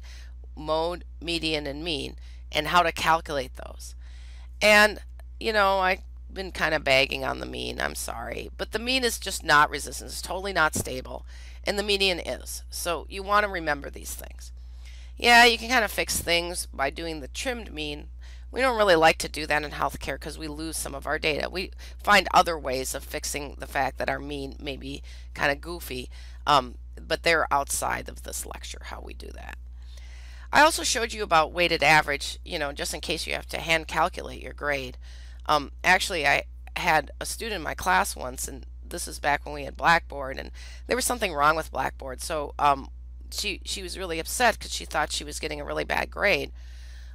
But she was getting a bad grade because she didn't do a good job of learning weighted average, because when I showed her how to actually calculate her grade, it turned out to be a B. I remember she was crying because she did an unweighted average. She was crying in my office. And then I just showed her how to do the weighted average, and she stopped crying because she was getting a B. So just don't cry. Try the weighted average first, okay? And then finally, I went over distributions and measures of central tendency, and just related to you how the distributions, how the numbers we get from the measures of central tendency, how we can put them on distributions and see some information about the distribution. All right, well, you made it through the measures of central tendency. Get ready for 3.2, measures of variation. Hello and welcome to Chapter 3.2. It's Monica Wahi, Library College lecturer, and I'm here to go over with you measures of variation. Alright, here are your learning objectives. So at the end of this lecture, the student should be able to state 3 different measures of variation used in statistics. You should also be able to explain how to calculate variance and standard deviation, which I'll give you a hint, those are 2 of the measures. Alright, you should also be able to calculate the coefficient of variation and explain its interpretation. And finally, you should be able to state Chebyshev's theorem. So now we're going to be concentrating on measures of variation. And the first one I'm going to talk about is range. And then I'm going to talk about variance and standard deviation, which are 2 different ones, but I'm going to talk about them together. And you'll see why. Then we're going to go over the coefficient of variation, which is abbreviated CV. Then we're going to talk about Chebyshev. Chebyshev came up with a theorem. We're going to talk about his theorem. And then his theorem leads us to calculate these intervals. Remember, intervals are like have a lower limit and an upper limit. I'll remind you of that, and when we'll calculate Chebyshev intervals together. All right, let's get started. So let's think about variation, okay? What does variation even mean? Well, it means how much does the data vary. So imagine I taught 2 classes, which isn't too hard because I do teach 2 classes. I teach 2 of the same class. It's 2 different sections. So imagine that I gave a quiz and the same mean grade was in each class. Okay, and I said that. Could we tell how internally consistent those grades were? So for instance, let's say that I gave a 5-point quiz and the mean in each class was 3. Do we really know how many people got something far from 3? Like maybe in one class people got a lot of 5s and 1s, and that's how we got the average of 3. And maybe in the other class everybody just got 3. Like we really can't tell from a measure of central tendency like median or mean or even mode. We can't tell how internally consistent the data are. Especially we can't even tell that from a mean. 2 different classes can have the same mean and a totally different kind of variation behind the scenes. So when you're talking about quantitative data and you have a whole data set and you do the measures of central tendency like mean, median, mode, it doesn't tell the whole story. You have to also add on the information about variation. And these calculations that we're going to learn here in this lecture are about ways to express how much the data vary in the data set, and it's just separate from central tendency. So central tendency is just about central tendency, and then this variation is about variation, and you need to know both before you can really evaluate your data set. So we'll get started on talking about ways to calculate these measures of variation. So as I said, I'm going to go through range first. Then I'm going to talk about variance and standard deviation. And I just want to remind you, you know how I'm always going on about sample statistics versus population parameters? Well, this starts playing in that the formulas are slightly different than for sample variance and standard deviation and population standard deviation.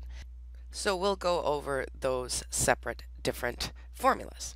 Finally, we're going to talk about, in the measures of variation, we're going to talk about the coefficient of variation, or CV, but we'll do that after these other ones.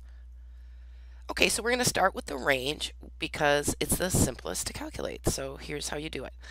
So you'll notice on the right, I just made up 5 numbers. I just totally made them up. I don't know what they are. Okay, I just did that for a demonstration because the range is the difference between the maximum and minimum value.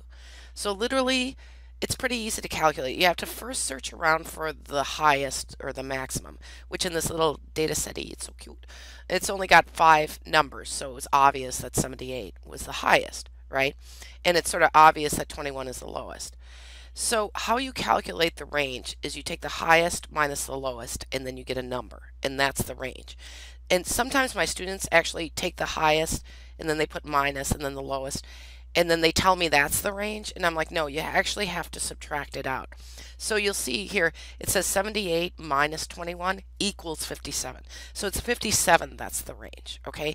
So all it's telling you is the distance between the top and the bottom, and I'll just say that that's not very useful.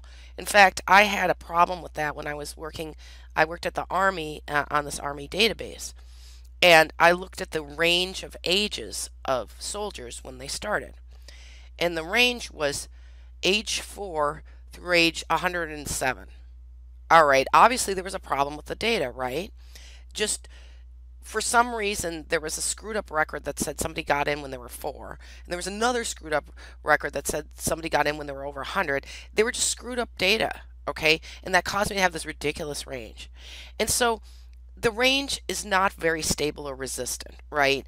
If we just fix that record that said somebody was 4 when they got in the army, then we might have a normal range, like lower, like a minimum. We might see 18 or 17 or 19 or something. But as you can see on the right side of the slide, I just picked out the minimum and the maximum. We could just arbitrarily change those numbers, and suddenly we'd have something totally different from 57. So as you can see, even though this range is a measure of variation, it's not stable or resistant, and it actually kind of doesn't tell you much. If I say we've got a range of 57, you don't know if the minimum is like 0 or like negative or like 105. You really don't know where that range is in. So it's not very useful, but it's a place to start because that's our first measure of variation. Now we're going to get into what we really use in statistics a lot. You'll sometimes see in articles where they state what the range is. Usually they don't state the actual number I tell you to calculate. They actually state the minimum and the maximum, and sometimes that's interesting. But variance and standard deviation, that's what we really live on in statistics for measures of variation. And you're probably wondering why I'm talking about them together when they're totally different calculations. Well, it's because they're friends, okay? And how are they friends? Well, the variance calculation is kind of a big formula. And so you get through that, and then you have the variance. And then all you have to do to get the standard deviation is take the square root of the variance. So that's why they're friends. Is like you go through all this trouble to get the variance, and then the next step is just take the square root of that, and you get the standard deviation. So before I actually talk about those formulas, I wanted to just set in your head what these words mean.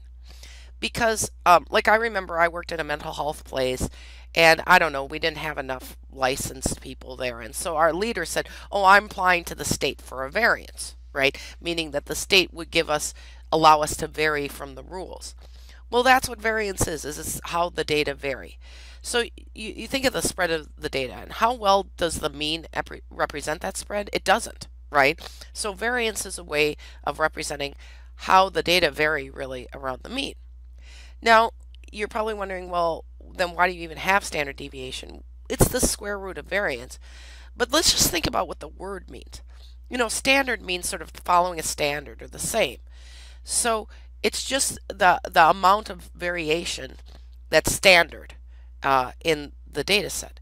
And you know what the word deviation means. Like you can say, oh, that person's a social deviant because they go do crimes or something. Or like this guy with a healthy nose, he does not have a deviated septum. But some people do have a deviated septum where it's like crooked, right? And they have trouble like sneezing and blowing their nose and sometimes even breathing. Well, a standard deviation would simply mean that everybody's deviation is about the same. So variance is a calculation that says how much things vary, and so does standard deviation because it's just a square root of variance. But I just want you to imagine in your head, oh, standard deviation, that means how much the data deviates around the mean. Because a lot of times students get confused about the measures of central tendency. They try to apply them to variation, but variation is a totally different thing. So just remember what variance literally means and what standard deviation literally means, and that might help you get through these formulas and understand the interpretation. So as I mentioned earlier, the formulas for variance and standard deviation are different whether you're talking about a sample or a population. And admittedly, we don't use the population variance or population standard deviation calculation very often because we don't measure the population that often. So we tend to use the sample variance and sample standard deviation all the time. So I'm going to demonstrate those. But you'll notice conceptually they're really similar. Like, if you have population parameters like mu's and like population standard deviations, they tend to behave similarly in formulas as sample versions. It's just that in statistics we always want to be really clear about what we're talking about, so we always want to use the right symbols, so we're hinting towards we're analyzing a sample versus we're analyzing a population, even though conceptually, like, means are a mean, right? But you want to represent which mean you're talking about, one that's a parameter or one that's a statistic, whenever you write out the formula. So I'm just being picky about that. And then there's also two other things you want to know. There's two different ways of actually doing each of these formulas. You know how, like in algebra, you can have a big equation and you can express it more than one way. So that's all they do, is they put a formula in one way called the defining formula, and then they put the formula, same formula but rearranged by algebra, into the computational formula. Now, I always think that's kind of funny that they called it computational, right? I mean, both the formulas give you the same results. It's just plugging in numbers and getting out the answer. And the answer is going to be the same whether you use the defining formula or the computational formula. But what I think is so funny is they call it the computational formula, but I cannot compute it. Like, I always get confused when I use it. So I pretty much ignore the computational formula in my entire life. And I just teach the defining formula. And I found my students always remember the defining formula. They always can get through it. Although people who are into the computational formula, they tell me that I'm doing things the hard way. I'm going the long way around. But you know what? Just go the long way around. It helps you not get confused. It helps you convince yourself you actually got the right answer. So let's just do the defining formula. All right? So let's look at the defining formula. You can look it up. You can look up the computational formula, but this is the defining formula. So let's just get our minds wrapped around that. Remember, I told you that variance is great because you calculate that, and then you just take the square root of that, and you get the standard deviation. So as you can see on the left side of the slide, we abbreviate the sample variance by just saying S, which is the standard deviation, to the second. I know that sounds ridiculous, right? Like, why don't we have a special thing just for the variance? Why do we just say it's S to the second and then say sample standard deviation is just this S? Well, actually, to be honest with you, people use different notation. I'm just using this because it matches the textbook we're using. But people will often say VAR for variance. And so in other textbooks, they'll do that, and in statistical software. But they'll also say S to the second like this. And it's maybe a good way of you remembering that the standard deviation is just the square root of the variance, right? So if you ever see S to the second, remember S is the sample standard deviation, and S to the second is the sample variance, and I'll show you the population one in a minute. But if you see those, that's what they're talking about, okay? Now let's look upstairs.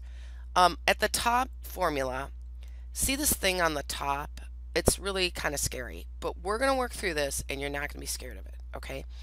I know you know that there's a little sum sign there, that capital sigma. So you know something's going to get summed up. But that looks kind of scary, that x minus x bar to the second thing. We'll handle that, okay? But n minus 1 on the bottom, that's not so scary, okay? And we'll handle that one too. And then you'll just notice all I did for the bottom part is I just put this huge square root sign over that whole thing. So that's the only difference between the upstairs and the downstairs. And then I also wanted to show you a picture of a calculator, because a lot of times if you haven't really done math or statistics for a while, you forget the whole concept of square root. And I'll just remind you, whenever there's a square root of something, it just means that if you times it by itself, you'll get that number.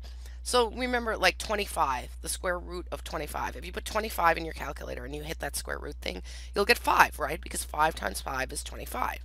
However, if you put in 24, you're going to get something with decimals, right? But whatever it is you get, if you times it by itself, you'll get 24. So I just want to remind you of that, because sometimes people forget that if they haven't been doing statistics or math for a while, or they haven't used a calculator for a while. All right, I told you I'd talk to you about this numerator, right? That the top is the numerator in a fraction and the bottom's the denominator. So I'm going to talk to you about this numerator. So the sum of x minus x bar squared, you know, that's how I would say it. This is actually called, this little piece of the formula is called the sum of squares. And so from now on, when I say sum of squares, I literally mean the top half of this equation. So what you do when you do the defining formula is you just kind of relax and say, the first thing I'm going to do is figure out the sum of squares. I'm going to figure out the top part. And then I'm going to just write that down, and then later I'm going to come back to this formula and enter it in. So this next part is, how do we figure out that top part of the equation. How do we get the sum of squares? And I'll show you. Okay, so let's just look at the slide. On the left, there's this blank table. And that's usually what I do first, is I make this blank table. And you don't have to say column 1, column 2, column 3. I just put that there so I could talk about the columns, and then you know what I was talking about. But usually what I put is I put x in the first column, and I put x minus x bar. I wrote out minus, but you can just use a dash. And then I put in parentheses in the third column x minus x bar to the second, like that. Remember, when you have parentheses, you have to do what's inside the parentheses first. So this means you literally have to do x minus x bar before you to the second it or square it. And I'm just walking you through this to get you ready for what we're going to do with this table. On the right side of the slide, I'm just reminding you that the sum of x minus x squared to the second, in other words, the sum of whatever is going to be in the column 3, that's another way of saying the sum of squares. Okay? So an easy way to explain this, what the squares are, is to just show you how to calculate it. So I just pulled out some data. So imagine a sample of 6 patients presented to the central lab. So this happens to me when I go to my doctor. Sometimes she'll say, you know, it's time to do a lab panel for you. So she gives me this slip of paper, and I go downstairs to the central lab, and I give them the slip of paper, and they say, okay, sit down, and then we'll call you up and we'll draw your blood or whatever. So we're imagining 6 people did that, and then when they got up to have their blood drawn, we asked them, how long did you wait? Okay, and I'm in the central lab where I literally do wait 2 minutes. It's a really good lab, but sometimes it's really busy if I go like during lunch, and I'll wait something like 10 minutes. So here are our 6 patients. One of them waited 2 minutes, a couple of them waited 3 minutes, probably the other 3 came in during lunch because they waited 8 minutes, 10 minutes, and 10 minutes. Okay, so that's our data. It's a little tiny data set, but I just wanted to use something small to show you how to calculate the variance and then the standard deviation with just this little data set. Okay, so what's the first step? After making the table, you have to make the blank table first, is you fill in the first column, which is called x. So what is x? Actually, each of these patients' waiting time is an x. Remember sum of x? If we said sum of x, we would mean add all these x's together, right? So so that's all I did. I just put each x in the column. You'll see 2, 3, 3, 8, 10, 10. It's just like identical to these x's.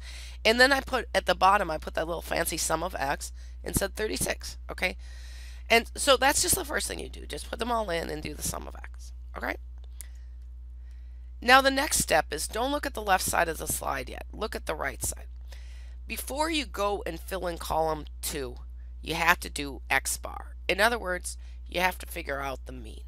Now, you can kind of cheat because you just figured out sum of x. And if you remember the formula, the mean, or the x bar of the sample, is the sum of x divided by n. And remember I told you had 6 patients. So you just take 36 divided by 6, and you get 6. Now you just hold that number. You hold that.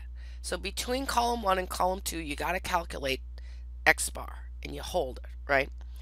And then, while you're holding that, you keep it off to the side, you realize that this is how we're going to fill in column 2.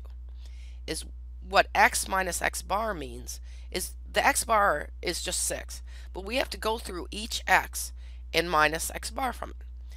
It's helpful to order the x's before you do this. Like notice I put them in order 2, 3, 3, 8, 10, 10.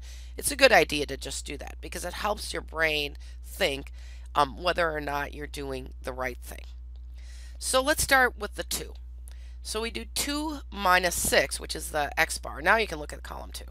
2 minus 6 equals negative 4. I hate negative numbers, but you just have to deal with them sometimes. Okay, so it's negative 4, so you just deal with that. Then you go to the next line, and it's 3 minus 6, which is negative 3. So we're still underwater here with the negatives. But you'll notice that the next one, x, is 3, so you can kind of copy what you just did. So you're getting negative 3. So what you're actually technically filling in this column, I showed you the equation, but you're putting negative 4 in the first one, negative 3 in the second one, negative 3 in the third one, and then now finally the fourth x is 8. So 8 minus 6 we got above water. Now we're in 2, right? And then we have 10 minus 6, which is 4, 10 minus 6, which is 4. And when you order them like that, that's often what happens. In fact, that's always what happens, is you end up with a bunch of negative ones at the beginning and a bunch of positive one later. That's just totally normal. Don't worry about that.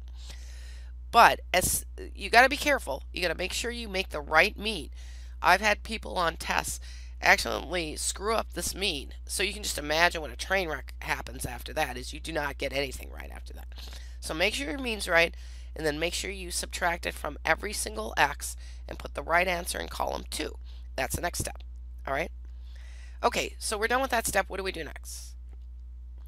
Now we just take whatever we got in column 2 and square it. So we have the first one was negative 4.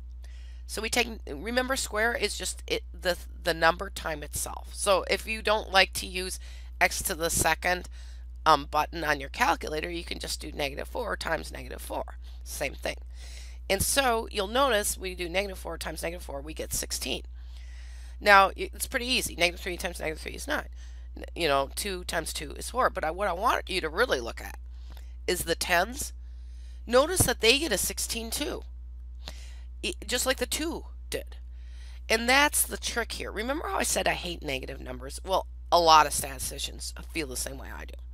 And so they often fix it by squaring the number because it erases the negative. Just remember, negative times negative is positive, and positive times positive is also positive. That's a little trick, when it comes to multiplying. And so when we do that, we are squaring each one of column 2, and they're called squares, right? So we've got 16, 9, 9, 4, 16, 16. These each are squares. So what do you think we do? We add up that entire column and we get the sum of squares. So look at that. We add up that entire column and we get that super complicated looking thing at the bottom, which is the numerator for our variance equation, right? Like, this wasn't really that hard, was it? Okay, so we sum that up, and as it turns out, we get the number 70. So 70 is our sum of squares. All right, now we're back at the sample variance formula, and I'm so excited because look at the top of the formula. We answered, it's 70, okay? So we got that 70, but we still have to deal with the bottom of the formula. Remember, n was 6, right? We had 6 patients, and the bottom of the formula is n minus 1. So the bottom of the formula is going to be 5, right? So let's fill this in. I was kind of running out of room, so I just filled it in upstairs. So you see that 70 divided by 5, suddenly this looks super easy, right? So 70 divided by 5 is 14, okay? That's the variance. Totally easy, right? Once you make that, it's tedious, right? You have to make that whole table and add things up and stuff. But here, it's not really that hard. Now, guess how we're going to make the standard deviation? You probably guessed it. We're just going to take a square root of 14. So remember that button on your calculator. You could put in 14, hit that button, and you get 3.74 and a bunch of other stuff. But I just chopped it off at 3.74. So that is your sample standard deviation. Now, I promised you I would talk about the population formulas for standard deviation and variance, as well as the sample ones. And I told you they wouldn't really be conceptually much different. As you can see on the left side of the slide, sample variance is expressed. I made things red so you could see where the differences were. Sample variance is s to the second, but population variance is this other Greek letter. Remember I told you that that other sum was capital sigma? Like, Greek is like English in the sense they have capital and lowercase letters. Well, that thing I always think it looks like a jelly roll. But the jelly roll looking thing is actually lowercase sigma. So that I'm never going to say lowercase sigma except for now. I'm going to say population variance and population standard deviation. So you'll see at the bottom of the slide the lowercase sigma alone is the population standard deviation, and then the lowercase sigma to the second is the variance. So just remember, if you see that jelly roll thing, we're talking about a population version of the standard deviation or variance and not the sample. Also, you already know about mu versus x bar, right? So we have x bar on the left, and that's a sample mean, and mu on the right, which is a population mean. And you also already know about n, which is the number in your sample, and this is where there's a big difference actually. In the sample, you have to do n minus 1 on the bottom, and in the population, you just do n, capital N, the whole population. And if you think about it, it makes kind of sense because populations are huge, so it wouldn't even matter if you like subtracted one. Whereas, if samples are small, so you sometimes have to, adjust or something, so you have to minus 1. But it wouldn't even matter. Like, people who make a mistake and accidentally minus 1 from the population one, they don't get much of a different answer. And so that's why I'm concentrating on the sample ones, is that's what we normally do.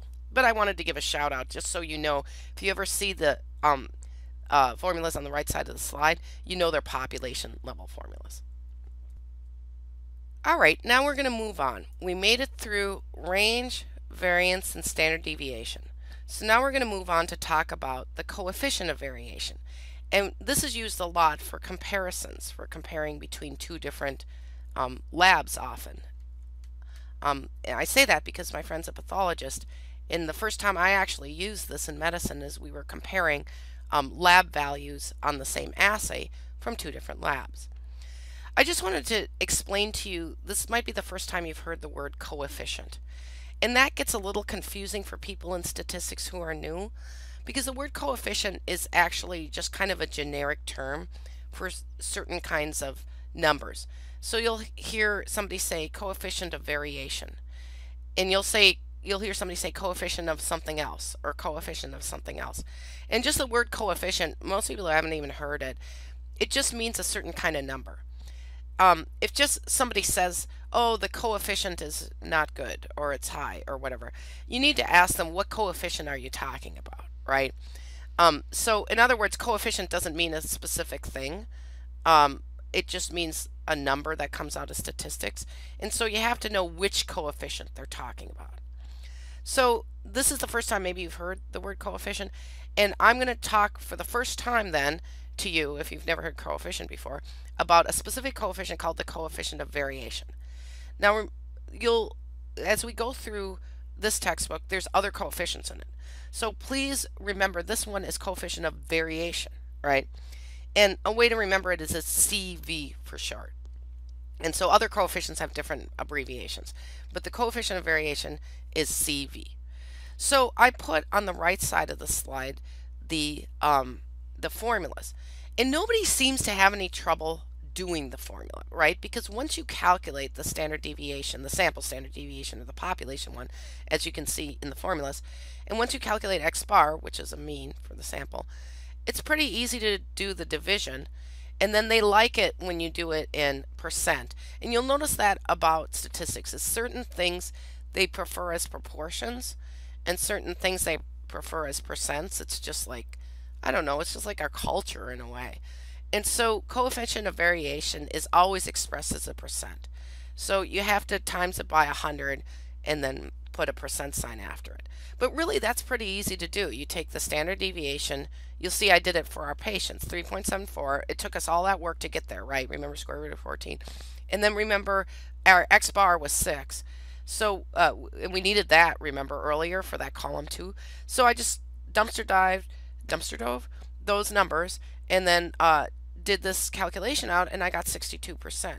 And so students generally don't have trouble getting that number out.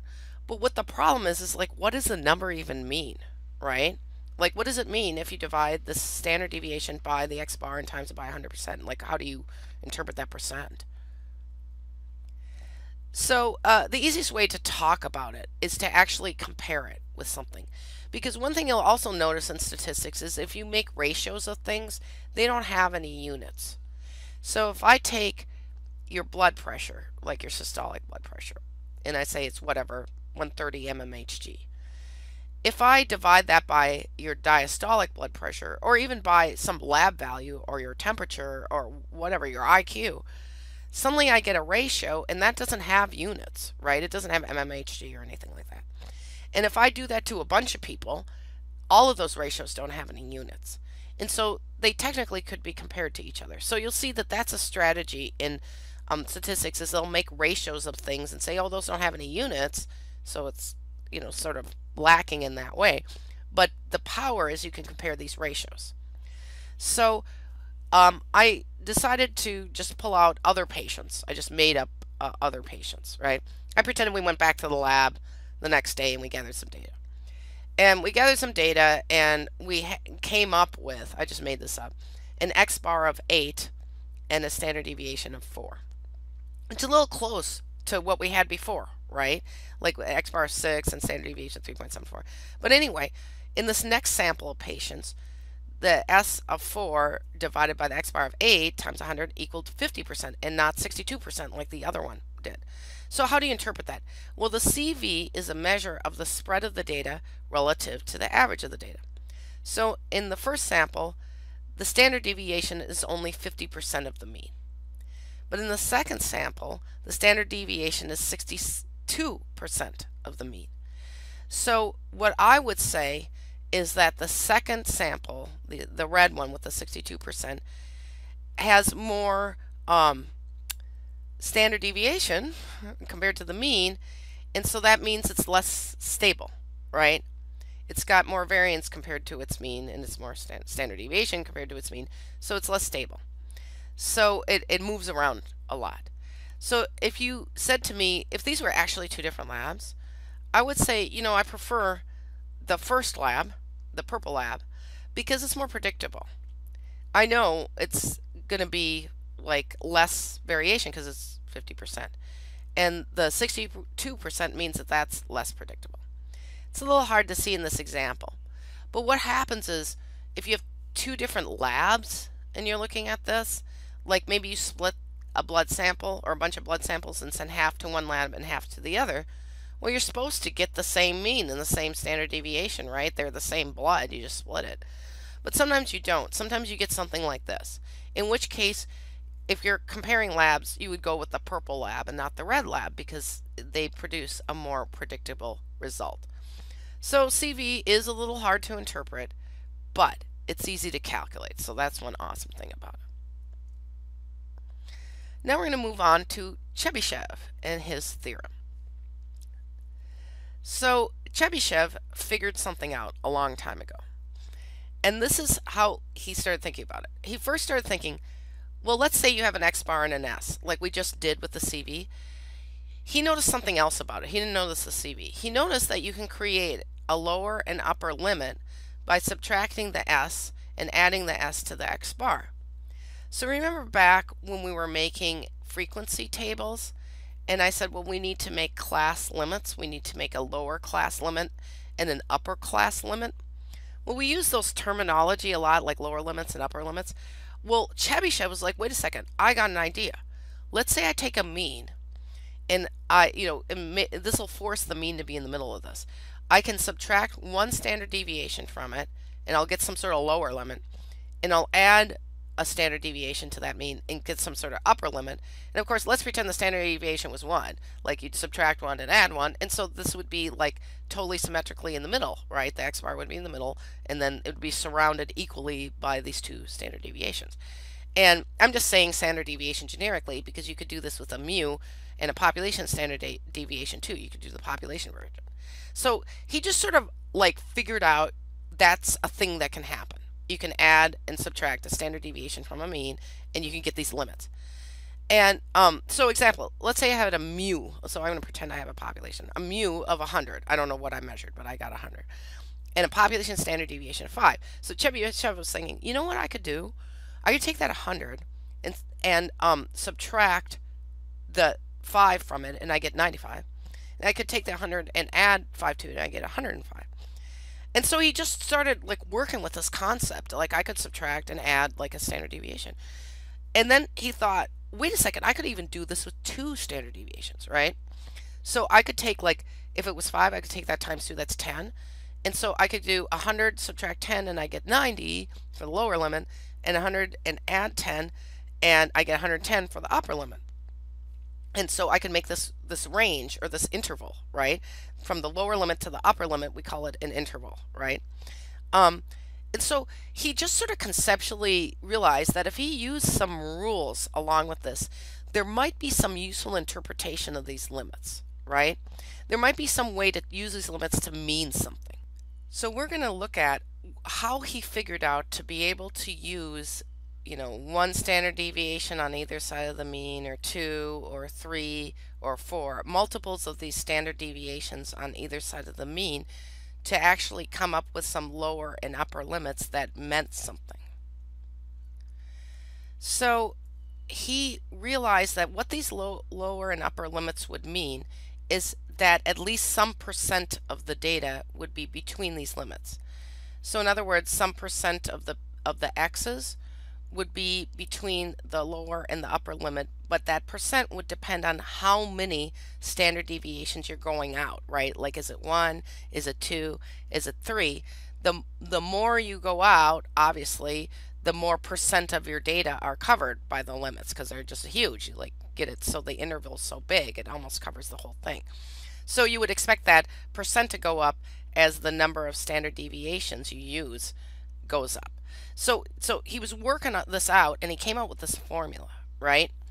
And he was figuring out he wanted this to work for all distributions, like normal, but also skewed, and also like uniform and bimodal. So this was the formula he came up with.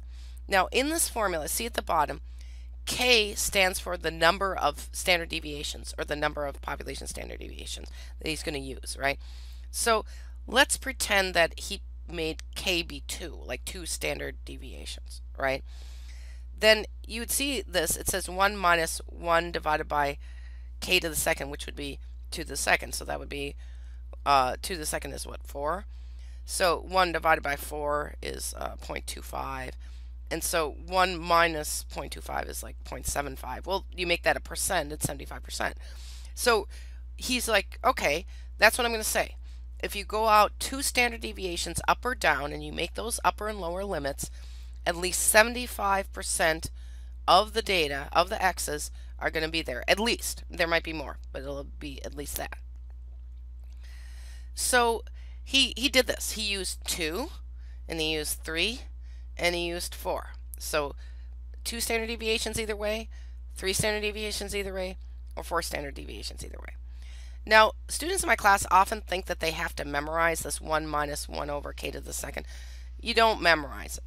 This was just a story of how Chebyshev did this proof. So you can memorize it for fun, but nobody memorizes it. I mean, Chebyshev did the work. I'm just showing you the proof, right? So he figured this all out. So as you can see, how he like, you can do this with 2, 3, and 4, and you'll get the same answers Chebyshev does. So it's kind of a waste of time, but you can do it just for fun. So he did the 2, 1. I showed you that on the top. I even talked you through it. So you plug 2 into the equation, you'll get 75%. So in that thing I was just talking about, like, imagine I had 100, right? And that was my x bar, and my standard deviation was 5, right? And then 2 times that is 10. So I'd go, well, my lower limit then would be 90, and my upper limit would be 110.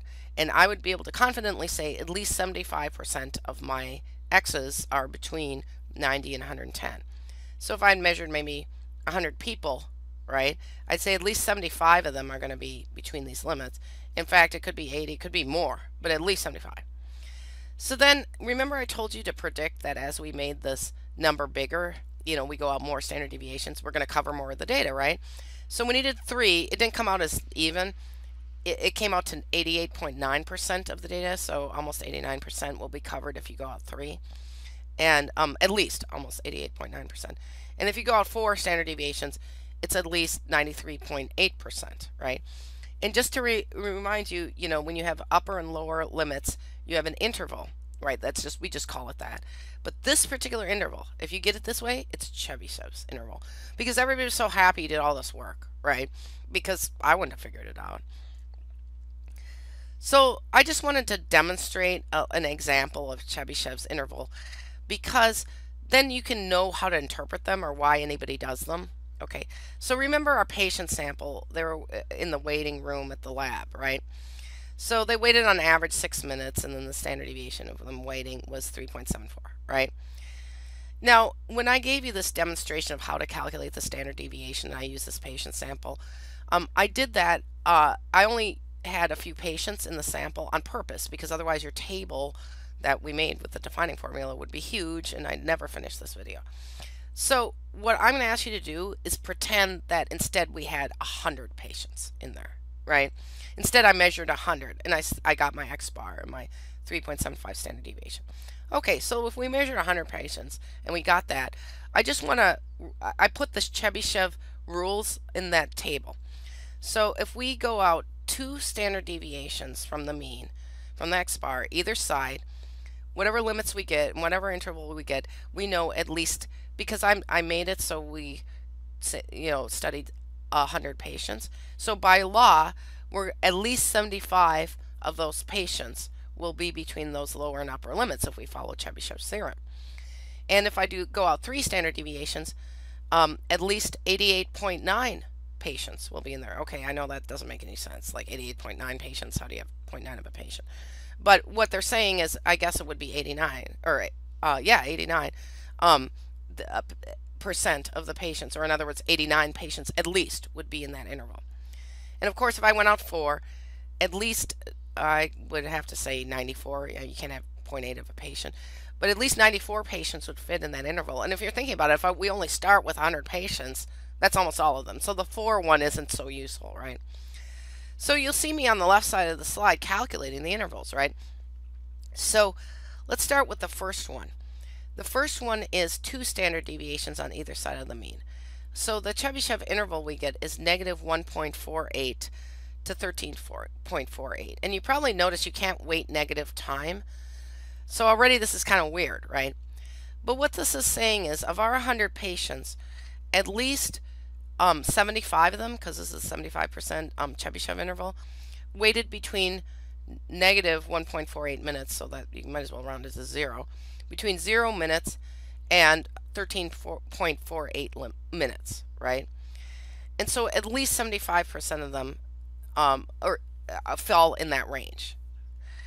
Now 13.48 minutes is kind of long, so we would be happy, I guess, if 75% of them fell in that range, because then that means that they were probably not waiting that long. But if you go out, then you widen this interval, like 88.9. If you do that, then you say at least, we'll round it to 89. 89% of the patients waited between negative 5.22 minutes, which is, you might as well make it 0, and 17.22 minutes. So as you see, if we widen the interval, we're going to get some later waiters in there. And so then we'll say, well, at least 89% were between there. But at least 89% were between there, and that means it wasn't bigger, right? And then again, we go out one more, we get 93.8%, so let's just round it to 94. So at least 94% of the patients, or if we have 100 patients, at least 94 of them waited between negative 8.96 minutes, which again is nonsensical, up to 20.96. But then we're starting to get where, well, if almost all the patients waited somewhere between 0 and 20 minutes, we really don't know how long they waited. So this is just kind of to show you what happens when you widen that interval. You maybe have less certainty about what individuals happen, but you sort of have a better idea of what the range is. So again, I just put this at the bottom. If we had 100 patients, this is how you would interpret it. At least 75 would have waited between the lower and upper limit for the 75% Chebyshev interval.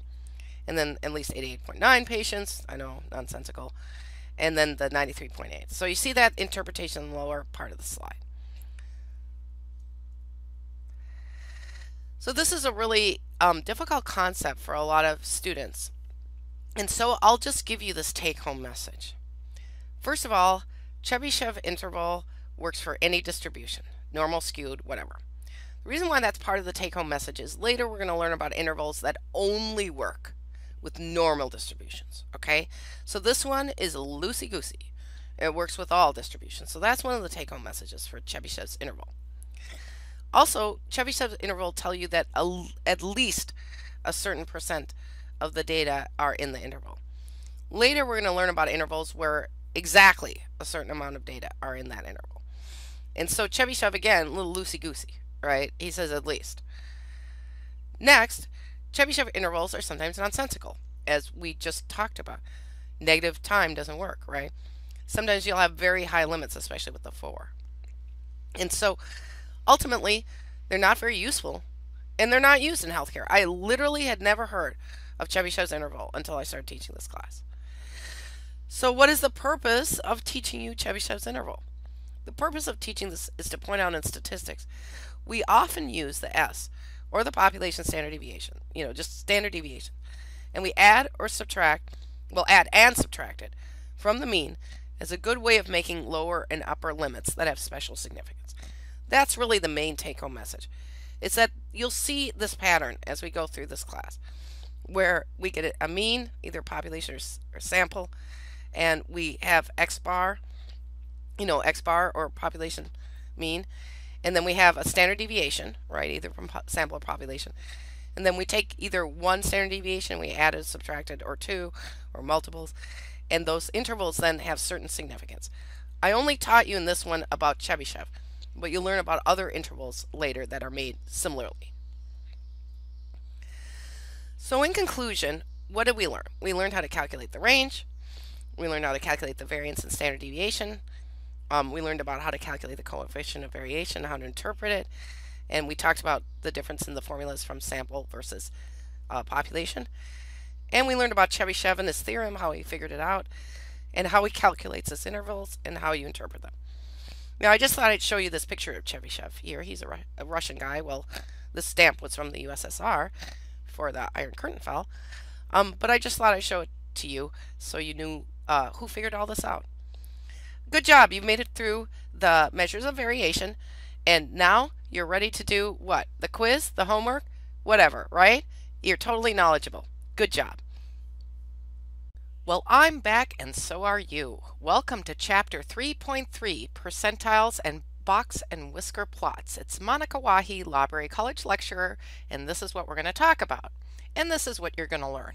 At the end of this lecture, the student should be able to explain what a percentile means, describe what the interquartile range is and how to calculate it, explain the steps to making a box and whisker plot, and also state how a box and whisker plot helps a person evaluate the distribution of the data. So let's get started.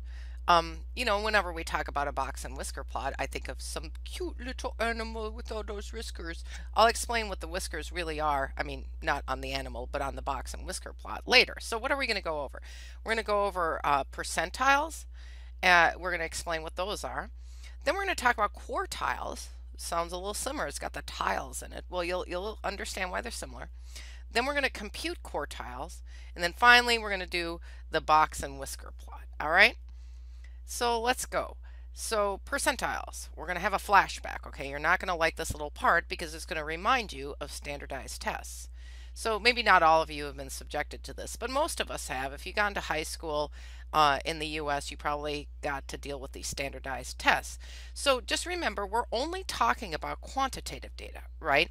So if you take a standardized test or a non-standardized test, you usually get points. And points are numerical, so that's quantitative data. So I remember I used to take the standardized tests and I'd be, showing my friends what I got, right? Because they'd send you that thing in the mail. Now, I learned pretty early on that it mattered who all was in the pool of people taking a test with you, right? So if you're taking the test with a lot of stupid people, it's easier to get a higher percentile because what percentile means is, for example, if you test at the 77th percentile, it means you did better than 77% of people taking the test. And a lot of those standardized tests, they didn't care how many points you got. What they cared about is what percentile you were at. So different batches of people would have different scores. And if you got a lot of lucky, got a lot of stupid people, then your score would be higher than theirs. So it didn't really matter what your absolute score was. It just mattered what your percentile was. So just to sort of remind you, if somebody had come up to me in high school and said, oh, I got 77 percentile, what I'd say is, okay, if only 100 people had taken the test, you'd have done better than 77 of them. Well, of course, we were all braggy. I was always in like the 95th or the 97th or the 98th. And it happened so often, I wondered if it was really true. But what I realized is that there were so many people in the pool because, I was in a public high school in Minnesota. Well, they were pooling together all the public high schools in Minnesota, ninth grade. I was pooled with them in 10th grade or whatever. And when you're taking like nursing examinations, sometimes they'll do that. They'll put you on a percentile. So I try to tell people, strategize, try to take them when only stupid people are taking it, which of course makes no sense. How can you tell when stupid people are taking it, right? You don't even know who's taking it. But really, that's what a percentile is. It's the percentage of people that you did better than. If you're at the 77th percentile, then you did better than 77% of them. Okay, so here's just some rules about percentiles. First of all, you know how I gave you the example of the 77th percentile? Well, the rule is you have to have one between 1 and 99. Like you can't have the negative second percentile or the 105th percentile. So that's the first rule. Then whatever number you pick, like I was saying, that percent of the values fall below that number and 100 minus that number of the values fall above that number. So like in my, well, here, we'll give an example. 20 people take a test, just 20, right? Let's say there's a maximum score of 5 on the test.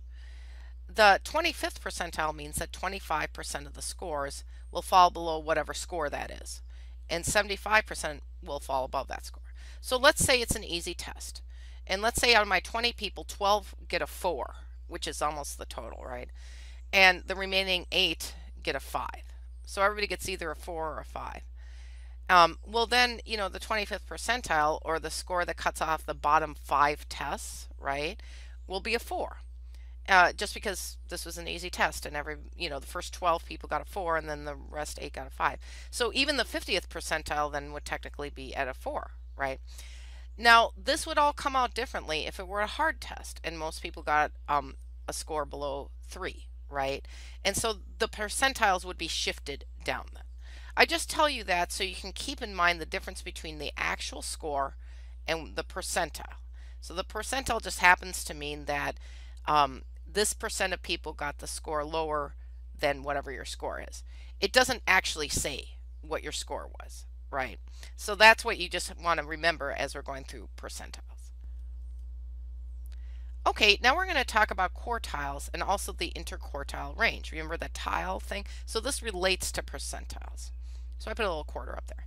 So quartiles is a specific set of percentiles. And you'll see why I put the little quarter up there. It's because there's technically 4 quartiles. It's just that the top quartile doesn't count because it's like the 100% one. And remember, it can only go up to 99 like I was just showing you. So we calculate the first, second, and third quartile. So we have the 25th percentile as the first quartile. The 50th percentile, which is also known as the median, which you're already good at, right? That's known as the second quartile.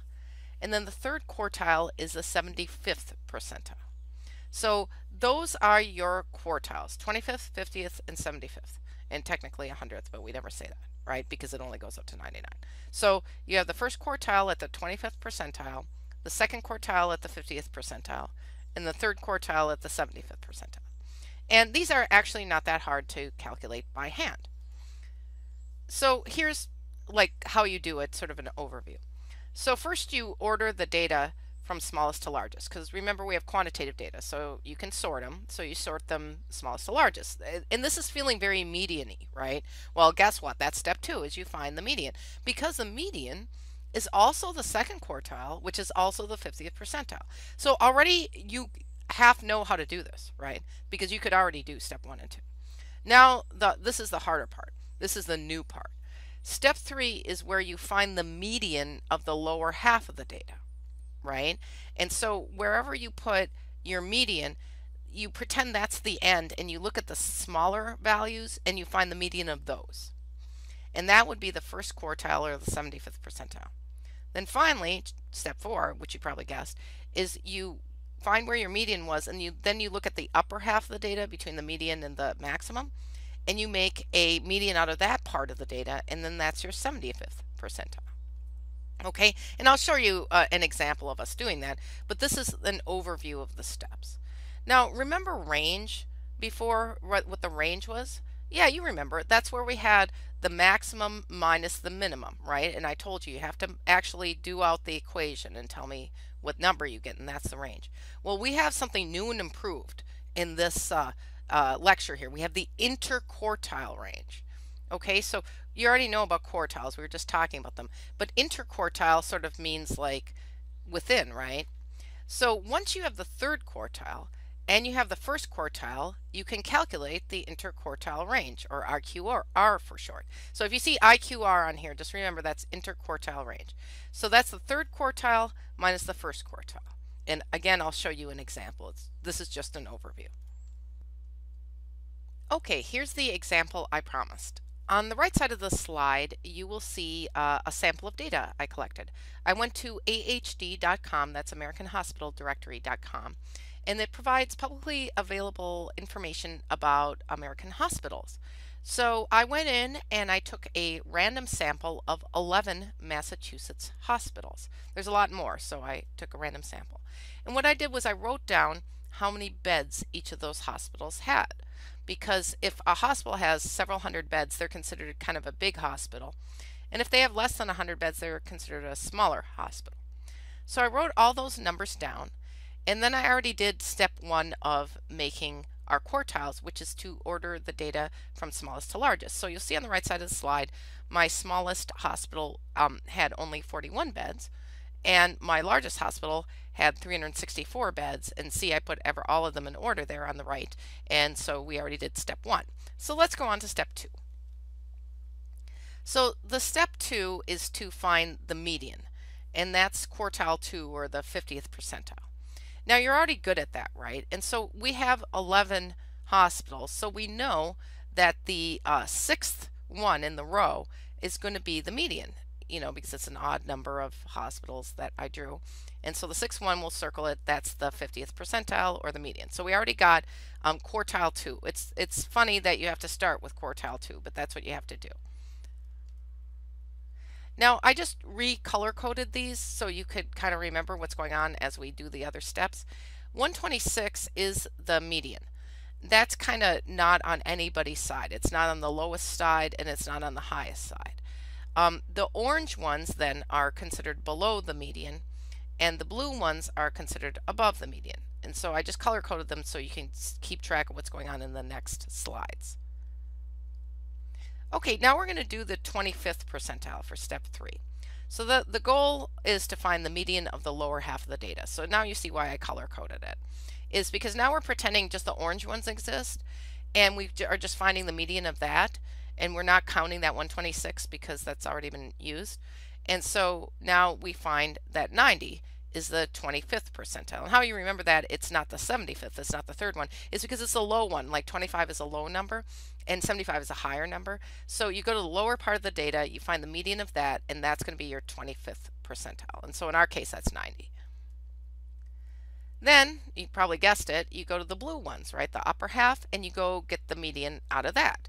And so, of course, ours is 254, so that's our 75th percentile. So what we just did is we calculated our quartiles. We have our 50th percentile, our 25th percentile, and our 75th percentile. So that's what I meant by that overview slide. This is an example of how you would do that. And of course, I have to give a shout out to the IQR, which is the interquartile range. Remember, you just learned that. So that's the 75th percentile minus the 25th percentile. So in our case, that's going to be 254 minus 90, which equals 164. So that is your IQR. So if I gave you a test and I asked you what is the IQR for these data, you can't just put 254 minus 90. You actually have to work it out and put 164. So there you go. So that's our quartile example. So I just wanted to step back and give you some philosophical points on what happens with Q1 and Q3 depending on how many data points you have. Okay, so remember the first step of this is always to put them in order from smallest to largest. So let's pretend I had only drawn the first 6 values of my hospitals. See how I put on the slide, I put the position of the number, which is 1, 2, 3, 4, 5, 6, and I put above the example numbers. So let's say I was going to do the median on that. You know what I'd have to do is I'd have to take 90 plus 97 divided by 2. But then the next question is, what do we do for Q1 and Q3? Well, given that in the example of having 6 values, the 90 and 97 are mushed together for the median, they can get reused, or they do get reused when looking at the bottom and the top half of the data.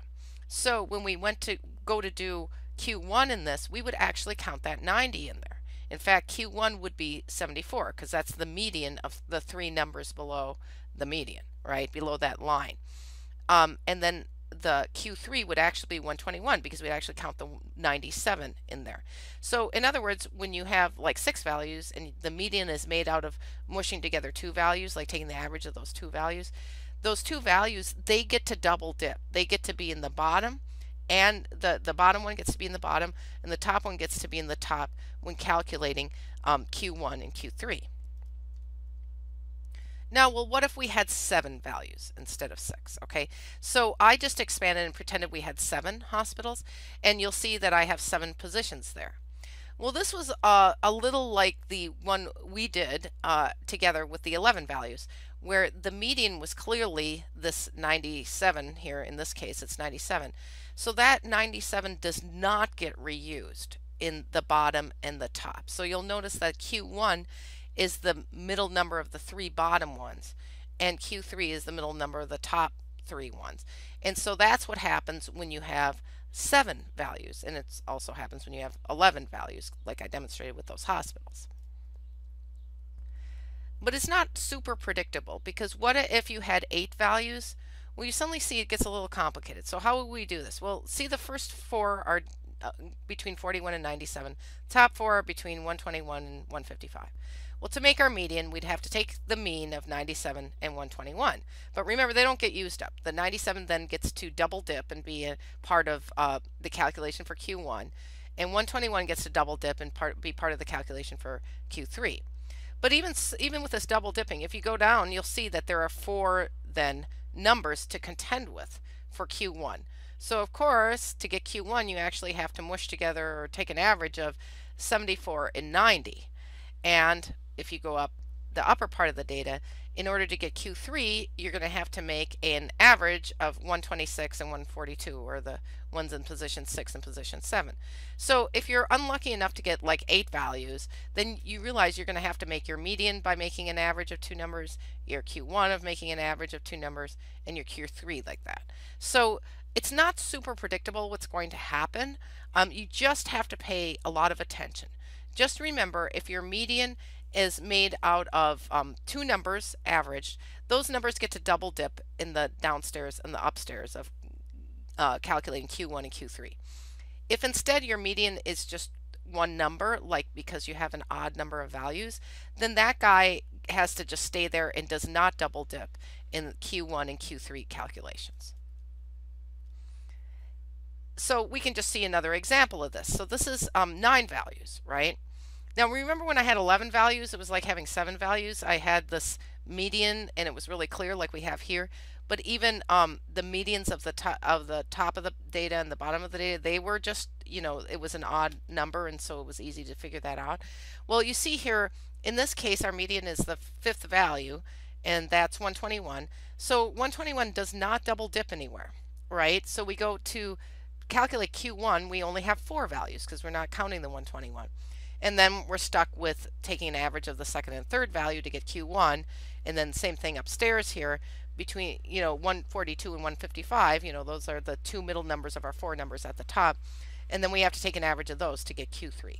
So I guess this is just my long way of saying you got to be really careful what you're doing. First, make sure you've gotten the median, then figure out if that median is this kind of a median where it's just you're circling it, or it's a median that came out of an average. Because if it's a median that came out of an average, just know that those numbers are going to double dip in Q1 and Q3.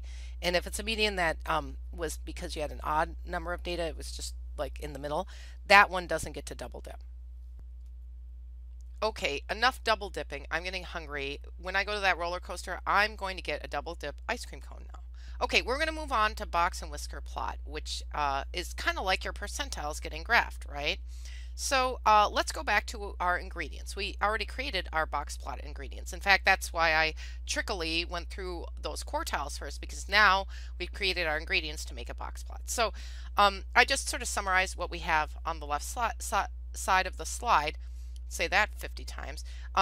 Hospital beds was what we were counting. The smallest little hospital had only 41 beds. Q1 was 90. See, this is a little easier. I put it in order. Q1 was 90. Median Q2 was 126. You know what I mean. I mean quartile, right? Like by these Qs. Then Q3 is 254, and then the maximum was 364. Okay, so let's make a box plot, and then you remember what the data looks like on the right side of the slide. Okay, well, now I'm going to walk you through how you would make this box plot. So first you draw this thing. Well, how do you know what to draw? Well, I usually just draw a line, and a vertical line, and then I put a 0 at the bottom, and then I cheat. I go look at the maxima and go, ooh, I wonder where that is. And see, our maximum was like 364, so I just made 400 at the top. If our maximum had been something like, you know, I think Massachusetts General Hospital has something like 600 or 800 beds. If we had gotten that one in there and that was our maximum, I would maybe go up to 900. You know, whatever is a little bit above the maximum, that's what I'd put at the top. So this was 364, so I put 400.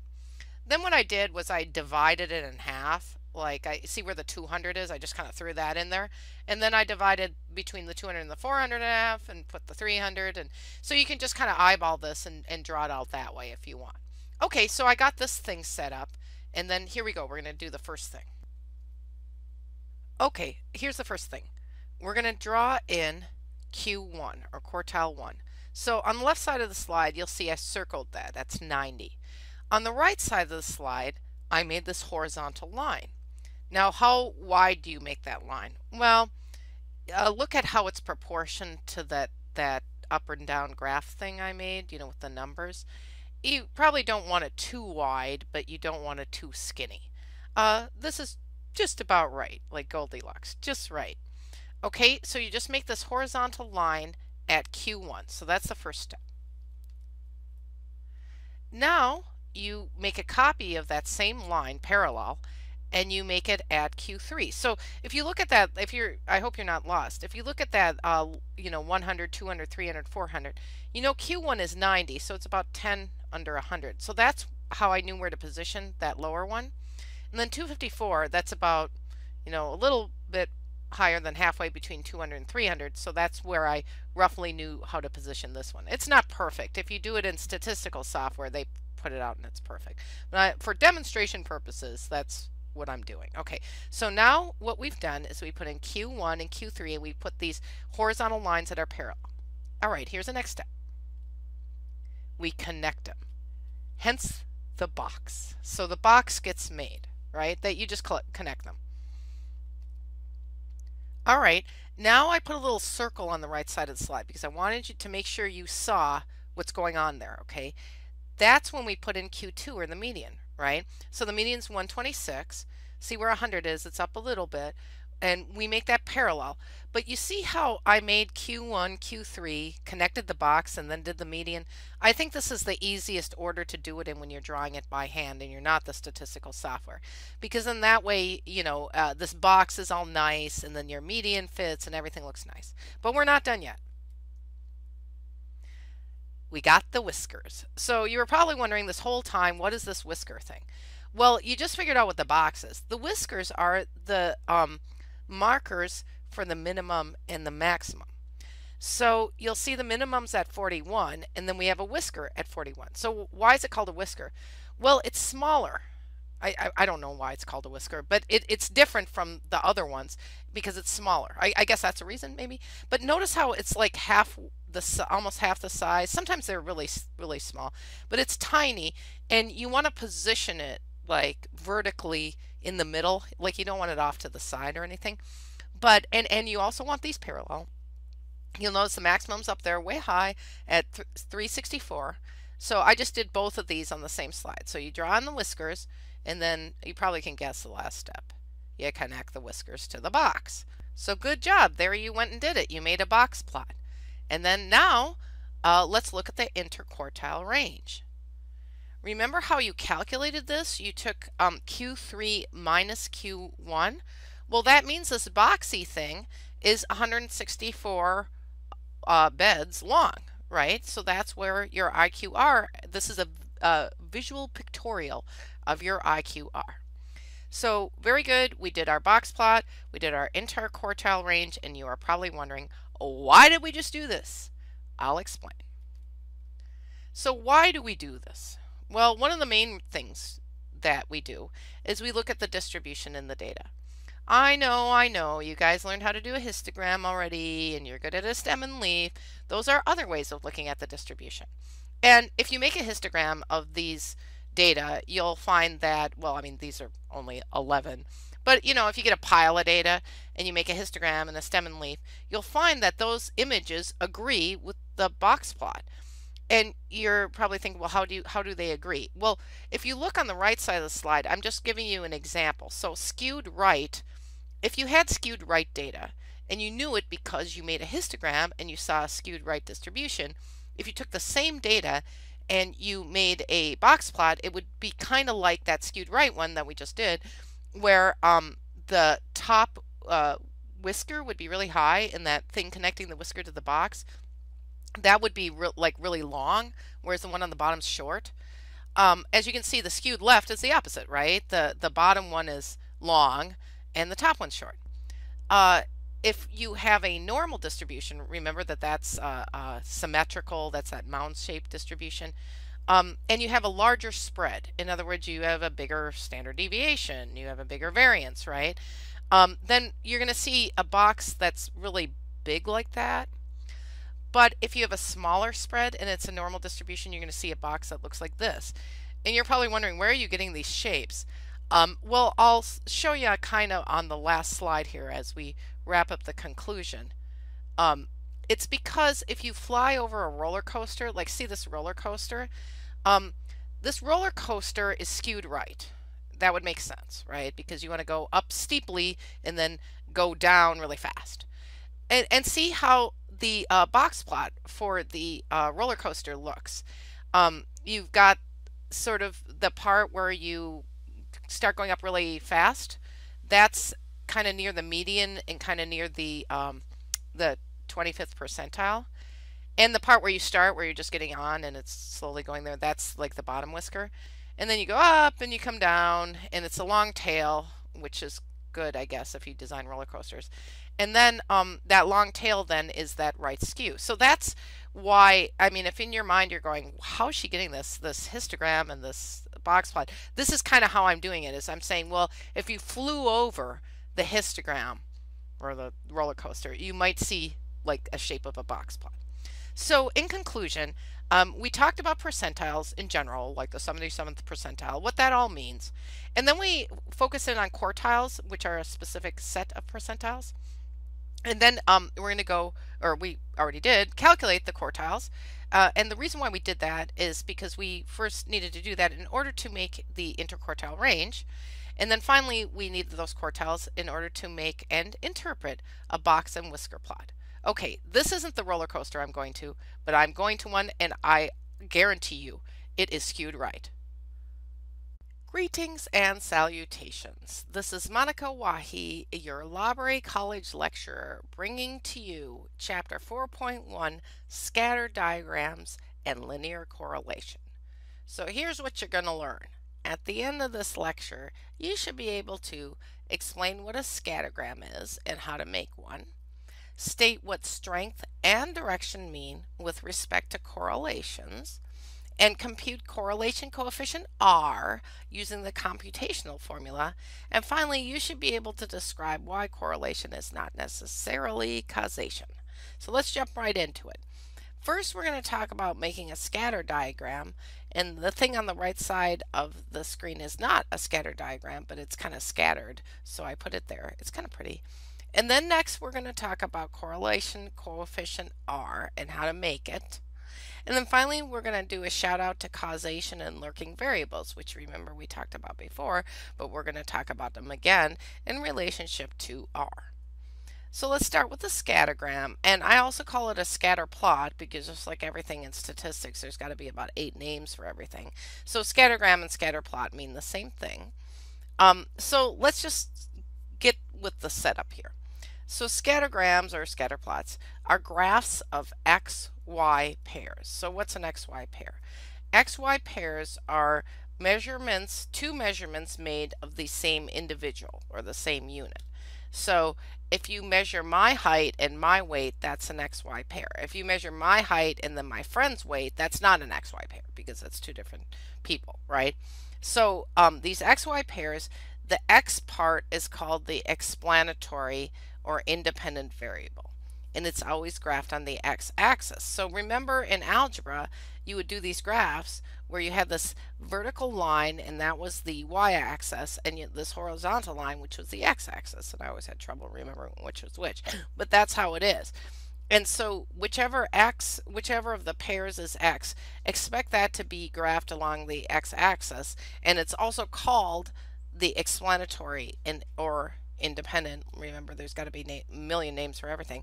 Explanatory or independent variable. So if I talked to you and said, here's an XY pair, and this one is the independent variable, or this one is the explanatory variable, you need to like just secretly know I'm talking about the x of the two. And then surprise, here's the y of the two. And the y is also called response variable. It's also called the dependent variable. And that is graphed on the y-axis. So again, like I said, I used to have trouble remembering, is the vertical one the y-axis or the horizontal one? But what I did was I remembered, if you take a capital Y and you go grab onto its tail and you go pull it straight down, you'll see that it's vertical. And that's how I remember that's the y-axis. It doesn't hurt the y, it's used to that. So if you can stretch the y's tail down and you get vertical, remember that's the y-axis, and then the other one is the x-axis, okay? And then also you have to find a way to remember which one means what. Like, does x mean explanatory and independent, or what? Or does it mean response independent? So how I do it is, you know how we sing the ABCs, A, B, C, D, E, F, G. Well, if you fast forward, the N is W, X, Y, Z, right? So the X comes before the Y, you know, in the alphabet. So I do X and then an arrow to Y. And then I imagine in my head that saying X causes Y, even though it doesn't necessarily cause Y, as you'll see at the end of this lecture. But I think about it that way, because if that happens, then Y is dependent on X, and X is independent. It can do whatever it wants, but Y is dependent. So that's my way of remembering X is the independent variable and Y is the dependent variable. So anyway, that's a long way of saying the scattergram is a graph of these XY pairs, and that's what we're going to do, is make that graph. So we needed some XY pairs, right? So I asked the question, do the number of diagnoses a patient has, does that correlate with the number of medications she or he takes? So if you don't have that many diagnoses, you probably aren't on that many meds, right?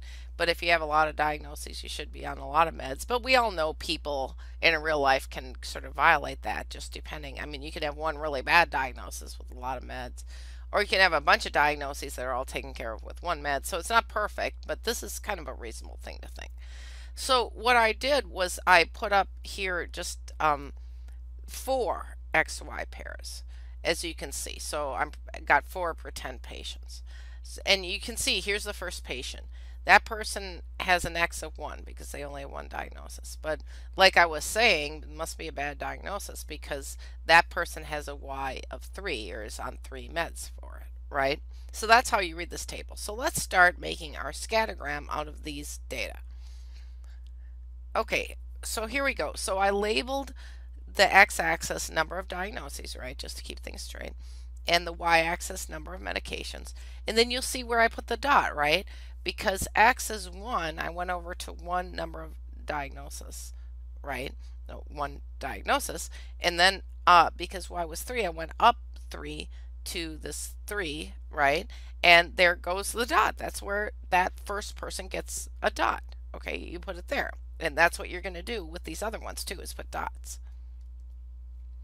Okay, I just threw all the dots down so you can kind of see what was going on. But here's the second person, right? So that person had an X of 3, so I went over 3. And I just put those green arrows in just to, so you could see what was going on. They're really not part of the scatter plot. It's just more like cheating, to show you because we're just practicing, right? And then that person so had an X of 3 and then a Y of 5, and you see where the dot goes, right? And then here you can see where the fourth dot, or I'm sorry, the third dot goes because there's a 4 and a 4. And then here we have the fourth dot. So this is the scattergram of these 4 patients. Of course, a lot of times you have like hundreds of patients in there. But I just showed you the simple example. Okay, now because we did that, I can talk about linear correlation and you'll kind of get it, right? Linear correlation, that term, means that when you make a scatter plot of XY pairs, it kind of looks like a line. Now over here on the right is not like biology. That's not like statistics. That's like algebra, right? Because back in algebra, you'd have these perfect lines where the dot was right on the line and see the X and Y. Notice there's no diagnosis, nothing. That's algebra, right? So perfect linear correlation looks like graphing points in algebra.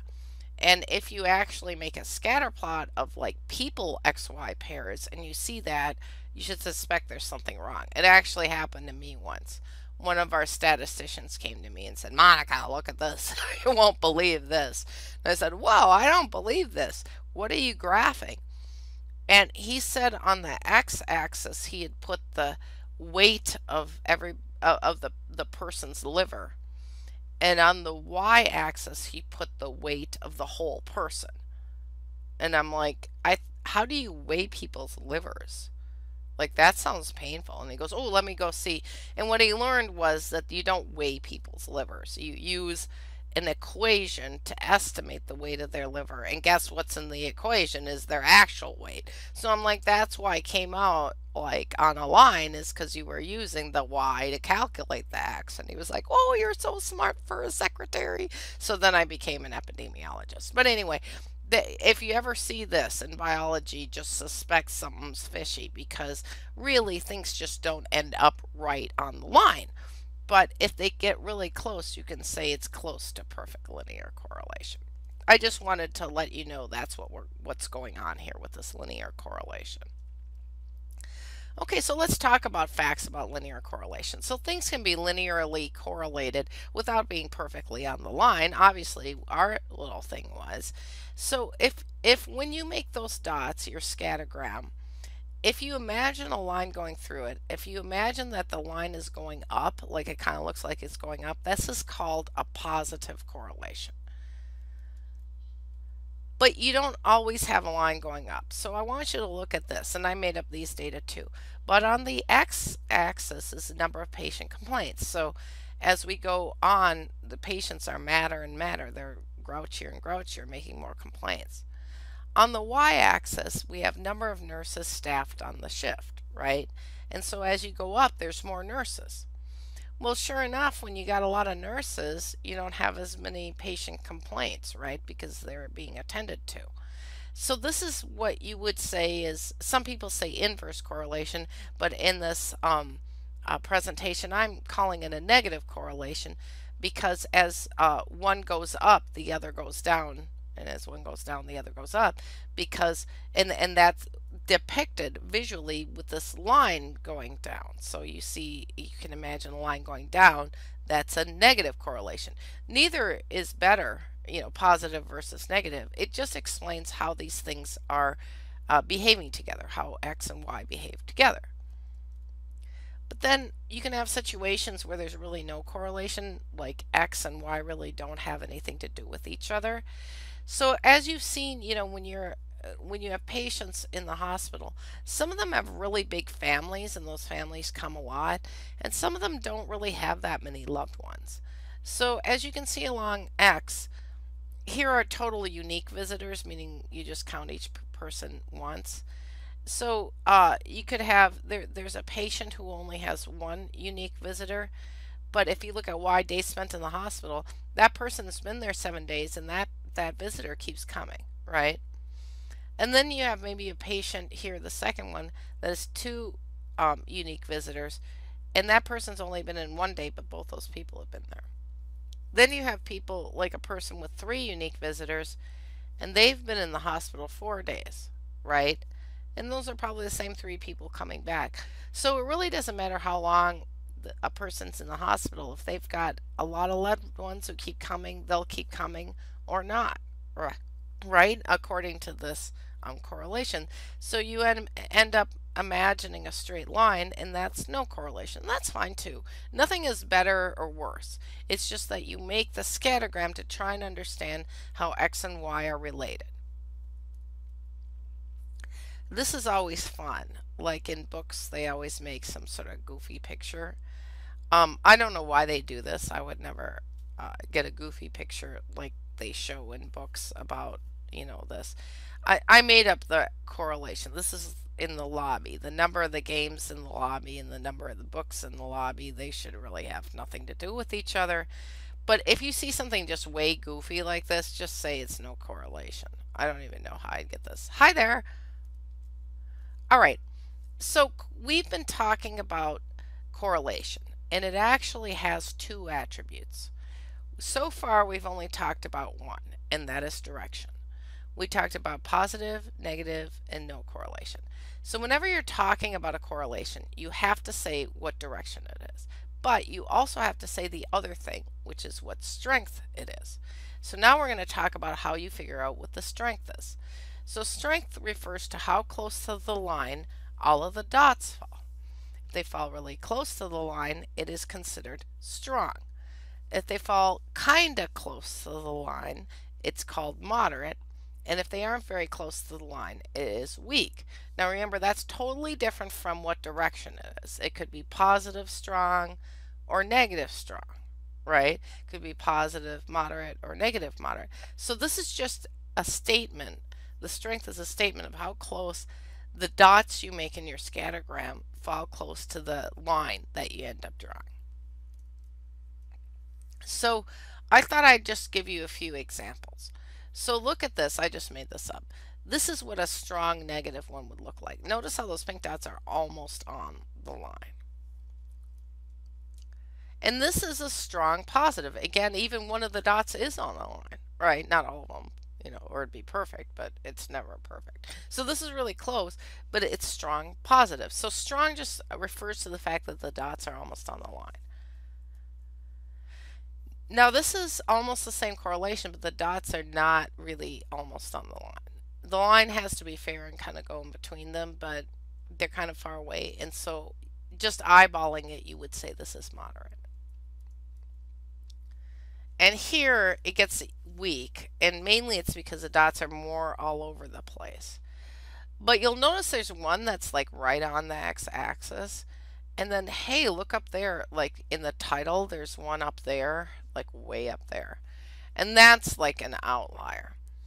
And sometimes when you get outliers, they can really whack things out. So even though this is a weak correlation, that line looks like so powerful because it's almost basically connecting these 2 outliers.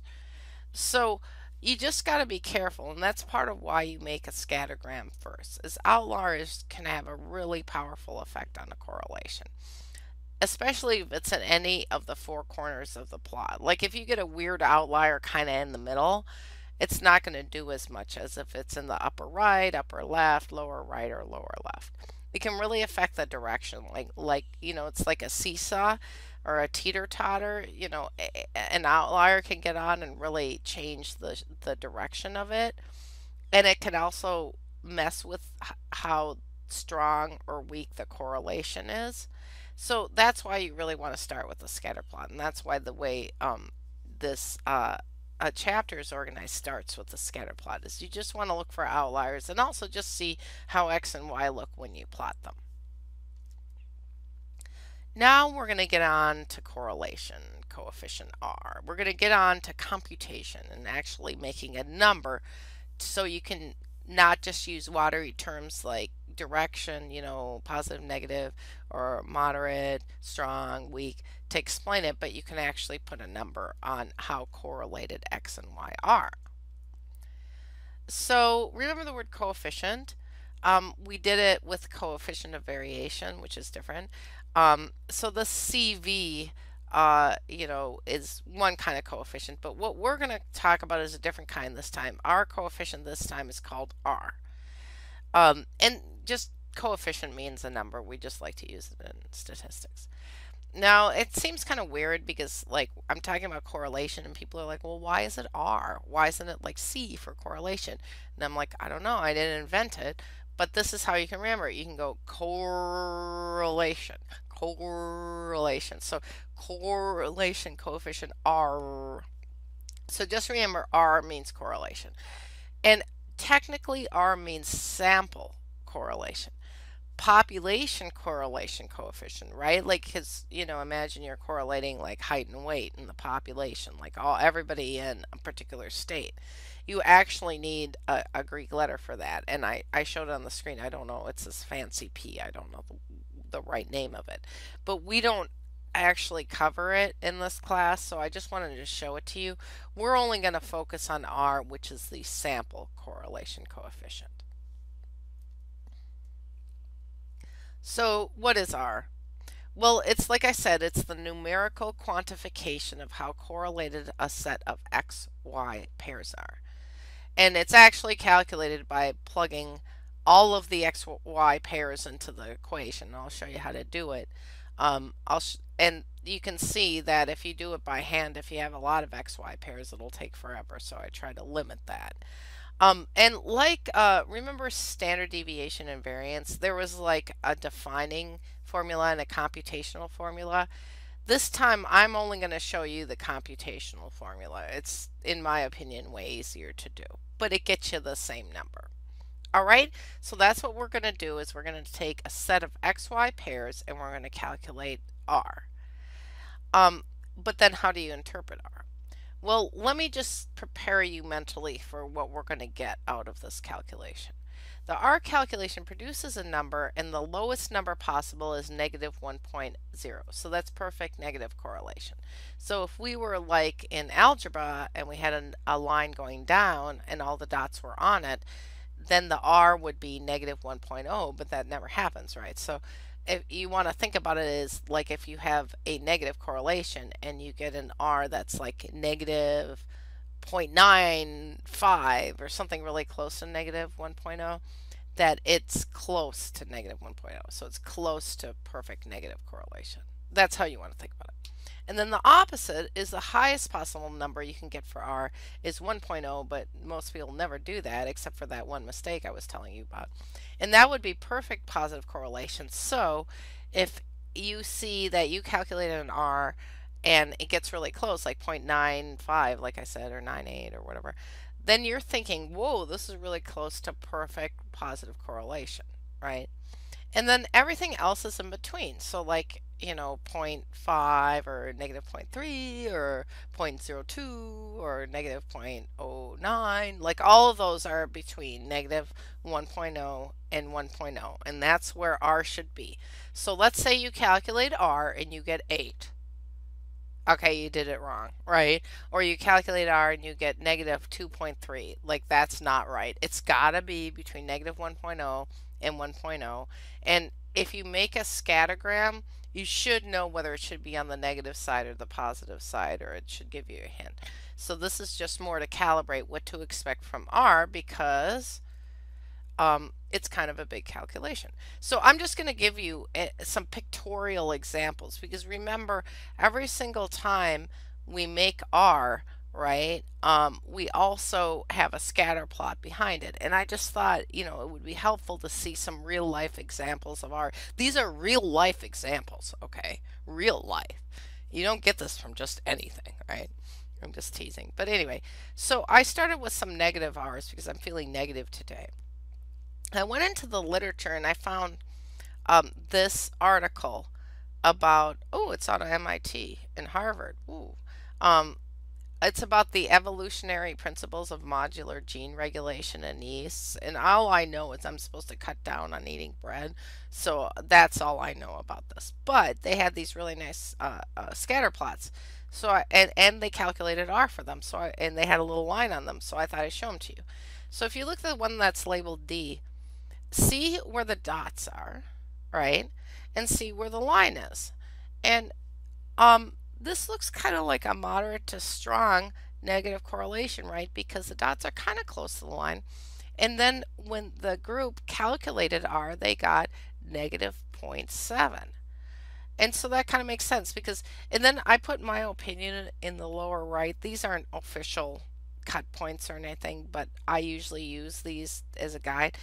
See how I said negative 0.4 to negative 0.7 is moderate? So I would call that D1 moderate. Now let's look at E. So see how the dots don't cluster so close to the line as they do with the D1? That's going to make it a weaker correlation. It's still negative, right? So it's negative 0.44, and when you look at my little opinion, I still call that moderate, but it's on the low end. See that? And then if you look at F, see how many of them are like way far away from that line and they're dragging it down. So now it's in the even a weaker correlation, negative 0.25, right? And so then that's weak. And so this is just some examples to give you a pictorial. And now I promise to be more positive. Here's some positive R's. They didn't draw a line on this one. This is a different article, right? It says obesity is associated with macrophage accumulation in adipose tissue. So again, try to cut down on bread. But anyway, if you look on the left side, you'll see all of these XY pairs plotted on the scattergram. And even though we don't have a line there, we can imagine it's going up, so we would expect this to be positive. But we also would imagine they're not really clustering around the line very tightly. So when we see that the R is 0.6, we're not surprised. I mean, it's on the high side of moderate in my world, which makes sense.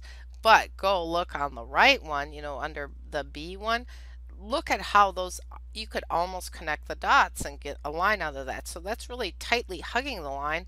And then we're not surprised to see that the R is 0.92. So that's pretty strong. So I just wanted to give you these pictorials before we actually went forth and calculated R, because that's one thing you can do is do the scatter plot, have an expectation what R should look like, and then if you calculate R and it's totally wacky, you know that you did something wrong. Okay, let's calculate R and let's use the computational formula. Okay, I threw the formula up in the upper left, and don't feel overwhelmed by it. We're going to take that apart very carefully, right? But before we even do that, I just want you to have a flashback to chapter 3.2. See all those sums of, or those capital sigmas in the equation? So we're going to handle calculating R a lot like we handled calculating variance and standard deviation. We're going to make like a table with columns, and then we're going to fill in those columns with calculations, and then we're going to add up the columns to get all those numbers. So already you were good at that in 3.2, you'll be good at this too. And then I made up a story because it's a lot easier to check your work if there's some story behind it in statistics.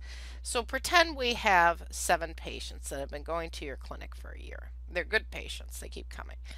So they came to the clinic over the year, and at the last visit of the year, you measured their diastolic blood pressure.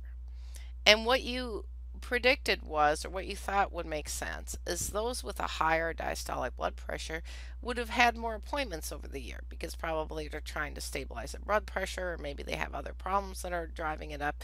This makes perfect sense, right? So what you wanted to do is see if you were right. So you're going to take the diastolic blood pressure at the last appointment as your X, because you think that that's maybe the explanatory variable, or, that would be the independent variable that would make it so have something to do with whether or not they had a lot of appointments. And then you take Y as the number of appointments over the last year, because you'd say, okay, if high DBP probably means they have more appointments. That's just your idea. Maybe you're wrong, but we're going to do that, okay? So I put in the title just a reminder, X is DBP and Y is number of appointments, so you don't forget. And then we made up this table. So look in the first column, it's just the patient number. It's nothing, exciting. We just want to keep track of which patient is what, right? And then notice under X, We just have all of their DBPs. So this um, patient 1 at the last appointment had a 70 mmHg, and patient 2 had 115 mmHg. That's kind of alarming. But these are fake data, so don't get worried about these patients. But anyway, we just fill in X, and then also when you have their chart out, you can look up how many appointments they had over the last year. And patient 1 only had 3, whereas patient 2 had like 45, which you can believe because sometimes they're coming in all the time to get stuff adjusted.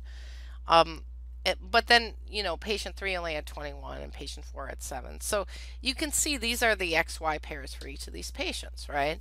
And it's pretty simple to go to the bottom and sum up each of the columns. We have sum of X's 678 and sum of Y's 166. And also, I'm reminding you of the R calculation. I put that in the upper right just so we can see what we're doing. I just want to call your attention to one of the terms in there, which is sum of X, which I put in the parentheses here. And that we already know now, just from making the first part of this table and adding it up. So we already have that thing in there. Now I just wanted to point out, if you saw the sum of X over here, it's not exactly the sum of X. It's a sum of XY. So the Y is mushed right next to it. That's not sum of X, that's sum of XY. And that's later in the game. We're going to put the sum of XY at the bottom of the last column. So that first term there, that's not sum of X, that's sum of XY.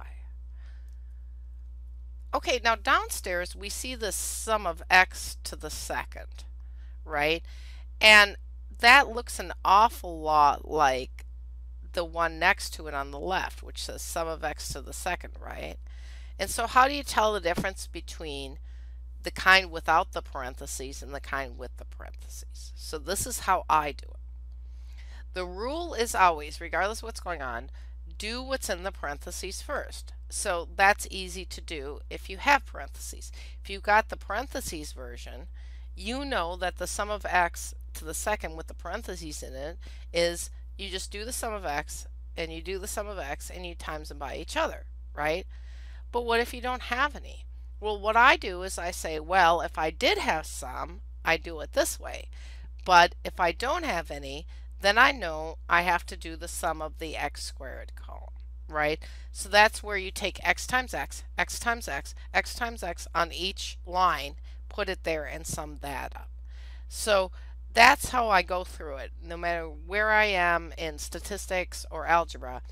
If I see that sum symbol and then the X squared, I first look for the parentheses. If they're there, I know what to do. If they're not there, then I know you don't do the thing where you just take the sum of X squared.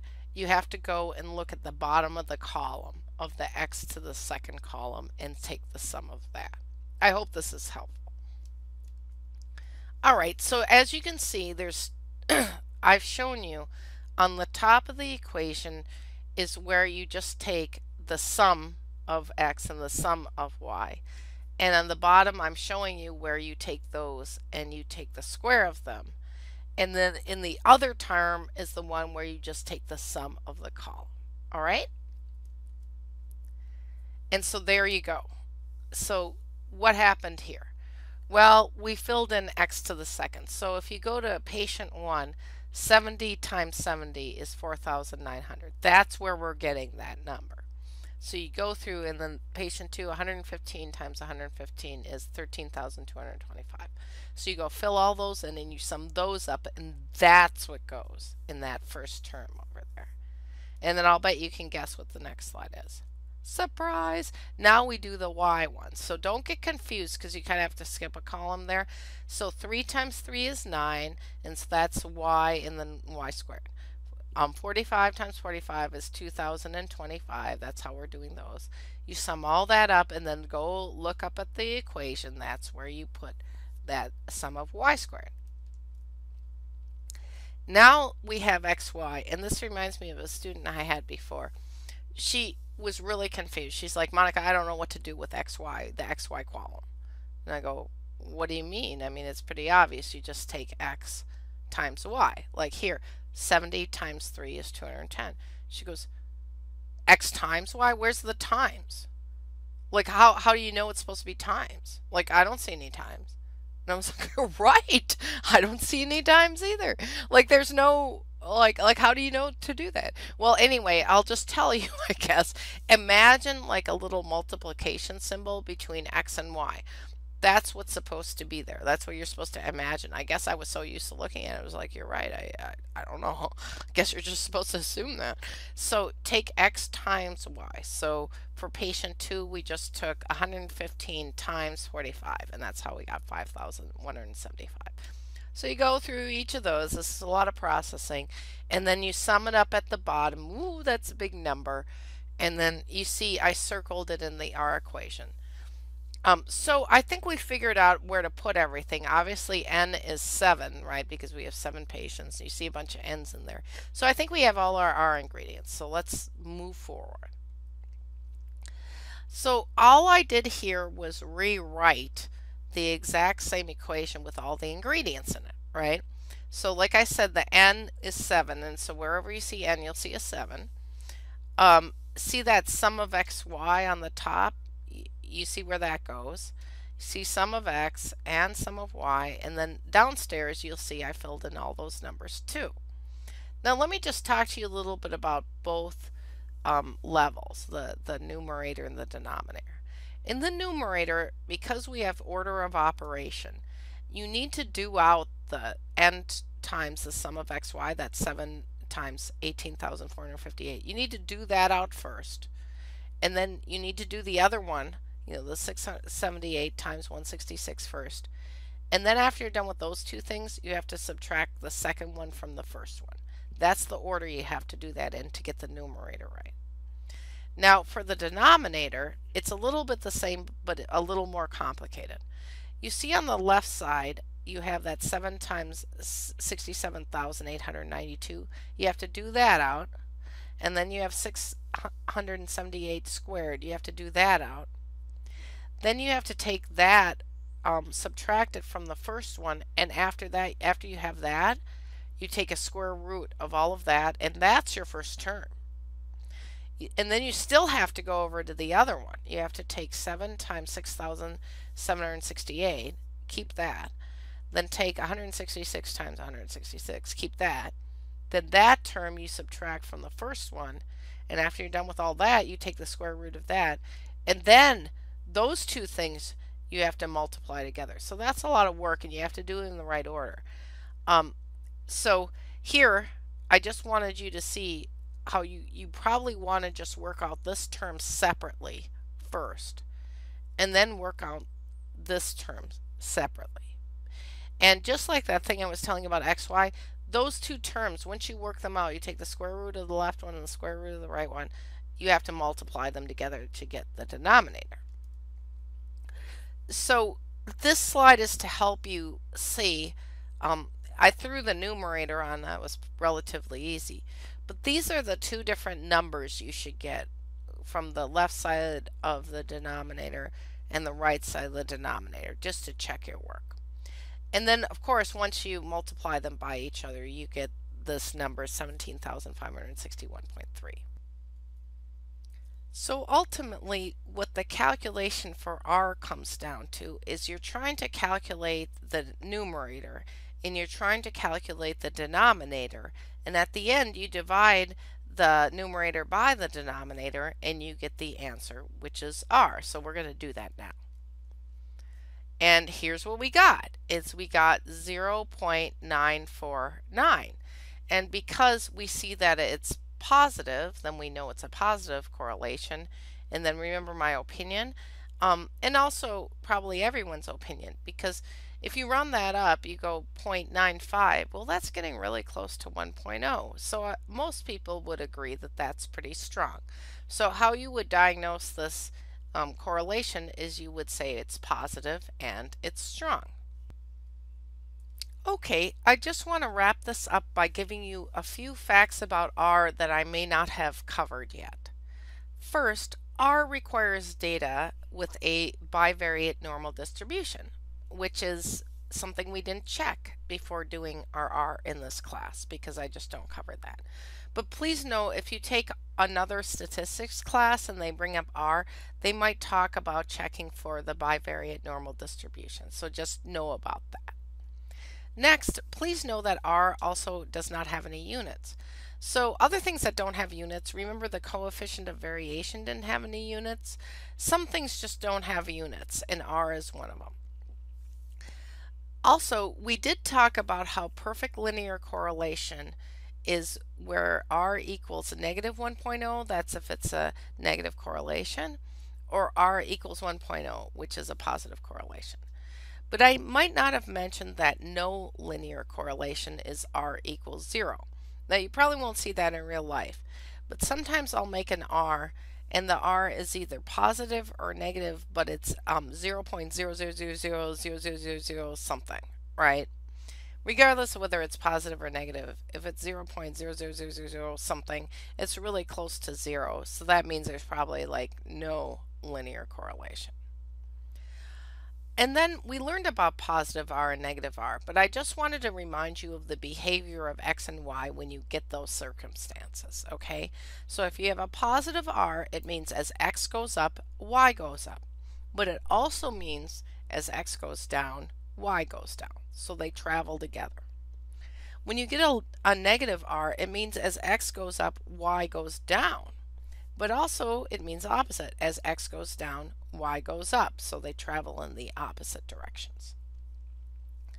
Now here's another fact about R, a little factoid. If you choose to switch the axes, like let's say I designate, you give me XY pairs and I designate a certain variable as X and a certain one as Y, and you actually designate them the opposite, it really doesn't matter even in the equation because you'll end up with the same R value. So it doesn't matter if you call the X my X Y and I call your Y X, like we can switch them, but you'll still end up with the same R with the calculation. Then finally, even if you converted X and Y to different units, you get the same R. So let's say that you were in England and you were doing the correlation between height and weight and you were using the metric system on the same patients that I was using the US system, even though we'd have different numbers because obviously you have to convert them, we'd still get the same R when we were done. So finally we get to the last subject of this lecture, which is lurking variables, which you've heard about before. But the main point I want to make is correlation is not causation, so you don't want to be misled by correlations. So beware of lurking variables. So remember, lurking variables are things lurking behind the scenes that cause things, right? And so you may have realized that selecting X and Y, like if you have XY pairs, designating which one is X and which one is Y is kind of political because you're implying that X could cause Y. So let's say that you're correlating height and weight. Taller people are heavier, so you would cause X to be height and Y to be weight. People don't go, oh, I'm too short, I should gain weight so I can grow taller. That's just not the way things work. So you have to put X as the height and Y as the weight. But there are in reality other causes of weight besides height. In fact, there are things that cause both height and weight, like genetics, right? So a genetic profile that leads to tallness and also obesity could be a lurking variable in the relationship between height and weight. So there could be some tall people that are always obese, and it's not really just because they're tall. It could be because they have the genetics that program them to be tall and also obese, right? And so here's an example where you got to be real careful with correlation. So there's been this claim that eating ice cream causes murders because they notice when in areas where ice cream sales go up, murder rates rise. And I don't know about you, but when I have some really good ice cream, it just makes me so mad. I'm just kidding. I mean, why would this happen, right? Well, the reality is summer and warm weather are lurking variables because you sell more ice cream in the summer.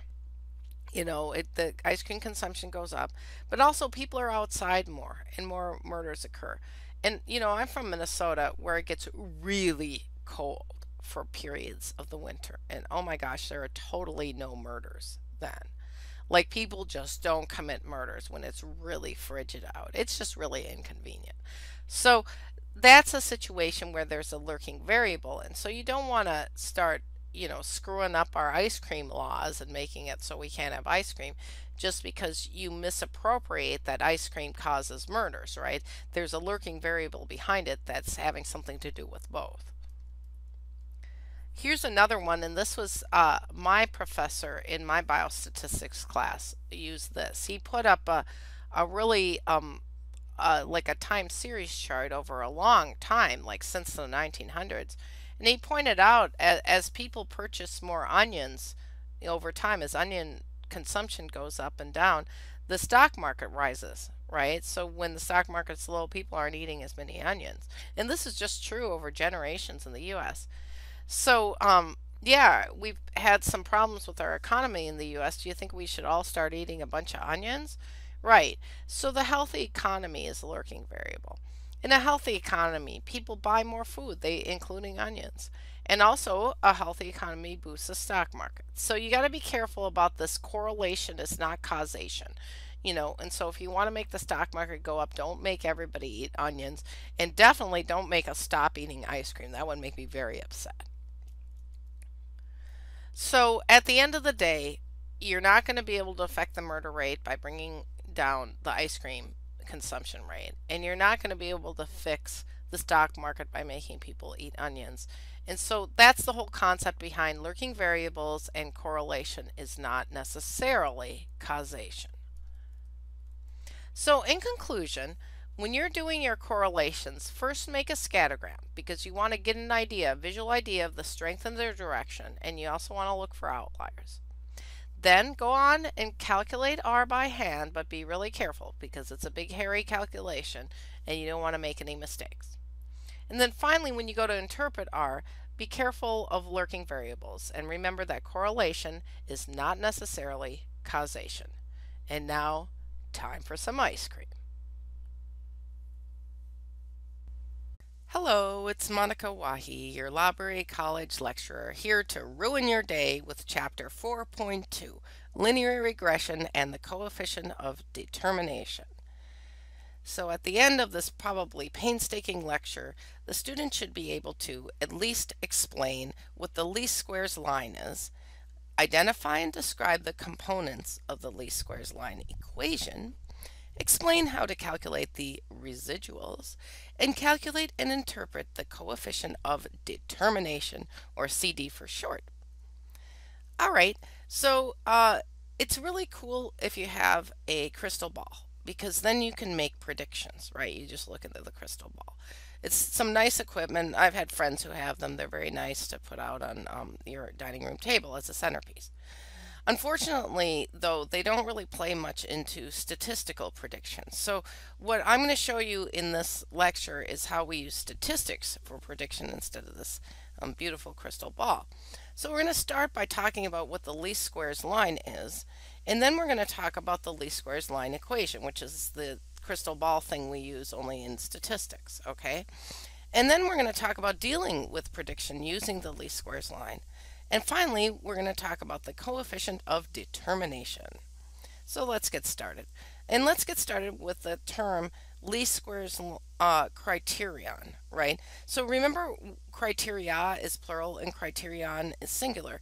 And it means, well, criteria as stuff you need to meet, right, to be eligible. Like you have to meet the criteria for registration for college, right? Well, least squares criterion is just one, which is awesome because then you only have to meet one thing. So one of the things you probably wondered when you were watching the last lecture is how do you know exactly where to draw this line when you have a scatter plot? Like how do you know where to make the line the most fair? So in the last chapter when we plotted the scattergrams, I just drew a line there for demonstration, but there actually is an official rule as to where the line goes. Okay, and basically the rule is it has to meet the least squares criterion. Okay, if it meets that criterion, there's only one line that does, then that is where the line goes. So how do we get to that? Well, this is roughly what it looks like. When you draw the line, there is a vertical distance from each of the dots to the line. Now, as you can see by the slide, sometimes the dots are below the line and sometimes they're above the line. And so the word squares indicates that whether it's up or down, you're going to square it so it's not going to be negative anymore, because whenever you square a negative, it becomes positive. So first you're going to have to square all of these things. Okay, so imagine you were just going to try it out. Like you maybe draw this line and then you calculate the squares and you'd be like, okay, that's how many. And then maybe you tilt the line a little and calculate the squares again. And your goal would be to add, when you added up all the squares, to have the least ones. So the line belongs where it would cause the smallest sum of squares for the whole data set. So if you're software, which you're not, you're a person, right? But if you were software, you'd be figuring that out using your software brain, of how exactly to tilt this line and where exactly to put it to minimize these squares. But we're people, so I'm going to go on and explain how people do this. So the trick is, if you can figure out where the line goes, you can draw it on the scatter plot and be right. But there is a challenge of knowing exactly where it belongs on the graph. And then also, you're probably realizing you don't always have a graph to draw it on. Like maybe you need to talk to somebody about where the line goes and you can't draw them a picture. So how you explain where the line goes is you use an equation.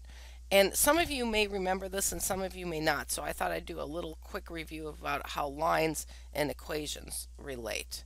Okay, so we're going to get into the least squares line equation. But first, I'm going to give you a little flashback about algebra, and I'm sorry if this is painful. This is hard for me because I wasn't really that good at algebra. But and this isn't statistics, this is algebra, but I just wanted you to remember this part, okay? So back in algebra, there was a chapter where you were given these XY pairs, and it was different from statistics because they all lined up on a line. See, these pink dots are just perfectly on a line, okay? And these are the XY pairs. And remember, you had to graph this, kind of like we had to do scatter plots. And then you were given this equation, y equals bx plus a, right? And that was the linear equation to describe this line. And you were like, okay, I don't get how to put this equation together with this line. And so first the teacher would say, well, B stands for the slope of the line, right? Because you have to know the slope. I mean, the line could be tilted any which way. And so if you know the slope, you already know something about the line. And in algebra, how you would make the slope is you calculate the rise over the run, right? And so there, B in algebra was rise over run, and you'd get the slope. And then you'd be like, great, but you always needed another thing in order to define the line. Because if you imagine this line is in an elevator, it could still have the same slope, but go up or down, right? So we need to anchor it on the y axis somewhere. So A stands for the y-interceptor, where it spears through the y-axis. And as you can see by the drawing, it looks like A is 0, 0, right? But you don't have to look at it. What you can do in algebra is to get A is what you would do is go, since you'd filled in B, you just go grab an XY pair and plug the X in and plug the Y in and plug the B you just got in and back calculate the Y-intercept, right? And that's how you would get the whole linear equation. And so that's how you would do it in algebra. And I just wanted to remind you of that because we do some similar things in statistics. It's a little different, but I wanted to remind you how to connect what a line looks like with how this equation works. All right? Well, welcome to statistics. Look, those pink things are not on a line. So we want to make a line, but now you know about the least squares criterion. What you're trying to do is make a line that minimizes the least squares, right? So here we go. Remember how I was just talking about this linear equation back in algebra? Well, notice the difference. The main difference here is the hat, right? The Y is wearing a hat. And that's universally in statistics. Whenever you see a letter or a number wearing a hat, it means it's an estimate, okay? So of course we're estimating Y, because if you look on that line, none of these dots actually falls on that line. And we don't really expect even an estimate to fall on that line, just close, right? Because of the least squares, okay? And so we almost have, in a way, the same goal we did back in algebra. We have to get that B, that slope. And then we have to use that to back calculate our a. Okay, so let's go on with that. So like I said, in the software approach, you just feed all the XY pairs in, and then the software just actually prints out the b and the a. It just prints out the slope in the y-intercept, which is why I love the software. But we don't get to use that in our class. In our class, we have to do the manual approach just because it's painful, and I had to do it too, so now I'm making you do it, right? Mean. Okay, what we'll do is plug all the xy pairs into an equation to get this slope, this b. And I promise you, I won't give you a ton of xy pairs, you know, or you'll be there forever. But this next step we have to do, we didn't have to do in algebra, and that is we're going to have to go back to all of our x's, calculate x bar, and go back to all of our y's and calculate y bar. Remember, that's the mean of the x's and the mean of the y's. And you're probably wondering, well, why do we have to do that? I'll show you again, but in case you didn't notice, those dots really didn't fall on the least squares line. They fell around it. And you need a dot at least on that line to help back calculate that y-intercept. And the rule of the least squares line, one of the rules of it, is that x bar comma y bar is on that least squares line. So you can know if you calculate that out that that's actually on the least squares line. Okay? And so finally, after you do x bar and y bar, you plug in b, and you plug in x bar for the x, and you plug in y bar for the y hat to back calculate the a. So it's a similar but different process as algebra. So the moral of the story is you need to recycle, right? We got to be good to the environment. So what has happened? Well, you wouldn't be at this point in your life of making a least squares line if you hadn't already started out by making a scatter plot and then deciding you wanted to do R and then making R. And when you make R, you end up with that big table, remember, and you end up with all these calculations like sum of x, sum of y, sum of x squared, and sum of xy. Now you want to recycle those. You want to save those calculations from R because they fit also into the equation for b. So you want to recycle that. Also, you want to save the R you made because you're going to recycle that into the coefficient of determination, which I'll explain later. And then this is not about recycling. You'll actually have to make this anew, but you need to calculate x bar and y bar now. You never needed to do that before now, but now you need this. And so yeah, so get together your old R calculations and then put your x bar and y bar together and you'll be ready to do the least squares line equation. Alright, so here's a flashback. Remember this big table? Remember our story. We had 7 patients, right? And X was their diastolic blood pressure at the last visit they had of the year. And then Y was the number of the appointments they had over the year. And we thought, well, if your diastolic blood pressure, you know, goes up, then maybe you need more appointments because it's a marker of being sick. I don't know. That was my little story. Okay, so over on the right now, we'll see that the formula, we have the formula we're using for B. The text gives you 2 formulas. Again, I've always got my favorite. It's the one with the table, right? So here's the formula for B. And then after you calculate B, you'll notice in the formula for A, B is in the formula for A. So you got to do B first, right? So a lot of times students are a little confused on what the goal is here. The goal is to, if you look at the bottom of the slide, the goal is to come up with what B is and what A is and then fill it in, and that's your least squares line equation. So your least squares line equation is always going to have a y hat in it. That's a variable. That just gets to stay there. It's always going to have that equals. And then after that, whatever your B is going to be mushed up next to that x. So it's always going to have that x there. And then plus, and then whatever you get for A. And just as a trick, if A turns out to be negative, then it ends up being minus A, right? But that's the generic equation, and our goal is to calculate B and A and fill them in, and then we will say this is our least squares line equation. Oh, remember how I was saying you actually need to make some new calculations, right? So you need to make y bar and you need to make x bar, and it's a little easier to show when I've got this the columns up.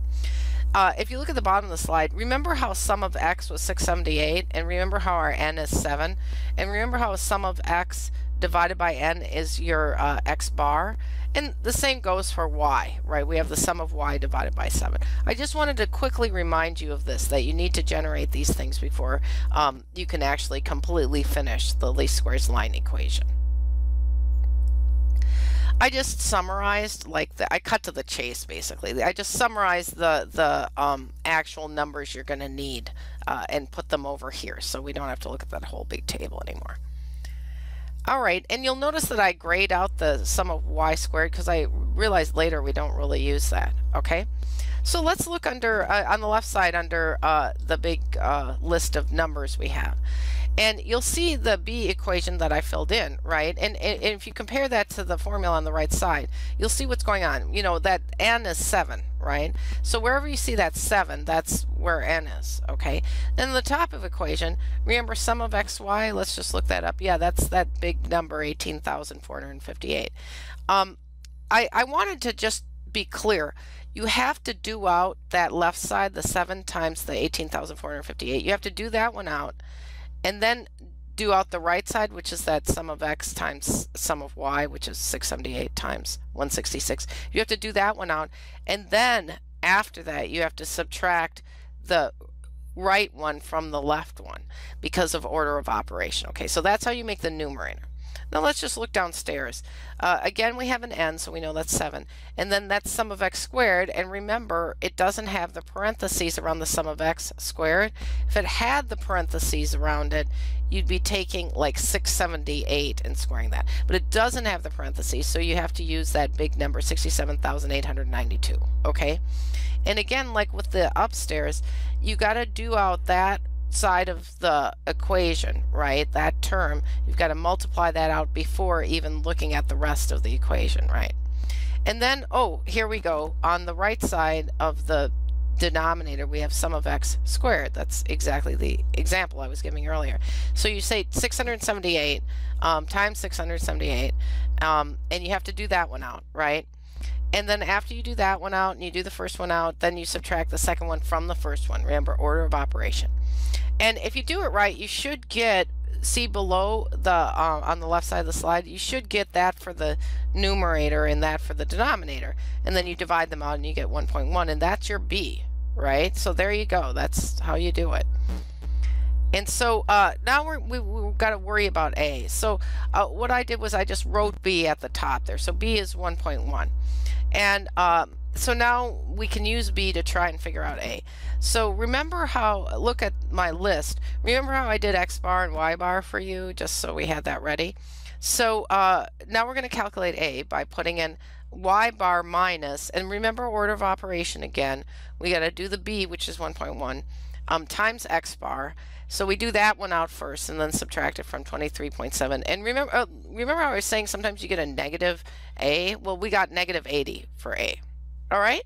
So we got our b, we got our a, and let's go. Now, oh, if you want to check your work, this should work out, right? Like you should be able to take the b times the x bar, right, which is 1.1 times 96.9 minus 80, you know, the a, and you should get 23.7. So if that works out, then you know you did everything right.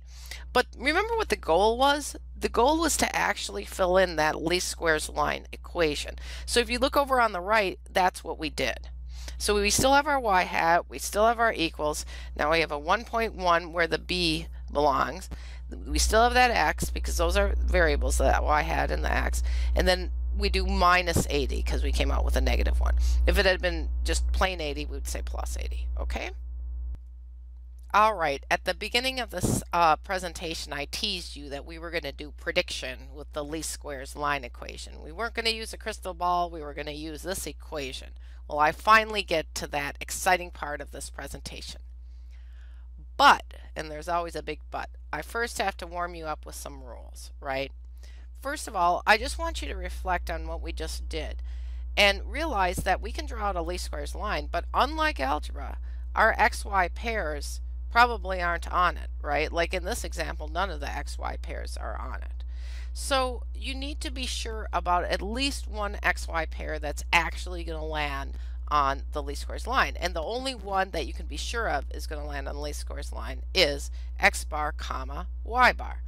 And if you reflect on it, that's why we had to calculate that, right? Because we had to use x bar and y bar in the calculation to back calculate A, the y-intercept. Now, you may be lucky and get a data set that there is an XY pair that just happens to fall on the least squares line, or maybe even a couple, or maybe more.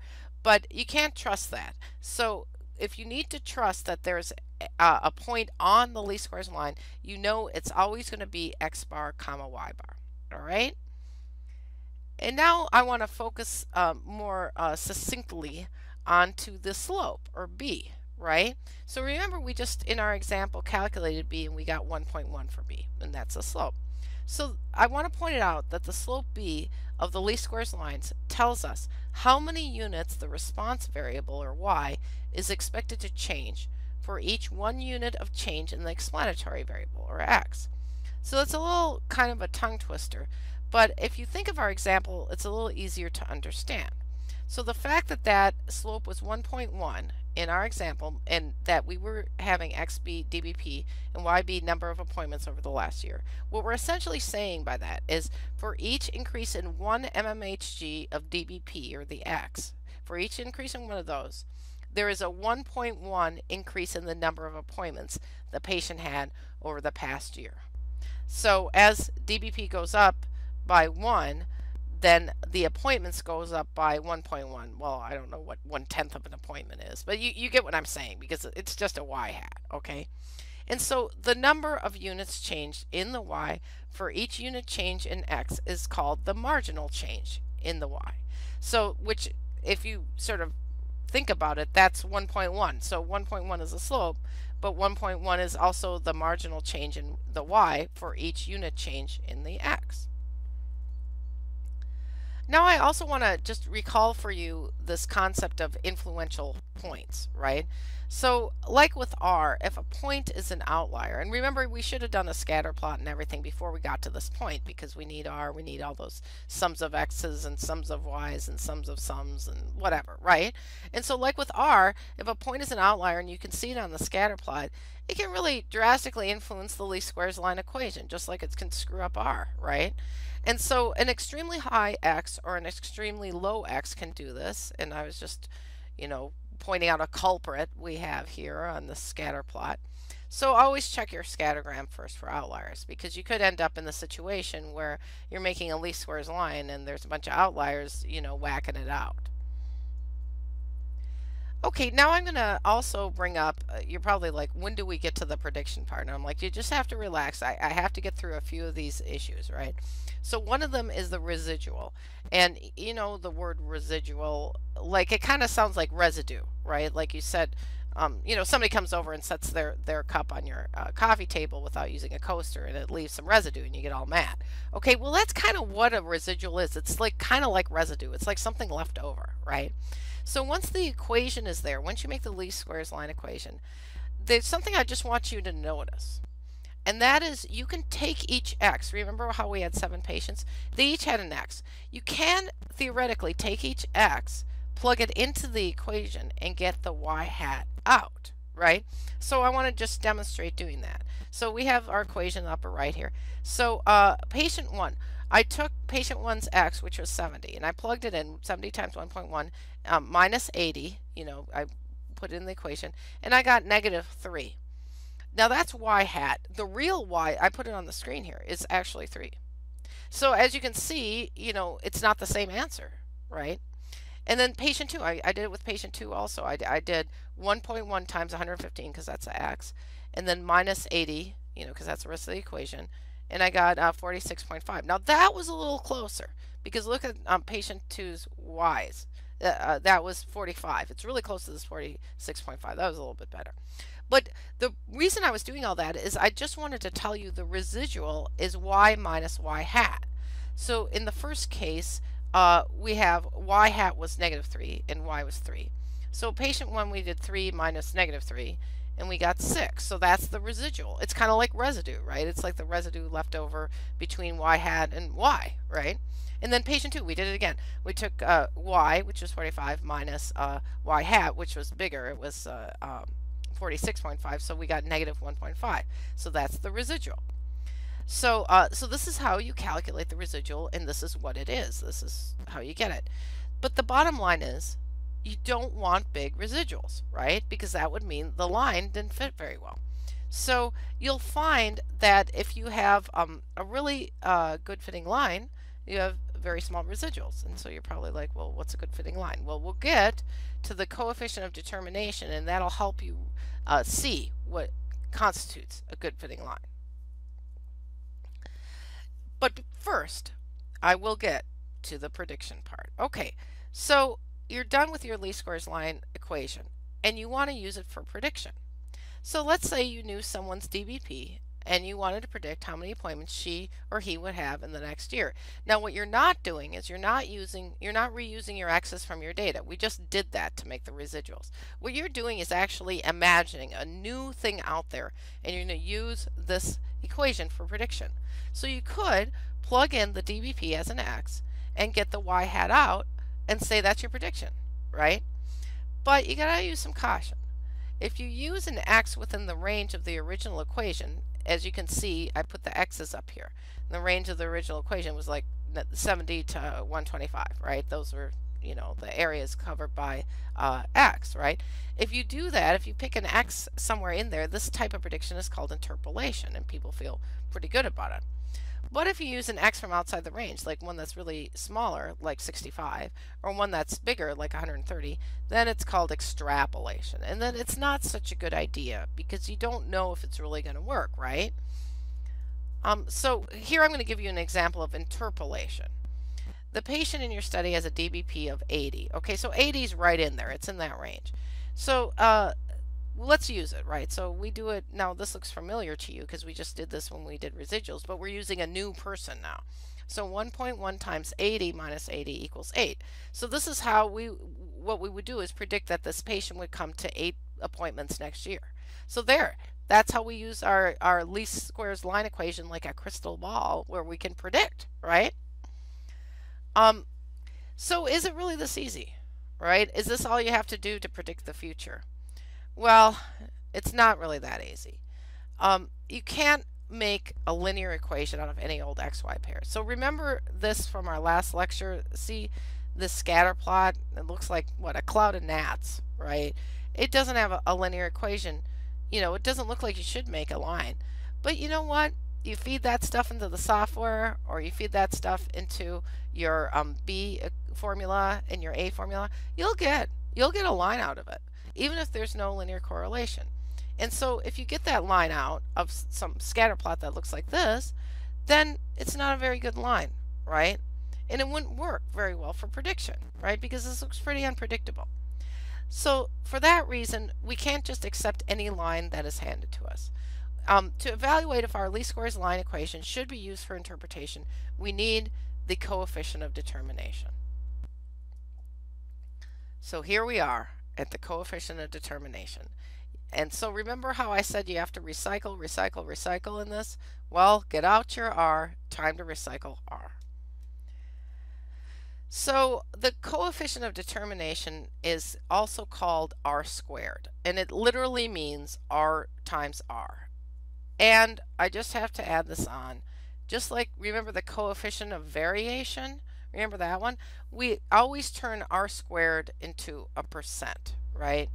And so you times it by 100 and put percent. So in this example that we did, remember early on in the last lecture, we did the R for this, that not the scatter plot I just showed you, but for the one of DBP and the appointments, right? And we got an R that was really, really strong positive correlation, right? We got 0.95. Well, if we want to calculate R squared, which is the coefficient of determination, we take 0.95 times 0.95 and we get 0.90. But we got to do that percent thing, so we end up with 90%. So this is how you say it. You say that 90% is the variation that's explained in y by the linear equation, right? So that's, you know, y varies, right? Like how many appointments they had, was different for each person. Well, 90% of that variation is explained by the equation. And of course, if you take 100 minus 90%, there's 10% unexplained variation. So there's still some variation that could be explained by other variables, but not a lot. And how you actually state it is, when you would be done with this, if you were writing a paper, you'd say 90% of the variation in the number of appointments is explained by DBP. And I know people are like, explain, like it doesn't have a mouth. Like, what is it talking about? You just have to say it this way. It's statistics ease. This is how you say it. And by contrast or by complementary, what you would say is 10% of the variation in the number of appointments is not explained by DBP, right? It could be explained by other things. Well, we happen to get a nice, I say CD for coefficient of determination. We got a nice high one, but what if it's low?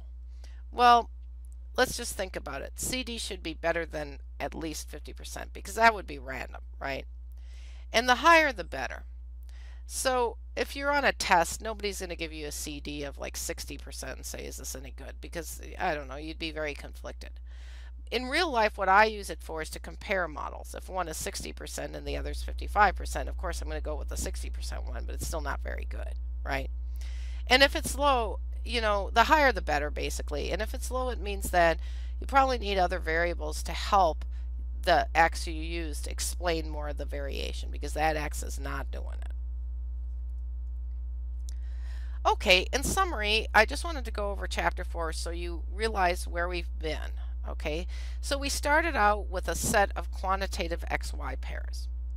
First thing we did was we made a scatter plot. We wanted to look at the linear relationship between X and Y, and we wanted to look at outliers. If we had seen a lot of outliers or no linear relationship, we would have stopped there. But because this is a class and we had to learn, I forced there to be a scatter plot with a linear variation and not too many outliers so we could move forward and do R. So we calculated R to see if our correlation was positive or negative and weak, moderate, or strong. So that's what you do if you find a linear relationship. Next, in addition, in this lecture, we calculated B and A to come up with the least squares line equation. And I just wanted you to notice that the sign on B will always match the sign on R. So if you have a positive R, you'll have a positive slope. If you have a negative R, you'll have a negative slope. But otherwise, the numbers won't match, just the sign. And then also, I wanted you to notice that strong correlations will give you high coefficients of determination, even if they're negative correlations, because remember it's R times R, and so negative R times negative R still is positive, right? So if you have strong correlation like negative 0.9 or 0.9, it really doesn't matter what direction. If it's strong, then you're going to get a high coefficient of determination. So after we did this B and A thing, we used that linear equation to calculate residuals, right? Like we took the x's from the original data and put them in, got the y hat, and calculated the residuals. After that, we used R to calculate the coefficient of determination, or CD, to decide if we wanted to use the linear equation for prediction, because if it was bad, we weren't going to do that. But we decided it was good for prediction at 90%, and we decided to use it. So that was our journey through these XY pairs all the way down to the coefficient of determination. Good job, you made it.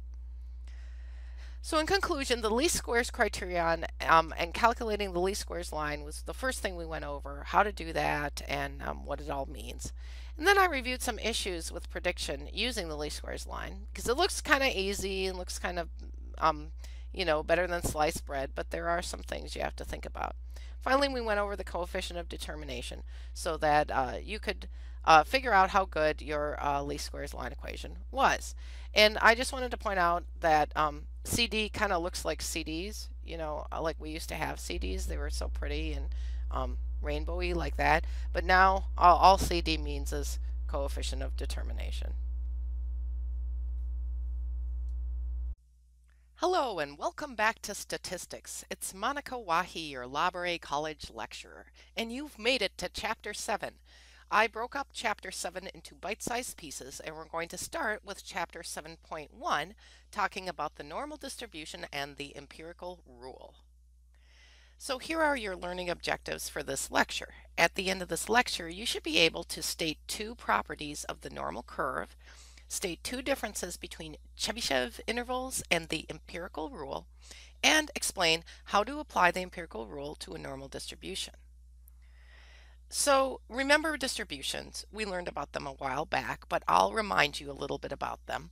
And then we're going to talk about properties of the normal distribution, or specifically the normal curve, that shape that comes out of making a histogram of normally distributed data.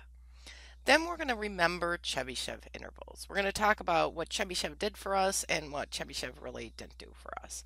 And then we're going to move on to the empirical rule, which works very well, better than Chebyshev intervals when you have normally distributed data. And then I'm going to show you an example of how to apply the empirical rule to that normally distributed data. So remember the normal distribution. In fact, remember distributions at all, right?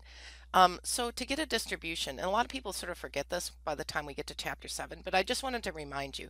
This was from an earlier lecture. We had a quantitative variable, which was how far patients had been transported.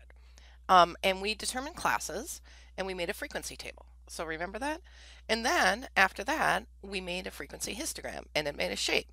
And as you could see, that shape, which is the distribution, that shape in this one was skewed right. See that light on the right? Okay, but that's an example of something we cannot apply the empirical rule to, because the empirical rule only applies to normally distributed data. So I had to give you an example of that. And here's my example. So when I was in my undergraduate in costume design at the University of Minnesota, they made us take a chemistry class in one of those big lecture halls. So I was in a very large class that probably had about 100 people. And we were given this really difficult test. It was a 100-point test, and I was used to getting like A's. And so when they were done with the test, the TAs were handing the tests back to everybody so they could see their grade, while the professor was writing on the board and was writing the frequency of all the different scores. And I remember the TA handed me my test and it said 73 on it. And I'm used to getting like 90s up to 100. And I remember stating out loud saying, 73, that is an awful score. I can't believe I did so badly. I was talking like that, but at the same time, the professor was writing the frequencies on the board. And what I realized is the top score was in the 80s. And I had the third top score, was 73. That's how hard the test was.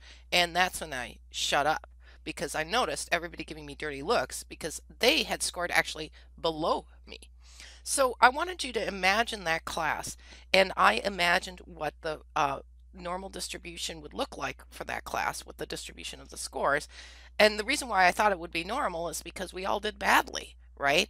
And so nobody got 100, so we were all below the 100.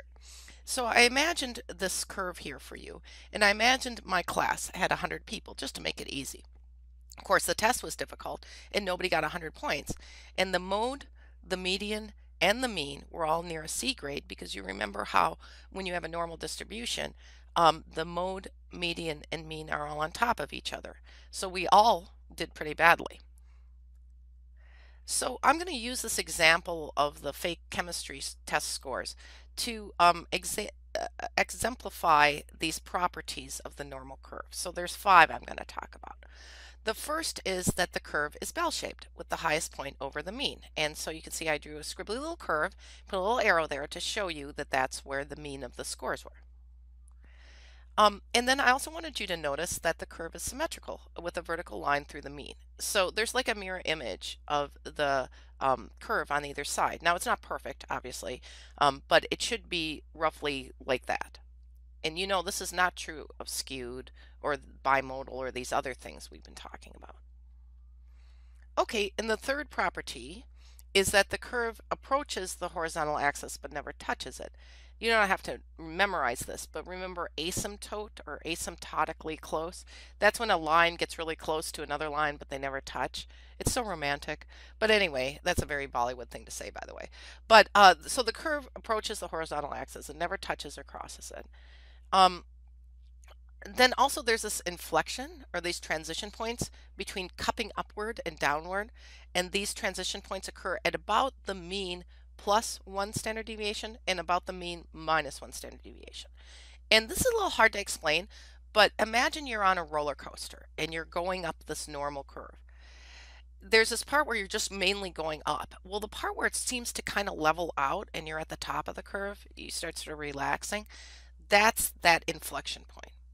And so as you're going over in your roller coaster and you're in that flat part, and then you start kind of going down, that's the second inflection. So that's where what it's saying about is the property of this curve is that you have these inflection points like that, and they roughly occur at plus or minus 1 standard deviation above and below the mean. Then finally, and I colored this in just so you could see it, the area under the entire curve is 1. So think 100%. So it would be nice if that were a square or a rectangle or even a triangle, something that we're used to in geometry, but it's not. It's this goofy shape, right? But still, you need to get it in your head that that shape is worth 1.0 in proportion land or 100% in percent land. And what I mean by that is, let's say we cut that shape in half. Each side would have 50% or 0.5 on it. Then let's cut it a different way. So the part of the curve on the right side of that line is a fourth of the curve or 25% of the curve, even though it's goofy shaped. And the part on the left side is 75%. So that's what we're trying to get you to think like, is that, yeah, you can just declare that all the area under the curve equals 1 or 100%. But the reason why we're declaring that is because we're going to cut it up and say different amounts of percents of the curve. Now we get to the empirical rule, since we reviewed this whole curve thing. And I'm going to make you remember Chebyshev, I'm sorry.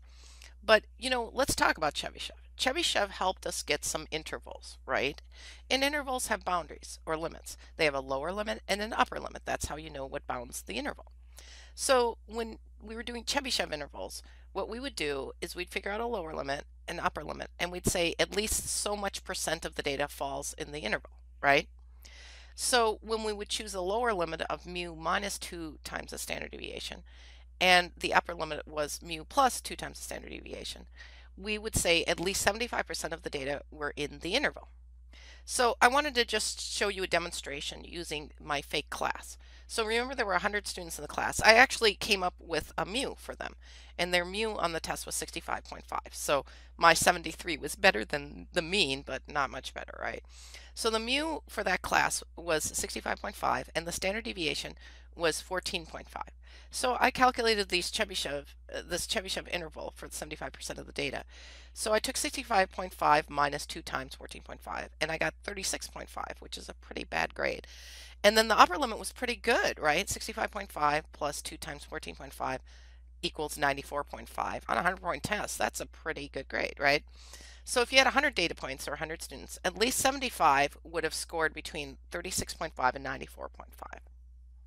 So you're probably already realizing, okay, that doesn't really help Monica, who scored 73, and this is a really wide range. We say at least 75% of people scored there.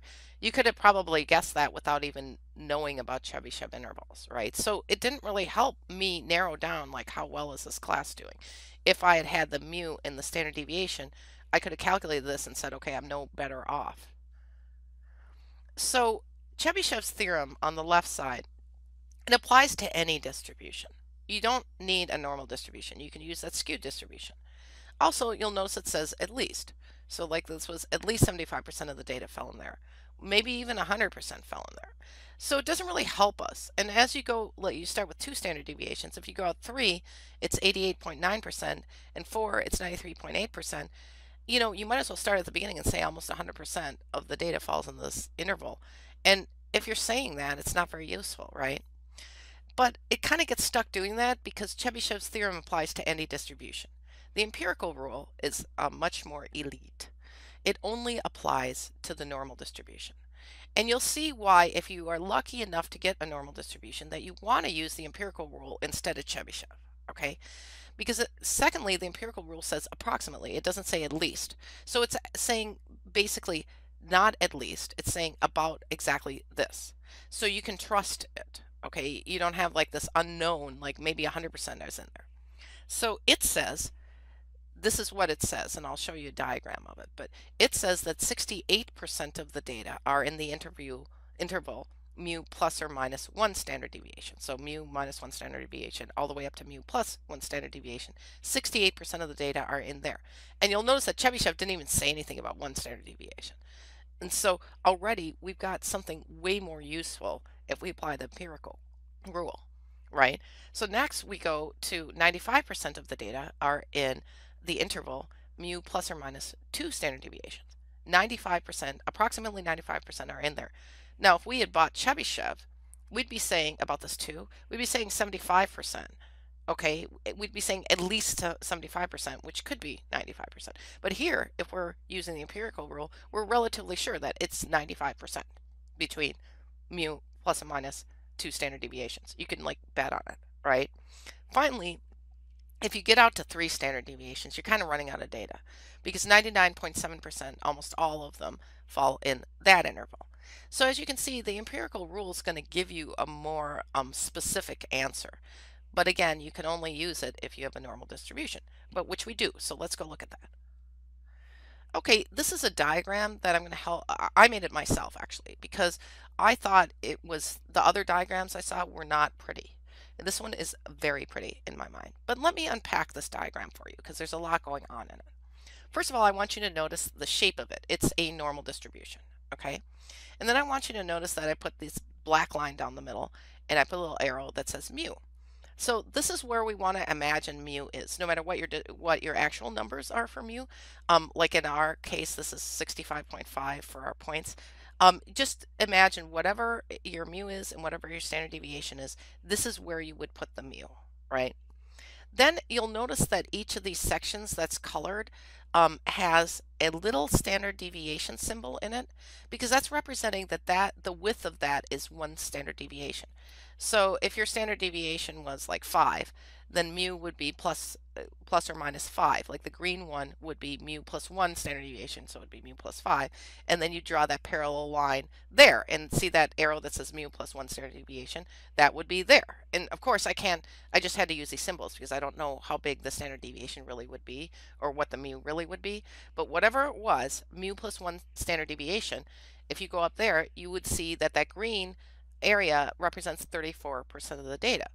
And if you're lucky enough to have exactly 100 people like I did in my demonstration, that would mean that between mu and mu plus 1 standard deviation of these test scores would be 34 people's scores, right? So you can really figure that out.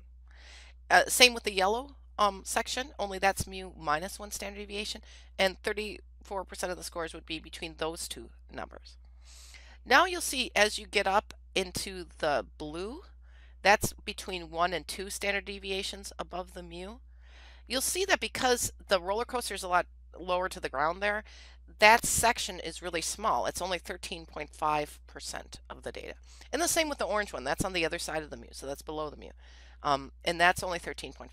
And then you'll notice that at 3 standard deviations, between 2 and 3, there's a little tiny piece, right? The purple piece and the red piece, those are only worth 2.35% of this shape. And then I wanted to point out there is some stuff at the end in the little black part beyond 3 standard deviations on either side. There's 0.15%, and a lot of times people forget that. But one way you can make sure that you got to remember that it's there is that if you add up all these percents on the slide, you'll get 100%, because remember I promised you that the whole curve is worth 100%, and this is how we split it up. I also want you to notice that there's kind of a cheat, right? If you just add up the green, blue, purple, and then the little black part at the end, if you just add up those percents, you'll get 50%, right? Because it's half the curve. And the same, you'll get the same thing if you do the yellow, orange, red, and the little part and the black at the bottom. If you add those up, you'll get 50% too. So that's how you want to just conceptualize this whole empirical rule diagram. But now we'll apply it. So I put the empirical rule diagram on the left, and then I put our class frequency histogram on the right. And look, I put the mu and I put the standard deviation so we could have it there. Now the first part of this section, I'm just going to show you how to fill in the numbers under the diagram, okay? And then after we fill in the numbers, I'm going to talk to you about how to interpret those numbers. So let's start with easy. Let's write the mu underneath the symbol for mu, which was 65.5. So we just wrote it. That was simple. Okay. Now let's do the plus or minus 1 standard deviation. So you'll see 65.5, which is our mu, minus, and I put 1 times 14.5. I know, I just did that for demonstration purposes. So you see we're doing 1 times the standard deviation.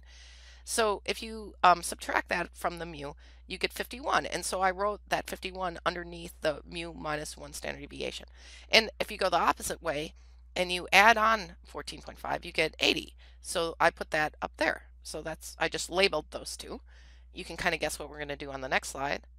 Surprise! We're going to do almost the same thing. Oh, we're doing the mu minus 2 times the standard deviation to get the 36.5, and the mu plus 2 times the standard deviation to get that 94.5. And you probably already were ahead of me with this one. This is where we do 65.5, the mu, minus 3 standard deviations, and we get 22. And then we add 3 standard deviations, and we get 109. And now we're all labeled. So what does this all mean? Well, remember our n equaled 100, just out of convenience. So what does this mean? It means that 34% of the scores are between 51 and 65.5. So that's the yellow bar, right? So 34 scores were that because I had 100 people in the class. So I'm standing there in that class and I've got a 73, but I know 34 of those people I'm looking at have a score between 51 and 65.5. I also know that another 34%, or another 34 in this class because there's 100, have a score between 65.5 and 80. And my 73 is somewhere in there, right? So already I'm getting an idea that 68 people, or 68% of the scores, are going to be between 51 and 80, right? And so I'm right there with 68% of the class. So I'm going to go through some fake test questions for you to just show you how to come up with the answer. So let's say the question was, what percent of the data student scores are between 36.5 and 80? So think about how you would answer that question. So see where 36.5 is? It's on the lower limit of the orange part. And see where the 80 is? It's on the upper limit of the green part. So what you would do is you would add up the percents in between, right? 13.5 plus 34 plus 34. And the answer to what percent of the data are between 36.5 and 80, the answer would be 81.5%. Here's another question. What cut point marks the top 16% of the scores? So already you know you're up in that area, probably where the purple or the blue are, right? And so what would make the top 16%? Well, if you actually add together that 0.15% from the little black part, the 2.35% from the purple, and the blue 13.5%, you'll get 16%. So the cut point then for that, all the scores above 80, that would constitute the top 16% of the scores. Here's another quiz question. What percent of the scores are below 94.5? So we see 94.5 is at the upper limit of the blue section. So you could kind of say, well, let's just add up everything below it, right? We'll add up everything below it, and that percent of scores will be below 94.5. And so we do that. We add up everything below it. But remember how I said that the yellow, orange, red, and the little black part there, that equals 50%? If you just wanted to say, okay, that's 50% plus the green part plus the blue part, you could do that and you'd get the same answer. So what are the cut points for the middle 68% of the data? I just wanted to show you an example of what if they say middle, right? Well, you're going to have to be centered around mu then, right? So the middle 68% means 34% above the mean and 34% below the mean. So the cut points would be 51 to 80.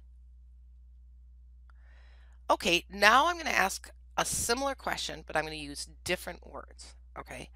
What is the probability that if I select one student from this class, that student will have a score less than 80?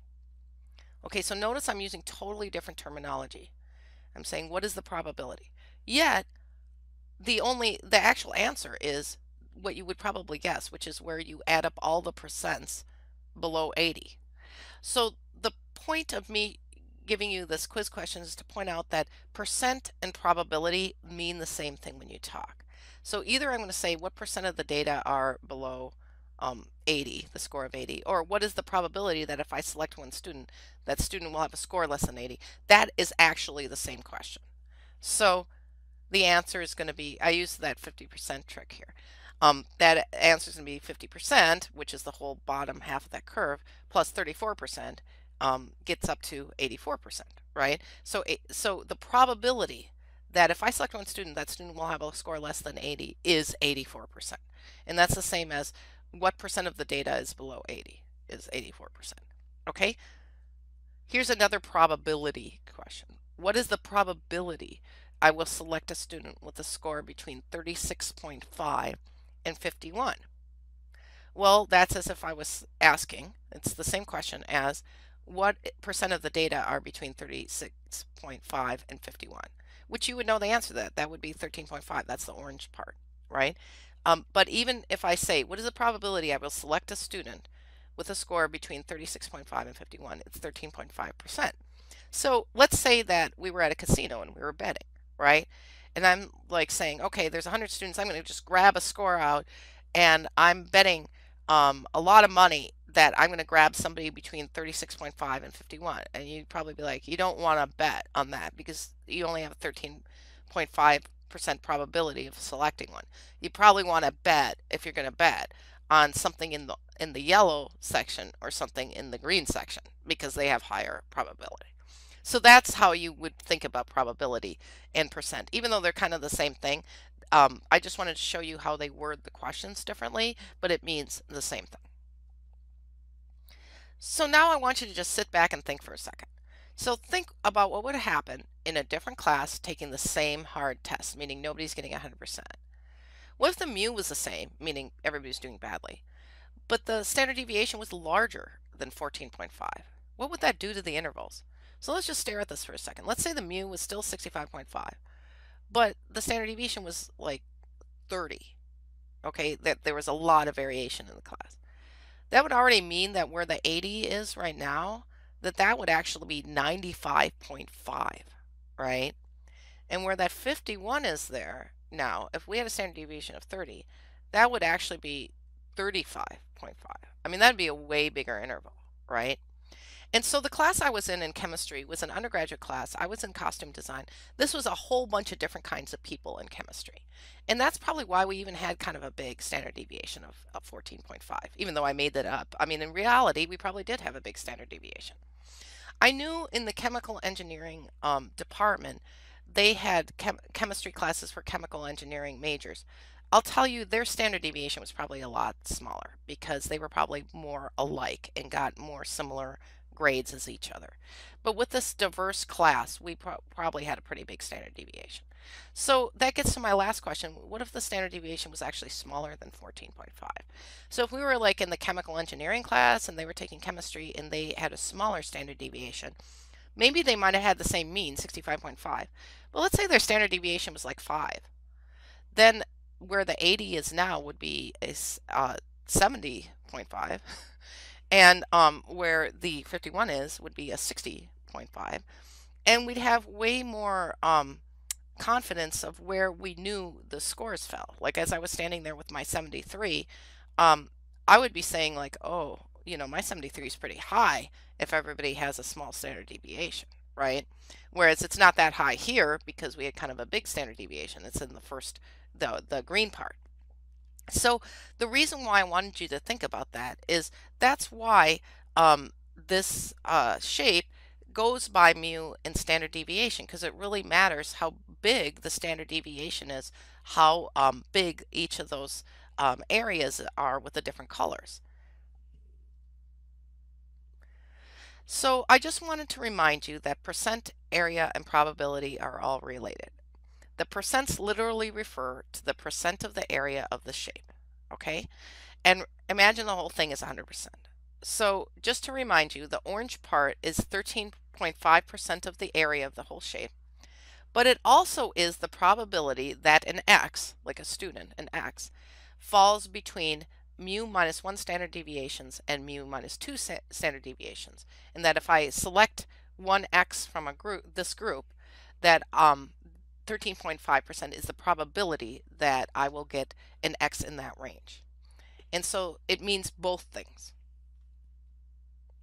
So in conclusion, the empirical rule helps establish intervals that apply to normally distributed data, and it's more useful than Chebyshev because it's more specific. These intervals have a certain percentage of the data points in them, and they also refer to the probability of selecting an X in that interval. And these intervals depend on the mean and the standard deviation of the data distribution. So if those change, then exactly where the numbers are on those intervals change. Well, I hope you enjoyed my explanation of the empirical rule, and now you can practice doing it yourself at home. Good morning, good day, and good afternoon. This is Monica Wahi, your Library College lecturer, here moving you through chapters 7.2 and 7.3, Z-scores and probabilities. I decided to mush these two chapters together because I thought they actually kind of belong together. I didn't really understand why they were separated. So at the end of this lecture, you should be able to explain how to convert an X to a Z-score, show how to look up a Z-score in a Z-table, explain how to find the probability of an X falling between two values on a normal distribution, describe how to use the Z-table to look up a Z corresponding to a percentage, and describe how to use the formula to calculate X from a Z-score. Well, that sounds like a lot, but you'll understand it at the end of this lecture. First, I'm going to go over what a Z-score is and what the standard normal distribution is. Then I'm going to talk about Z-score probabilities and what those are. I'm going to show you how to use the Z-table to answer some harder questions besides the ones I talk about during the Z-score probabilities section. Then I'm going to show you how to use a slightly different formula to calculate X from Z. Finally, I'm going to just remind you some tips and tricks about using Z-scores and probabilities correctly. So all this talk about Z-scores. So what is a Z-score and what is the standard normal distribution? Well, let's take a look at this very pretty thing I made. You may recognize it from the last lecture. It was my little empirical rule diagram. So remember the empirical rule. Remember how it required a normal distribution. Well, that worked well for the cut points available, right? Like mu plus or minus 1 standard deviation, mu plus or minus 2 standard deviations. If we asked questions that were right on those cut points, we had good answers. But what about in between those cut points? So I wanted you to notice in this empirical rule diagram these numbers at the bottom. Like I just circled them, like -3, -2, -1, and then mu doesn't have a number, so pretend there's a 0 there. And then there's 1, 2, and 3, okay? That is the standard normal distribution, and that is also called Z. So these things on the right, those are Z-scores. So see the green area? 0 is the Z-score that's on the lower limit of that, and 1 is the Z-score at the upper limit of the green area. So you can see that this whole curve, the standard normal distribution on the right, the mu of the whole curve is 0, and the standard deviation of the whole curve is 1, and that is what Z-score is. So I just want you to notice the concept of standard. I'm in the US, and in the US we use, the US dollar. But one of the things I've noticed is that a lot of countries see it as a standard.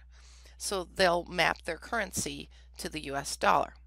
So maybe the euro will map its currency to the US dollar. Maybe the Egyptian pound will also map its currency to the US dollar. And once it does that, it's a lot easier to compare them, right? And so that's the main reason for the standard normal distribution, is it helps you compare x's from different distributions, different normal distributions that have different mu's and different standard deviations from each other. It helps you map them to this normal, standard normal distribution here that's standard, so you can compare them. So let's talk about Z-scores. Every value on a normal distribution, so every x, can be converted to a Z-score. Just like I was saying how you can convert any currency to dollars, there's some formula for that. So you can convert every x on a normal distribution to a Z-score. But you have to know how to use the formula, right? And what goes into that formula? Well, first you need the x that you want to convert to a Z-score. So you need to pick one. Then you need to know the mu of your distribution, your normal distribution, and the standard deviation of your distribution. And here are the two formulas that are used. The one I was just talking about is on the left, is the formula for calculating the z-score. And we'll go over the one on the right later in this lecture. So remember in the last lecture, I was talking about a class that had 100 people in it and that all took a really hard test. It was so hard nobody got 100%. And it was a 100-point test, so nobody got 100. The top score was in the 90s. So, and remember in the upper right, there's the mu. The mu was 65.5, which is pretty bad score on a 100 point test. And the standard deviation was 14.5. So I'm going to give you an example of calculating a z-score on that particular distribution. So let's say you got a friend, you have a smart friend, and that smart friend got a 90 in the face of all this. Well, let's calculate the z-score for 90 on this particular distribution, okay? So here's what we're going to do. Is first, we're going to remind ourselves, you don't have to do this in real life when you're doing it, but I'm just doing this for demonstration purposes, is what our empirical rule stuff look like. Remember at mu plus 1 standard deviation was 80, and mu plus 2 standard deviations was 94.5. So already you know whatever your answer is going to be for 90 is it's going to be between 1 and 2, right? But we just don't know exactly what it's going to be. So I'm just showing you this for demonstration purposes to relate it to the last lecture, but you don't have to do this in real life when you calculate it. Okay, so we know that the z we're going to calculate is going to be somewhere between 1 and 2. And as you'll see on the slide here, I labeled over on the z curve, I labeled where z equals 0, which is the mu, that's 65.5. So we're going to anticipate we're going to get a z-score that's somewhere between 1 and 2. And you'll see in blue I listed the ingredients, right? So we have the smart friend score 90, we have the mu 65.5, and we have the standard deviation 14.5, and then we have our z formula. So let's do it. Okay, so x minus mu is going to be 90, which is our x, minus 65.5. You do that out first, and then you divide it by 14.5, and look, our z-score is 1.69. And that's exactly where we thought it would be. It would be somewhere between 1 and 2. And so as you can see, you can take any x and convert it to z. Here we'll do another example, only this friend is not so smart. This friend actually got a score that was kind of low. It was so low, it was below the mu of 65.5. This poor friend only got a 50. So let's try it again. Let's do a z-score for 50. So again, you know, this is just for demonstration purposes, but remember in empirical rule land, 51 was at mu minus 1 standard deviation. So we're going to expect that between, again, -1 and -2, z is where our 50x is going to land if we calculate the z-score. And so here we are. We calculate the z-score. We have 50 minus 65.5 divided by 14.5, and we get -1.07. And the reason why it's negative is, as you can see, it's on the left of the mu. So then the z-score is going to be negative. And so as you can see, it's exactly where we thought it would be. It would be a little bit to the left of -1. So now we're going to get into something that's a little bit harder, which is the z-score probabilities. You're feeling pretty good about the z-score, but now let's talk about the probabilities. Okay, so remember the probability from the empirical rule? This is just old empirical rule stuff. So remember I gave you a question at the end of that lecture. I said, what is the probability I will select a student with a score between 36.5 and 51? And remember the answer was like this orange area, which is 13.5%. But what if you have z-scores like 1.69, the smart friend, and -1.07, which are the not so smart friend? You know, in other words, you have x's of 90 and 50, which are not on the empirical rule. How do you figure out the percent or the probability? That's the next step with your z-scores. Okay, so now let's ask this question. Let's say, what is the probability that students scored above the smart friend? Now we could also ask for below, but I'm just choosing to ask for above this time. So in other words, what is the area under the curve from z equals 1.69 all the way up? So see, like a little ways through that blue wedge, we wish we knew the area for everything up from 1.69 z through the purple area, through the little black thing at the top. We wish we knew that area. We only know from the empirical rule what's on the cut points of like 1 and 2, but we don't know this in between things. So how do we figure that out? Well, this is another problem here. What is the probability that students scored below the not so smart friend, right? And in that case, see the diagram, we'd have to figure out what is the part of the orange that that friend gets plus the red and plus a little black part at the bottom. What is the percent or the proportion of the curve that represents that? So that's what we're getting into now. And that's what we do is we look these up in a z-table. So what the z-table is basically they figured out every single z-score you could have between negative 3.49, and I'll go into why negative 3.49, between negative 3.49 and positive 3.49, and they went like every 100th. So they figured out for every single one of those z-scores what the probability is, and they actually fit that all on a table. And so now what I'm going to show you how to do is how to use that table to look up the probabilities. And by the way, if you look up a probability that happens to be on one of those empirical rule cut points, you'll get what the empirical rule says. It's just that the empirical rule is nice because you don't have to pull out the table, but if you have something that's not on the empirical rule cut points, get out your z-table. So how do you use the z-table? Well, the first thing is you want to figure out what area you want, right? So we're going to start and do the not so smart friend because that's a little bit easier actually to demonstrate, okay? So what is the probability that students scored below the not so smart friend? So which is a secret way of saying what is the area under the curve that makes up most of that orange part, all of the red, and the little black part at the bottom? What is that proportion? And so for areas left of a specified z-value, you're supposed to use the table directly. So I'm going to show you how to use that table to look up negative 1.07, and then I'm going to come back and tell you what they mean by use it directly. Hi there. So here we are at the z-table, and if you have the book, you can look it up in the appendix on page A8. But there's also a lot of z-tables on the internet. Sometimes they're arranged a little differently, so I'm using this one because it's from the book. So remember the z that we're looking up. We're looking up the z of negative 1.07.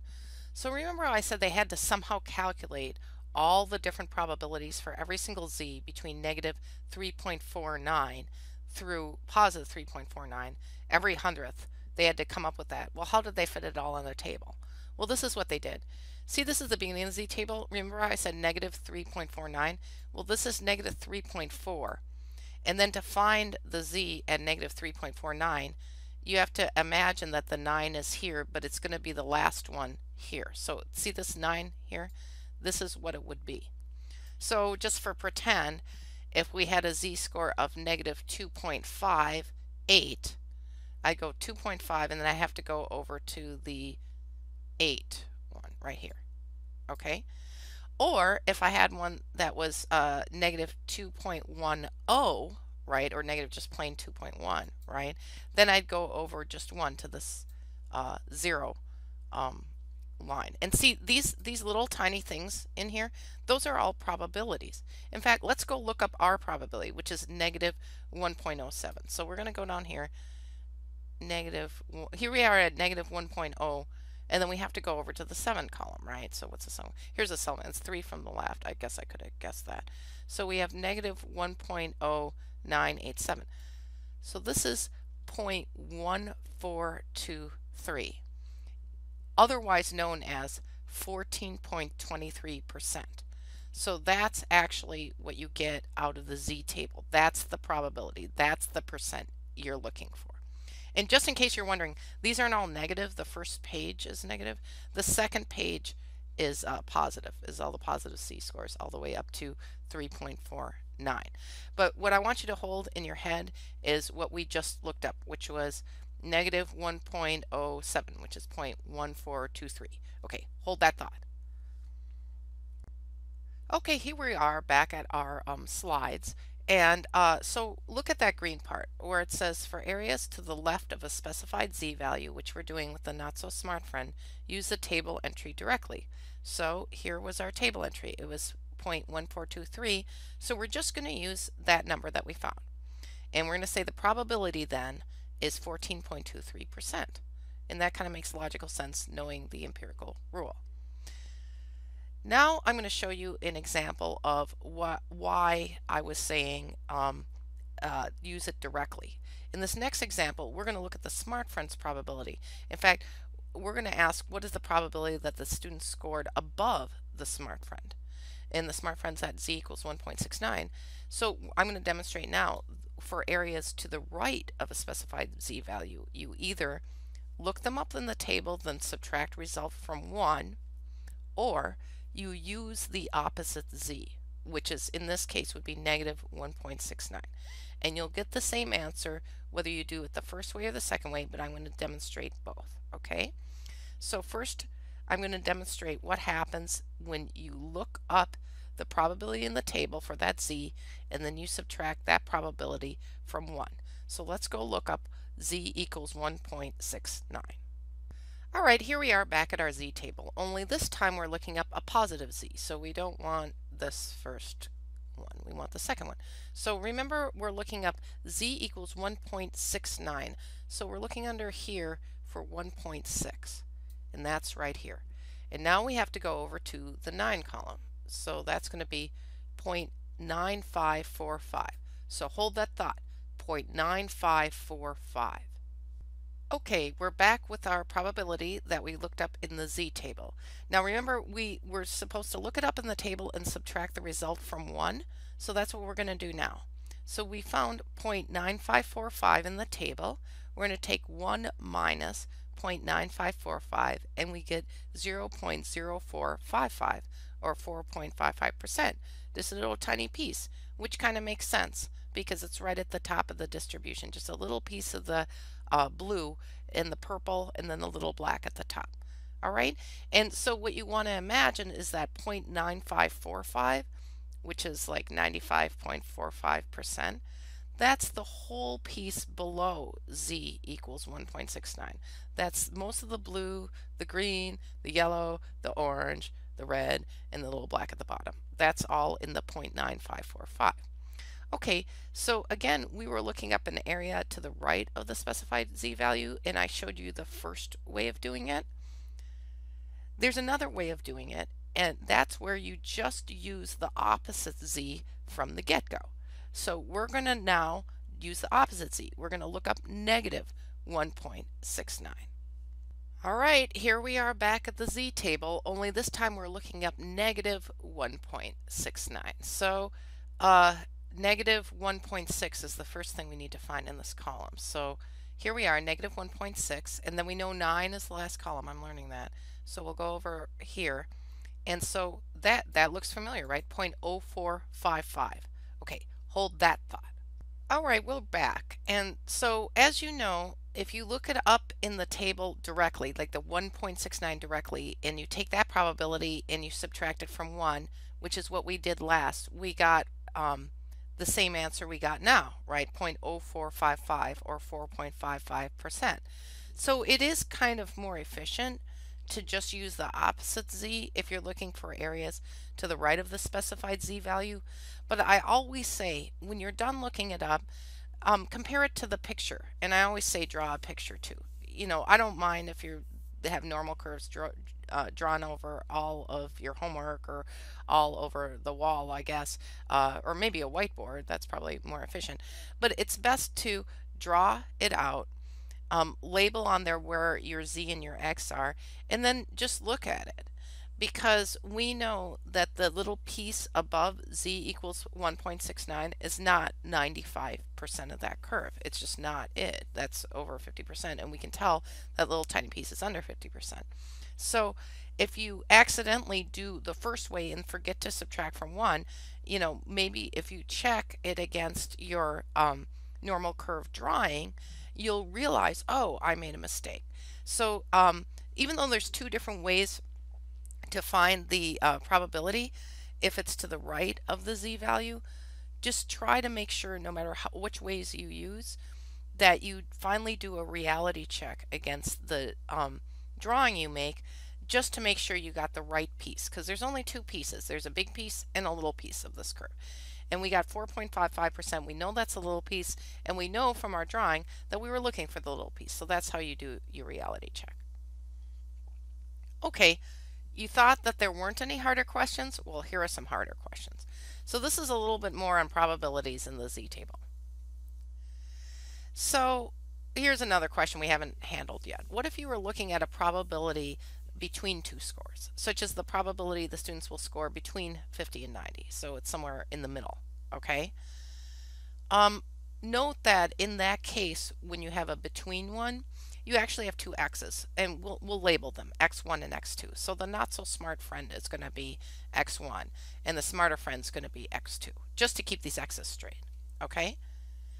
So the next step is you're going to calculate z1 and z2, and I'm kind of cheating because we already did these. We already knew the z1 for the not so smart friend was negative 1.07, and we already knew the z2 for the smarter friend was 1.69, so I just put them on the diagram. Okay, and then now here's the beginning of the strategy, and I'll just explain the strategy and then I'll do the strategy. So for z1, you find the probability to the left of the z, so you find the little piece to the left. And remember, you can take the direct probability from the z-table. So that's what direct means, is you just get to copy it directly out of the z-table. Then for z2, you find the probability to the right or above z. So you find the little piece there. And you use one of those two methods I showed you, which we did together. And then finally, imagine like the whole curve. You're subtracting the piece at the bottom, the z1 probability, and you're subtracting the piece at the top, so you're trimming away those two pieces to get the between probability. So that's the strategy, is basically you find out the size, the probability of each of the little pieces on the sides, and you subtract both of those from 1, and that traps whatever's left in the middle. So I'll demonstrate this. So remember, for z1, the probability to the left of z1 was 0.1423. We did that together. And then we used both of those methods, and they got the same answer to find the probability to the right of z2, which was 0.0455. Okay, so that's a little piece at the top, and then we got the little piece at the bottom. And now we'll take 1 minus the piece at the bottom minus the piece at the top, and the total is 0.8122, or 81.22%, which kind of makes sense. It's a big piece in the middle, so it wouldn't be surprising if it was about 80% of the curve. So this is how you do a between one.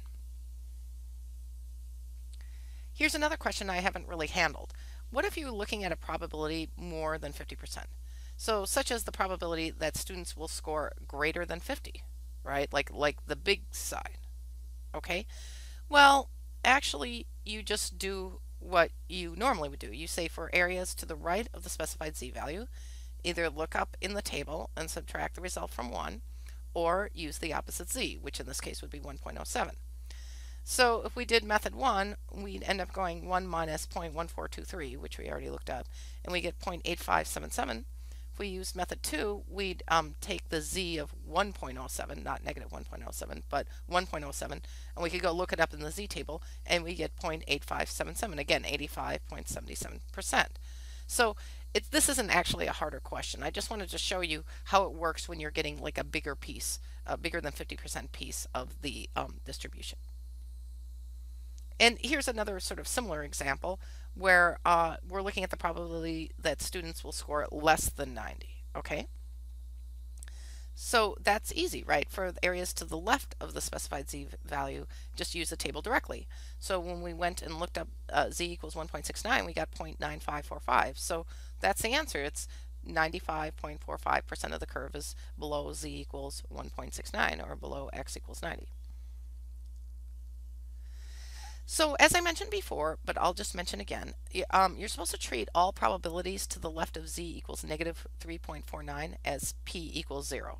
So I showed you what negative 3.49 looks like in the z-table. It's like 0.0002. Well, there's not much smaller than that. So just if you actually calculate a z and you get like negative 4, just say the p is 0. Okay. Then the second thing is treat all areas or probabilities to the right of z equals 3.49 as p equals 1 or 100%. So as you could imagine, 3.49, that's at the top of the curve. So if you calculate a z and you got like a 5, you can just assume that's 100%, right? Or 1. Okay, so we've gone through how to calculate z, and we've talked about looking up probabilities in the z table, and we've even talked about manipulating those probabilities to get certain probabilities, but we haven't talked about calculating x when z is given. So sometimes you're actually given a z, and you have to calculate the x back from the z. In fact, sometimes it's even harder. Sometimes you're given a probability, and the probability is not a z, but you can use the probability. Remember, that's those little percents in the middle of the table. You can go find it in the middle of the table and look up the z that keys to it, and then put it into this equation. And so I'm going to just give you examples of some real life questions that you might see, like on a homework or on a test, probably not in real life, that where you need to calculate x, and you need to use that formula in the red circle. So let's say I was just bored and I was wondering, what is the score, the test score on this distribution that is at z equals 1.5? Okay, so see where z equals 1.5? We never asked that question before. So let's say I just, out of curiosity, wanted to know what would the test score be of a student who was at z equals 1.5. So what I would do is I would take 1.5 times 14.5, because that's what the formula says. It's z times the standard deviation. And then I do that first because of order of operation. And then after doing that, I'd add the mu, which is 65.5, and I get 87.3. So the x, the student who got 87.3, that student got a score that's at z equals 1.5. Now, as you probably imagine, people don't go around asking so much about, well, I wonder what that person's score is at z equals negative 2.3 or whatever. They don't usually phrase it like that. Usually you see more like a question like this, which is, what is the score that marks the top 7% of scores? Now that's a secret way of saying we are looking for the z at p equals 0.0700. So it's like we turn that 7% backwards into a probability, and we say we're actually looking for the z at p equals 0.0700. So how do you do that? Well, I'm going to show you. Okay, so we're on the hunt for probability 0.0700. Okay, so let's start at the top of the table here. You'll see we're digging around in the middle of the table, right? And you'll see like 0.00, that's nowhere near the ballpark because we're looking for 0.0700. So let's scroll up here, or scroll down actually. So now we're in the 0.04 neighborhood. Here's 0.06. Okay, we're getting close. Well, here we have a 0.0708, and that's 0.00008 more than we want it to be. Well, here next door we have 0.0694, and that's only 0.0006 less than we want it to be, right? Because if it had 0.0006 more, it would be 0.0700. So this is technically closer than this one because this is 0.0008 off, and this is only off by 0.0006. So we're going to choose 0.0694 as the probability of record for this, for the top 7%. Only we're not going to just choose this. We're going to figure out what is z at that score. So what are we going to do? We're going to map back here, negative 1.4, and then we got to go all the way up, which we can guess is 8. So it's negative 1.48. So hold that thought. Okay, we started out looking for the z at p equals 0.0700, but the closest we got was 0.0694, and that mapped to z equals negative 1.48. Now, what I want you to notice is negative 1.48 is actually on the left side of mu. Okay, so that is the z-score at the bottom 7% of the scores. So we're going to use the positive version of that z since we want the top 7%. So we're going to use 1.48, so the opposite z. And now we're going to plug it into the equation. So 1.48 times 14.5, which is the standard deviation, plus 65.5 equals 87. So now 87 is the score that marks the top 7% of the scores. I'm going to do another exercise for you that does this time the bottom 3% of the scores, because this is often kind of challenging for students, so I'll just give you a second demonstration. So as you can imagine, we're going on the hunt now for z at p equals 0.0300. So let's go over to the z table. All right, now we're getting a little good at this, right? So we're digging around in the middle and we're looking for 0.0300, okay? And starting at the top, we're in the 0 department. Oh, here's 0.01 something, 02. Okay, we're getting close to 0.0300. So, oh, here, 0.0301. Could you ask for anything closer? Totally perfect. Okay, so that's what we're going to use for our z, is the z at 0.0301. So let's look up that z. So that z is negative 1.8, and then we look up 8. So it's negative 1.88. Hold that thought. All right, well, we were on the hunt for p equals 0.0300, and we didn't find that, but we did find p equals 0.0301 in the table, and that mapped back to z equals negative 1.88, right?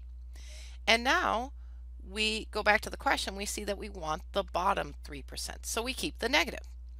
Now, if I'd asked about the top 3%, we'd lose the negative. We'd use 1.88 in the equation. But since we want the bottom 3%, we're going to keep the negative.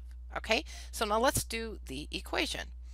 So x equals, and then in the parentheses, negative 1.88 times 14.5, which is our standard deviation, then plus our mu, which is 65.5, and the score we get is 38.2.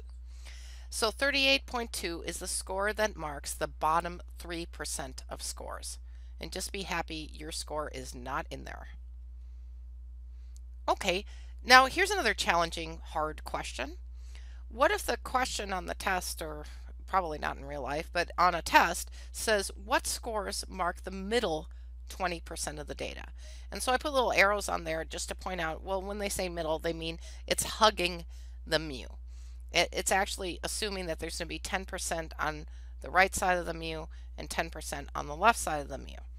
And so how you start to do this is you figure out the z-score for 1 minus 0.2, which is the 20%, divided by 2, which equals 4, right? So then after that, you know, because 1 minus 0.2 is 0.8, and 0.8 divided by 2 is 0.4. So we get this 0.4. So we go find the z-score at 0.4, which you're good at using the z-table now. So so I'm, you know, looked around and I found 0.4013 in that digging around in the middle of the z-table, and that mapped back to negative z equals negative 0.25, right? And so that is then what I would put on for the lower limit on that one, and then z equals 0.25, the positive version, goes on the other side. So once you've figured out both of the z's, the z on the left and the z on the right, you just have to put them through the equation. So for the left side, we use the negative z, and for the right side, we use the positive z, and that's how we get our limits. So what scores mark the middle 20% of the data? 61.9 and 69.1. Isn't that weird how that worked out? But anyway, 61.9 and 69.1 mark the middle 20% of the data. I totally didn't do that on purpose. It just worked out that way. All right, I can't believe you've made it through all this. I'll bet your brain is ready to explode. So now is a good time to talk about just a little review, just help you come down a little bit from this whole really intense lecture, okay? So first I'm going to do a little z-score quiz game show style stuff here, right? So if you ever get the question when you're on the test and you're like, oh my gosh, where is x? Where is x? Well, if you can't find x, it's usually in the question. So usually the way these questions go is somebody, like maybe me, will put a mu and a standard deviation at the top of the question. And then there'll be like maybe 5 questions about that pertain to that mu and that standard deviation, but they ask about different x's. And when I would teach this class in person, people would come running up to me in the middle of the test, which you probably shouldn't do. And they would say, "Where's the x? Where's the x? You gave me, these pieces of the equation, but I can't find the x." And I'd be like, "Look in the question. Look in the question." Because I don't want to give it away. And then they'd all run back to their seats and find it. So if you're wondering, you're panicking, where is x? Look in the question. It's usually in the question. Okay, so let's say you find an x, and what do you do with an x? Okay, and you're stuck with an x. Well, usually what you have to do is calculate a z-score. So remember, if you've got an x, you probably have a mu and a standard deviation. You can calculate a z-score out of that. So if you're panicking on a test and you have an x, a mu, standard deviation, just for fun, calculate a z-score and see if it gets you anywhere. Okay, well, let's say you have a z-score. What do you do with a z-score? Well, you always look it up, right? I mean, if you're going this direction, if you started with an x and you get a z, you got to go to the z table with it. Okay, so that's your next step. So if you're doing all this work, calculate a z-score, and then you're done, you're like, oh my gosh, what's my next step?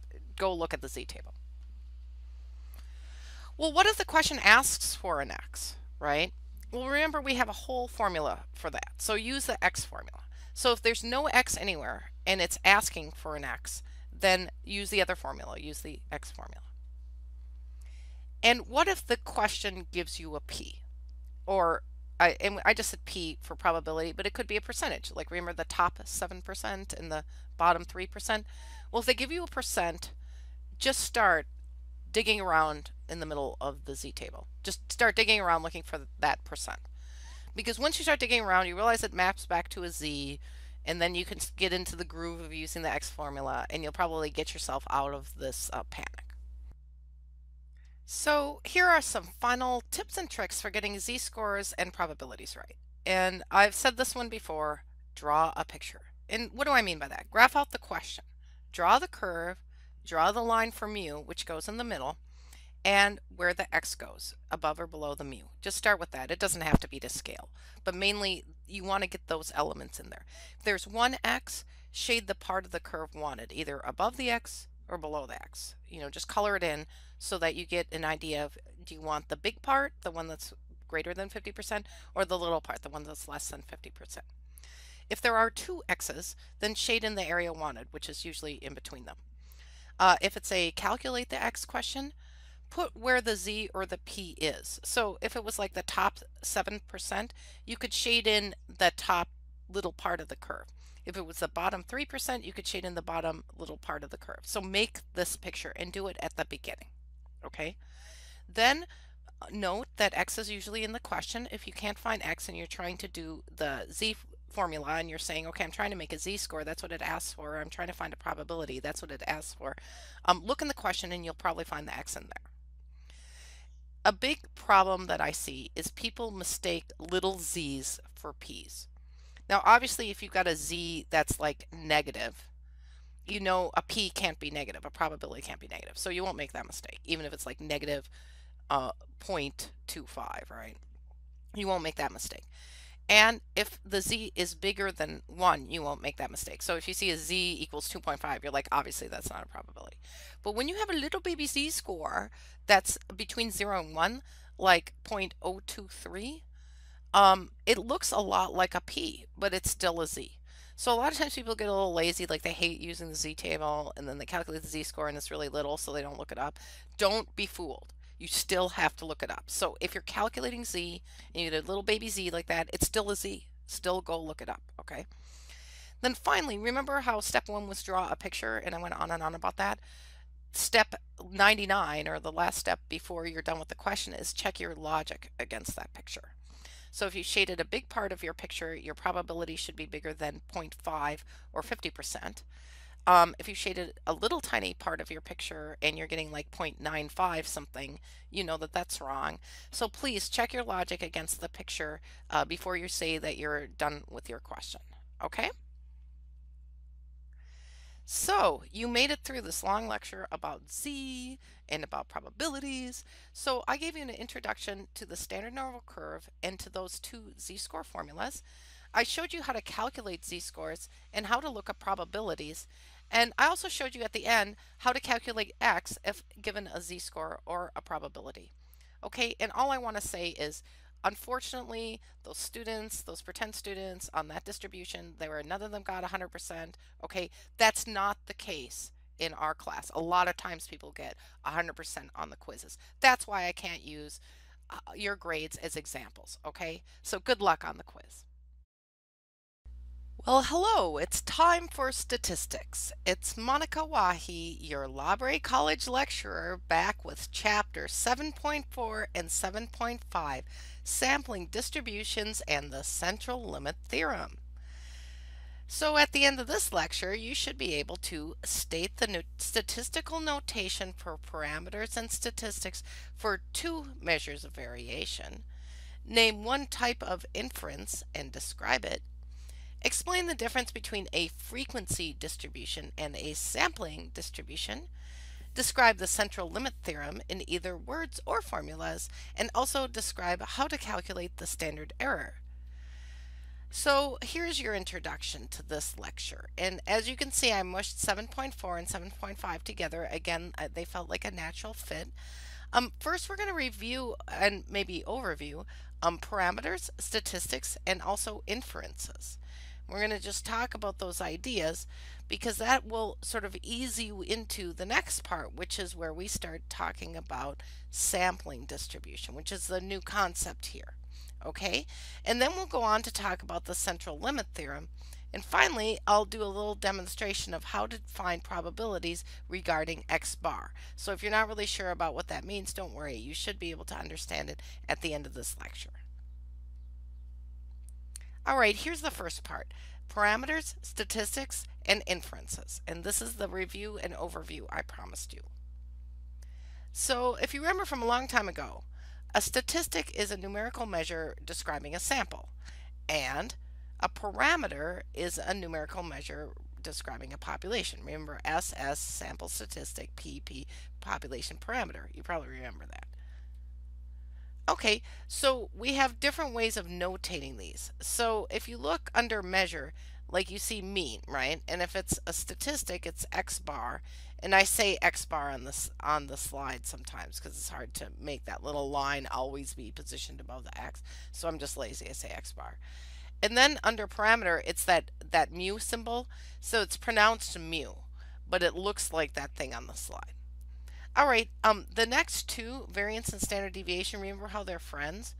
And so the statistic version is the S for variance. It's the S with the little 2 up there, the exponent, because, it's standard deviation to the second is variance, and the square root of variance is a standard deviation. So that's why they have S and then S to the second. For the statistic, okay? For the parameter, it's that lowercase sigma symbol, and it's that to the second when it's variance, and it's just without the exponent when it's just the regular parameter of standard deviation, right? And you're used to seeing these on the slides. This is just review. Also, it mentioned in the book, proportion is p hat, and then the parameter is p, but I don't really go into that. I just wanted to do a little shout out to it. Okay, let's think about the word inference, like infer. Like if somebody implies something, maybe you'll infer it. Like he implied it would be hard if I came over late that night. So I inferred that I shouldn't come over late that night. So like here, you may have heard the term where there's smoke, there's fire. And so you see this on the slide, there's a lot of smoke. Is there fire though? Is that smoke coming from fire? Because if you look at it, it probably could be coming from fire, but there's sort of this outside chance it's not what we think it is. Like maybe, if you've ever used a fire extinguisher, they make all this foam come out. Maybe it's that, or maybe it's like if you've ever had dry ice and then that makes a bunch of smoke, maybe it's not fire, right? So where there's smoke, there's fire. That's an inference. Well, let's see. ah, it's actually fire, right? But we weren't sure. We thought it was likely to be fire, but we weren't sure. And so there's inference is something that you do in statistics because you use probability to make these inference because you can't see the fire, you can just see the smoke and you're not sure, right? So there's three different kinds I'm going to talk about. The first kind is estimation, where we estimate the value of a parameter using a sample. So the sample is kind of like the smoke and the parameter is the fire we can't see. So we estimate it, okay?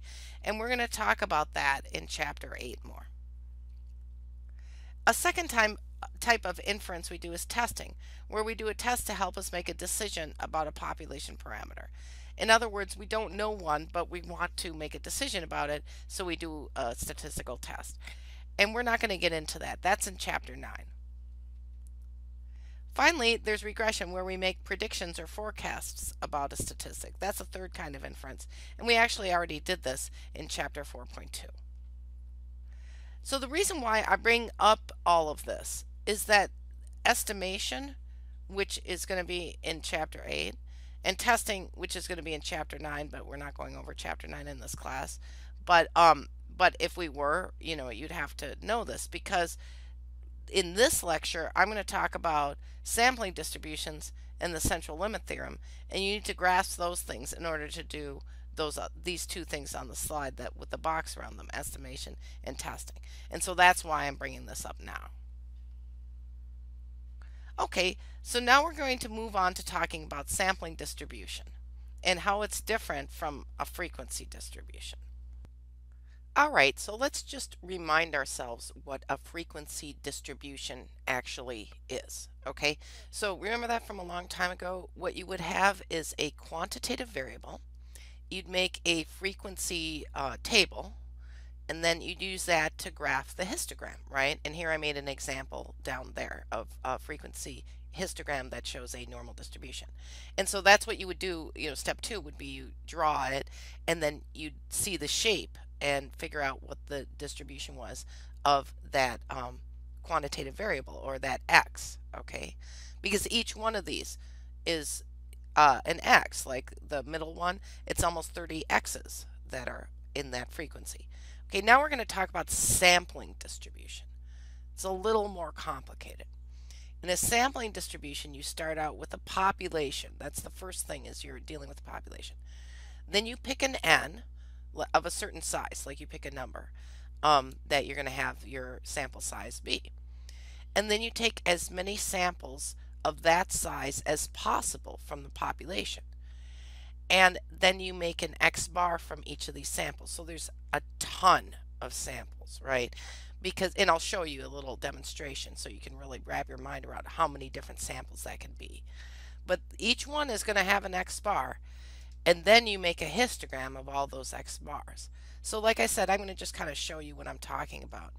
So we're going to imagine this is a population of people. And we're going to imagine we're going to talk about BMI, or body mass index, just so you can wrap your mind around this. So you start with this population. Let's decide on an N. How about 5? 5 is good, right? So now what the deal is I'm trying to take as many samples of N as possible from all of these people on the slide. So here's our first sample we took, and we got an X bar for BMI of 23 from these 5 people. Well, let's try these 5 people. Now look, we double dipped with that first one, okay, but we get this X bar of 21. And we can keep going.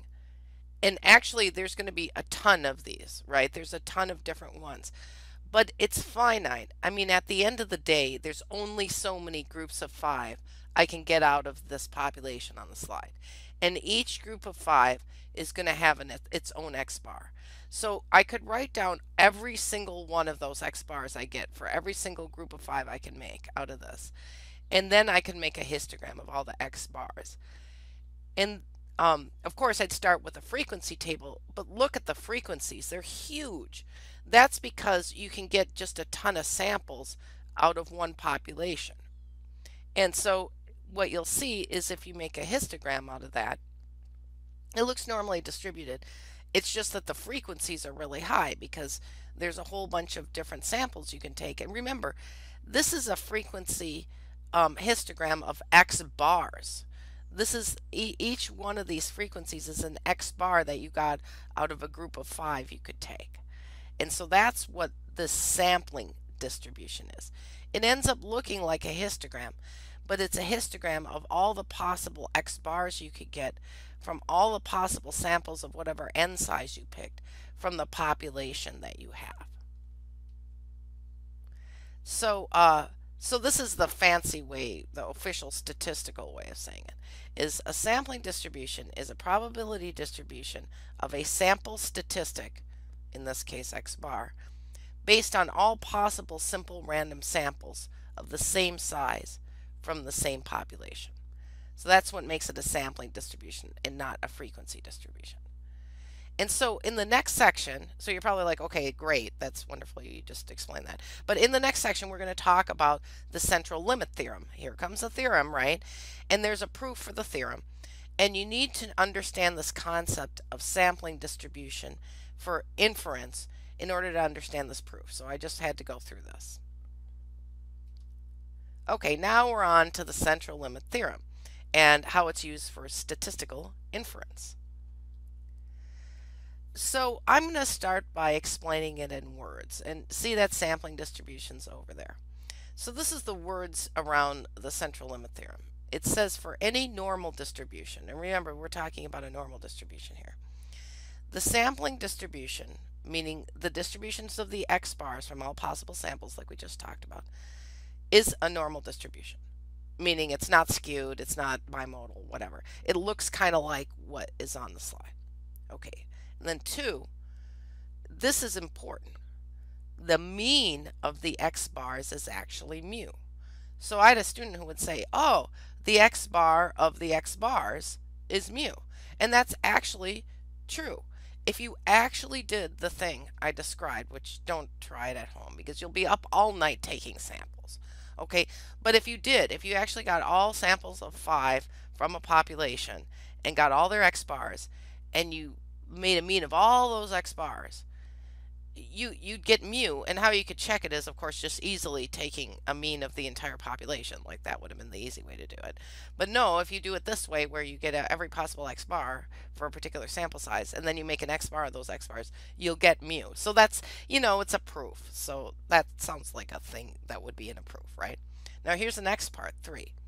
The standard deviation of all those X bars is actually the population standard deviation divided by the square root of whatever n you picked. So in other words, if you have the whole population data and you just found out the standard deviation, you just have the standard deviation.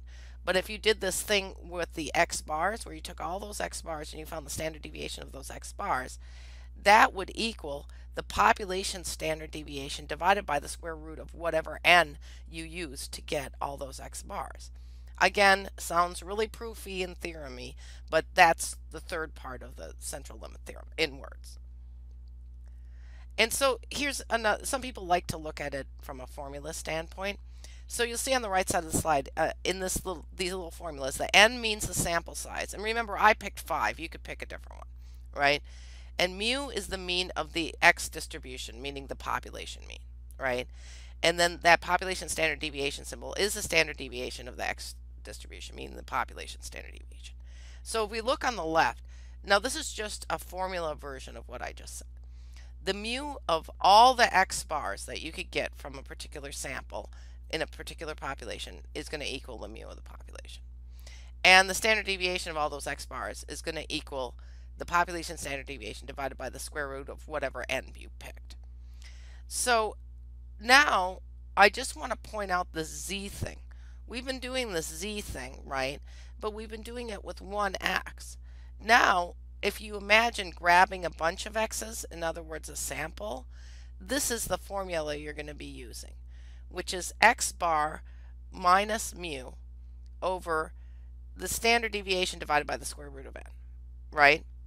And so that's kind of what we're moving into here, is what happens if you get a sample and you're looking at x bar, not if you just grab one x and you're looking at that.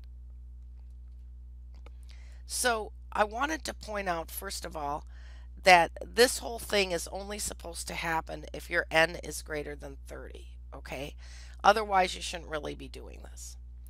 Then the second thing I wanted to point out is that this piece underneath and the lower part of the equation, that's called the standard error. They named that piece. And part of the reason why I like that they named that piece separately is I usually make that piece before I even do the equation. So I just have that number sitting around because, there's a square root underneath this standard deviation, and that whole thing is underneath another thing. So it's hard to do all that dividing. So I usually just make the standard error first by taking the standard population standard deviation divided by the square root of n and just have that number, and then later I use it in this z equation. So that's two things I wanted you to notice, so I brought that out on this slide. Okay, here's more on the central limit theorem. So if the distribution of x is normal, then the distribution of x bar is also normal. So if we look at the top, that's an example of just an x distribution. And then if you go do that thing where you take all those samples and you get all those x bars, and then you make the histogram, you'll see the pink one down lower, the x bar distribution. This is just a pictorial example. But even if the distribution of x is not normal, as long as there's more than 30, n is more than 30, the central limit theorem says that the x bar distribution is approximately normal. So remember a lot of that hospital data we've been looking at, like at hospital beds in a state. Often you'll see a skewed distribution. But if you have more than 30 hospitals, then what you could do is you could pick an n and take an n bigger than 30 and take a bunch of samples and get a bunch of x bars, not just a bunch, get all of them, all of the possible ones. And then if you made that x bar distribution, even though the hospital beds would be skewed just as an x distribution, their x bar distribution would be normal. And that's one other important piece of the central limit theorem. That's one important piece of that proof, is that all of those x bars that you get will end up on a normal distribution, even if your underlying distribution is not normal, so long as the n you're picking is greater than 30. And finally, that leads to, how proofs are, they build on each other. That leads to the concept that a sample statistic is considered unbiased, just unbiased, right? It's not perfect, but it's unbiased, if the mean of its sampling distribution equals the parameter being estimated. In other words, the fact that the x bar of the x bars is mu means that an x bar is going to be unbiased. It might not be mu, it might not be exactly the same as the population mean, but it will be unbiased. It's not a biased representative of mu. All right, now let's move on to finding probabilities regarding x bar. So for those of you who want to actually do something and apply something and stop thinking about theory, let's go. Okay, but let's remind ourselves, what are we doing, right? What are we doing? Well, what were we doing? In chapters 7.1 through 7.3, we were looking at having a normally distributed x. So we had this population of quantitative values that were normally distributed. And we had a population mean, a mu, and we had a population standard deviation. And we kept doing these exercises where we were finding the probability of selecting a value from that population, an x from that population, above or below a certain value of x, right?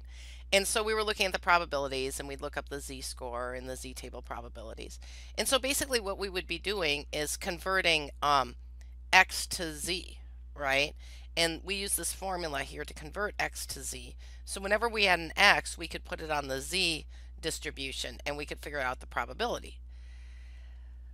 So here's what's different now. You'll notice the first thing has not changed. We're still talking about normally distributed x's. We're still talking about a population where we have a mu and a population standard deviation. But now we're not just grabbing one x from that population. We're grabbing a sample. And because we're grabbing a sample, we have to pick an n. So the n's going to be different each time, right? So we're grabbing a sample of the population. Well, how do we boil that down to one number? Well, we're taking the x bar, or the mean value, from that sample. And that's what we're doing the z-score on, is that x bar instead of the x, because we're taking a sample. So when you see the formula below, you'll notice that the other one just had x in it because we only had one. This one has x bar in it because we have a sample. You'll also notice that downstairs, what we had before was the population standard deviation, but now we have the standard error. Remember, I talked about that. The population standard deviation divided by the square root of n. That's where n comes in, because it's going to matter what n you have to make the z come out right. All right, so now that we're reminded of what we're doing, we'll just explain how to do it, right? So let's say you do have an n, right? And you have an x bar, like you grabbed your n and you got an x bar. You can convert the x bar to a z-score using this formula, where of course you have to be told the population mean and the population standard deviation, but then you'll have your x bar and you'll have your n, so you can do the whole equation. And then you'll get a z. And guess what? You do. What do you do with a z? You look it up. So you look up the probability for the z-score in the z table, like in chapters 7.2 and 7.3, only this is just about x bar, basically.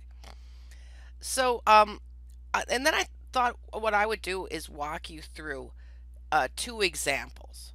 You're already kind of good at this because this is not too different from 7.2 and 7.3, but I just want to walk you through it because it is a little different when you have a sample versus just 1x, okay? So remember our poor chemistry class that I was in where I got a 73? Well, remember we were assuming it was a 100 student class, so there were 100 students in the class, n equals 100 in the class, capital N, right? Because they're the population. And then if you look on the slide, you'll see the mu of their scores was pretty bad. It was 65.5 on a 100-point test. And the population standard deviation was 14.5. So this was the population of this 100 student class. So I'm going to do some exercises here. Let's say we're going to we have to pick an n bigger than 30. So we're going to pick an n of 49, right? Now I'm coming up with a little scenario here. To pass the class, students have to get at least 70, which is a C. So let's pretend this is the question. What is the probability of me selecting a sample of 49 students with an x bar greater than 70? Notice how we ask the question a little bit differently. What's the probability of me getting a set of 49 students such that their x bar is greater than 70? Doesn't that kind of remind you of the central limit theorem, where we had to go back and get like an n of 5? We got different n's of 5s. What's the probability of me getting one of those samples that has an x bar in greater than 70? That's the question, right? And I drew this out here. Remember our old z distribution with our x distribution, and I kind of drew where 70 is, but I wanted to point out for you the probability for an x bar is going to be smaller than for x, because you're going to have to do a lot of work to get that x bar to be above 70, right? So here we go. So I'm just going to remind you that the equation at the top and the equation at the bottom are the same equation. I'm just using the term SE for the standard error. And I like to calculate that separately, like I told you. So I like to do that first. So we're going to do that. And how do we do that? Well, the n was 49, right? And the population standard deviation is 14.5. So that's where we get this number, the standard error of 2.1. So now let's calculate z. All right, here's z. So z is our x, which is our x bar, which is 70, minus 65.5, which is our mu, divided by our prep cooked standard error, which is 2.1. And we get a z of 2.17. So we're tempted to look that up, but let's look at our picture. So here's our z distribution. And what we're going for is this little piece at the top, right above 2.17. So that's a little piece. So we got to look for that, right? Let's go look. So because we're going to go for the piece at the top, we're going to use the opposite z. There's, remember, 2 ways of doing this, but everybody seems to prefer the way where you use the opposite z if you're looking for something to the right. So we're going to use negative 2.17 to get the little piece, right? Because when you look that up, I'm not going to demonstrate. You guys are good at this now. You get P equals 0.0150. Um, if you were to look up 2.17, then you'd get the big piece. So that's why we do this. And so then the answer is, remember the question was, what is the probability of me selecting a sample or a set of 49 students with an X bar that's greater than 70? And remember how this test really sucked. I mean, the mu was 65.5, so it was pretty hard to get a high score. So the probability was pretty low. It's 0.0150, or if you do the percent version, 1.5%. Okay, now we're going to try a different one. That one was asking, what is the probability of me selecting a sample with an X bar greater than a certain number? Now we're going to talk about the probability of selecting a sample with the X bar between two numbers, right? So again, we're back with our poor student class that with this terrible chemistry test.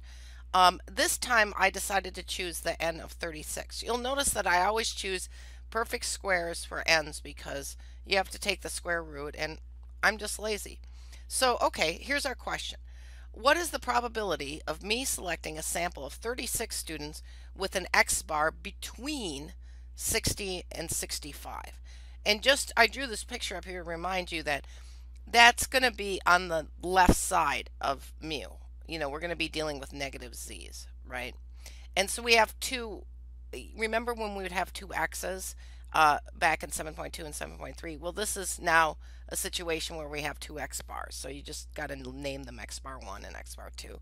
And again, I show you this demonstration, you know, these red arrows, but the probability for X bar will be smaller than for X because it's harder to get a whole group of people together to give you an X bar in between a certain place.